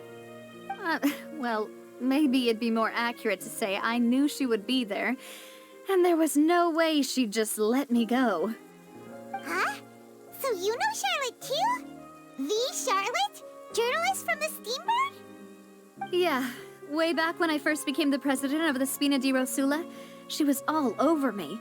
Wouldn't take no for an answer. I believe the story was called The True Heart of Darkness, Secret Tales of the Yellow Rose. To be fair, though, it was a really flattering feature. So, we've been on pretty good terms ever since. She was trying to lean on our friendship to get me to do an exclusive piece on the serial disappearances case. Oh yeah, she told us about that. She's always been super interested in that case, so now her wish has finally come true too. Anyway, I told her to make sure that when she writes about you guys entering the opera house with the critical evidence, that you both sound really cool. Now that's another thing to look forward to. We trust Charlotte's skills with a pen for sure. Oh, and in other news, I also took Clarande out for a meal. Oh, are you two on better terms now? While you were investigating Vaché's headquarters, Clarande gave testimony on my father's behalf. It was thanks to her that we were able to turn the tide. I wanted to thank her. I mean, there's also no point in being awkward all the time, so we took the chance to reconcile with each other. Oh, that's great. Paimon also thought Clarande wasn't actually a bad person. It's always good to have more friends. Anyway, now that the case has finally been solved, perhaps it will slowly begin to fade from the public consciousness. Oh, actually, there's still one last thing I need to do. What is it? I should pay a visit to my father's grave and tell him the truth of what happened, as well as how it all ended. And on top of that, just how much people still look up to him to this day. That includes me, too. Miss Navia. Indeed. We want to go too. We also think Callus is a really admirable person. Sure thing. I'd like you two to share the moment with me. After all, without you, there might not have been such a positive ending. And in that case, everyone, let's be off. Considering the recent weather, we'll be lucky if we can reach Poisson before dark. Yeah, you're right. It's been raining non-stop for a few days now.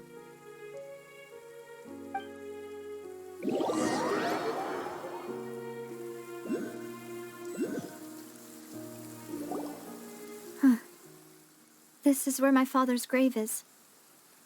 To be perfectly honest, even I haven't been back here for a long time. Huh? There's someone there already. Wait, that figure. It can't be... Isn't that Nervalette? Why would the Chief Justice be here? Huh? Navia?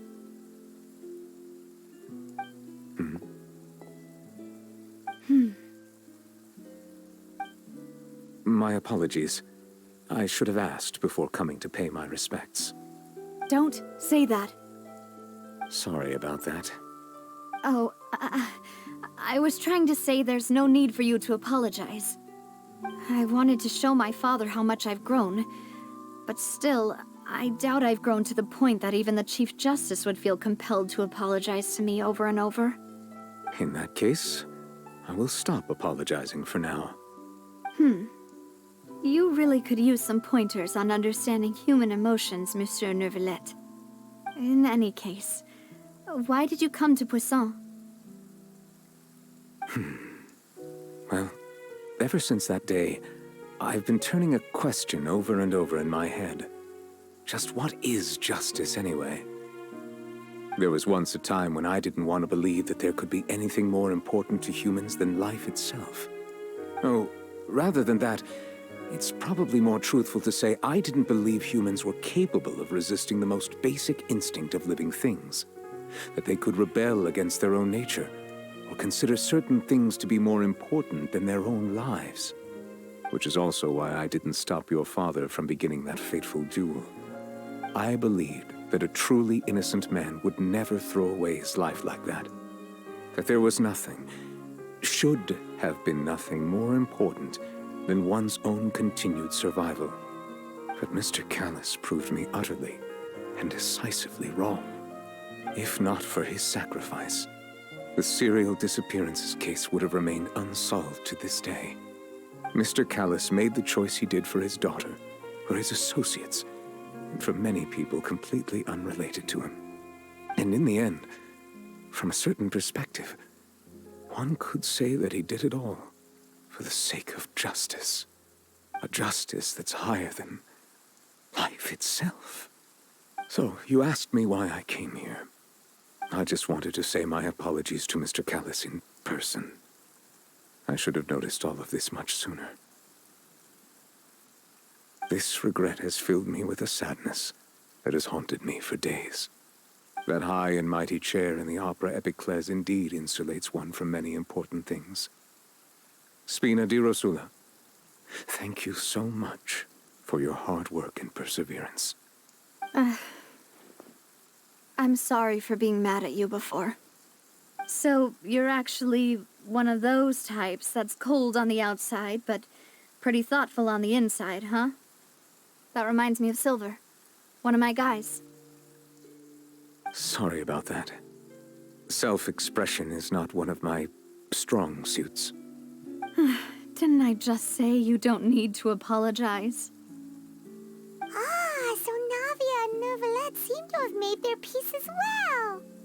Let's not disturb them for now. We can wait till after they're done.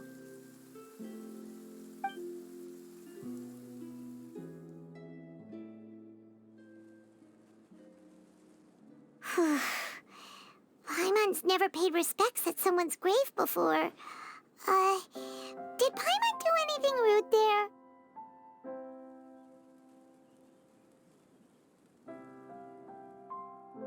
Huh? Oh, Paimon didn't know that was a thing.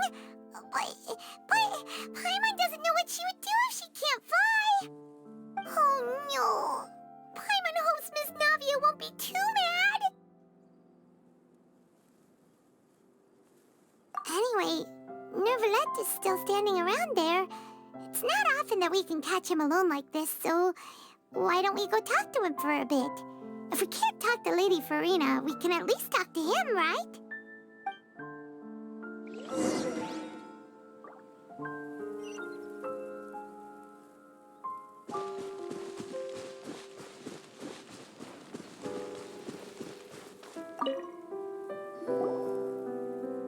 Oh, it's you two.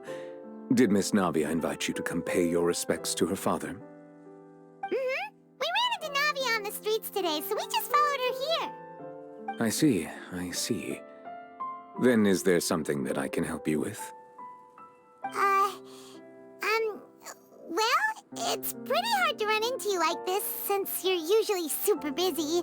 So we figured we could try to ask you a few questions, if that's okay.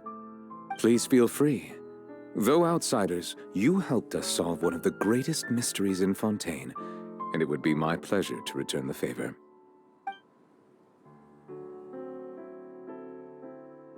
My apologies. My investigation has still not reached its conclusion. However, I still believe the judgment of the Oratrice was not rendered arbitrarily. Huh? But you also said you thought he was innocent. For many years, I have been quite aware that the Oratrice does not simply mechanically repeat the verdict that I give on each case. As a divinely created mechanism, the people's unified faith in the concept of justice is integrated into it. Not only can it produce the incredible power of indemnitium, but it likely also possesses other traits, such as self-awareness. Which is all to say, I have been prepared for a situation like this for a long time. Huh. So when Lenny told us that he heard a human voice from the room where the Oratrice's core is stored... I was not aware such a thing had occurred. Perhaps that could serve to prove my conjecture. I will add that to the list of items to investigate. In any case, I am inclined to believe that the Oratrice does have a methodology all its own. We just do not have enough information. Based on Farina's reaction, I doubt even she had any idea what was going on. She managed to bluff her way through it, though, with her time-tested twin tricks of bravado and drama. While we do intend to get to the bottom of this, for now, we regret to say that the Fatui Harbinger will just have to bide his time in the fortress of Meripede. If we did incorrectly convict him of crimes he did not commit, we will most certainly compensate him to the fullest extent allowed by the law. If you ask Paimon, the only compensation he'll want is a no-holds-barred fight with you. Is there anything else you'd like to ask me about? Your sibling, another blonde-haired traveler. I'm sorry, but I've never seen anyone who matches that description. If she ever stepped foot in Fontaine, I'm sure she followed our laws to the letter, and had no reason to appear on the stage of the opera Epiclese. Is there anything else you'd like to ask me about?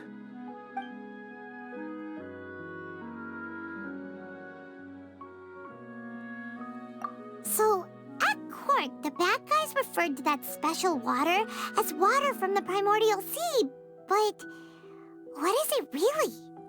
Truthfully, that name is already quite accurate. I can only surmise that Vacher and his ilk only learned of its nature and existence after extensive research. There used to be a special sea on the surface of this planet. The nature of its seawater was rather different from that of the sea we know today.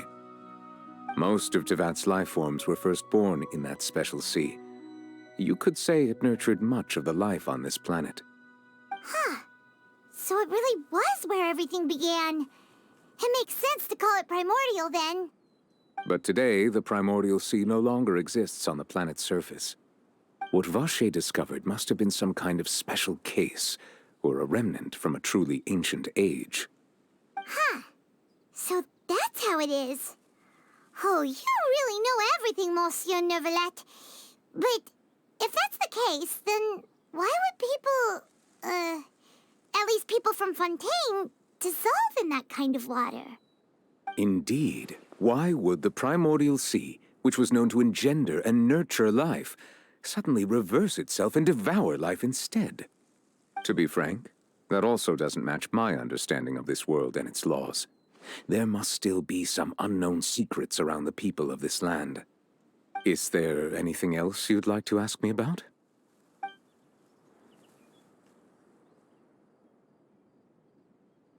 That the sea levels will rise and everyone will be dissolved in water, leaving Farina crying alone on her throne, but the sins of the people will be finally washed away for good. Does that appropriately summarize the version you've heard? That's right! It was Lenny that told us back then. And that about covers all the main points. Yes, up to the present, I think we reached a point where we have no choice but to confront this prophecy directly. Rumors have it that this prophecy is rooted in the last words the former Hydro Archon left to the world before she passed away. A prophecy? Of the former Hydro Archon?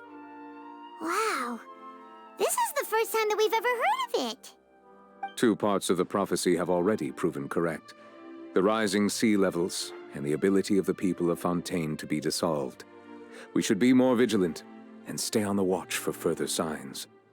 Speaking of the prophecy, Farina has also always taken it quite seriously. Indeed, she has been collecting information and intelligence from across Tevat for this purpose. If the rumors were true, And perhaps this prophecy is the conundrum left to Farina by her predecessor. But with Farina being the way she is, can we really trust her to solve it? Is there anything else you'd like to ask me about?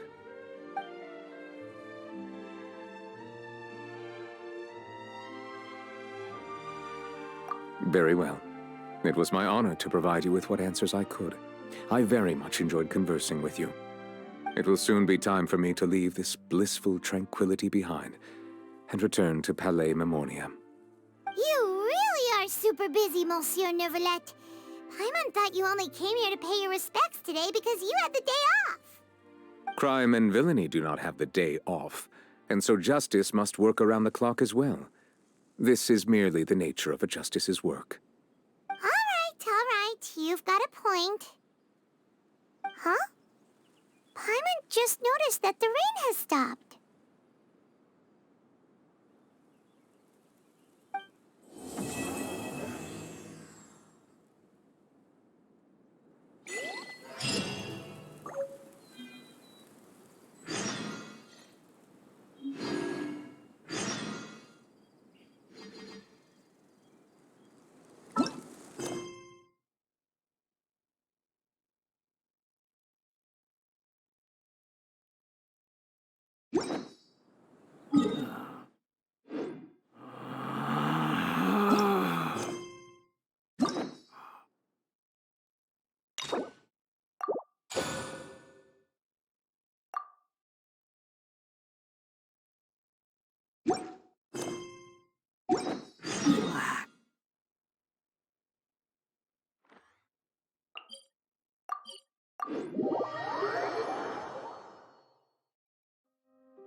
Behold!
There's no such thing as pure freedom in this world.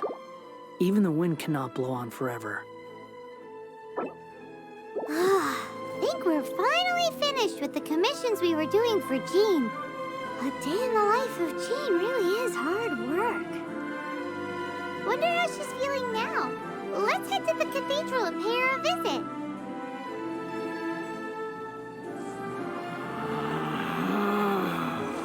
Relax.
Hello, hello.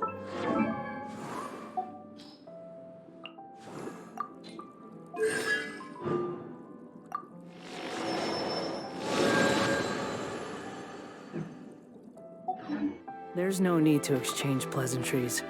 It's rather pathetic to force a conversation just to occupy silence.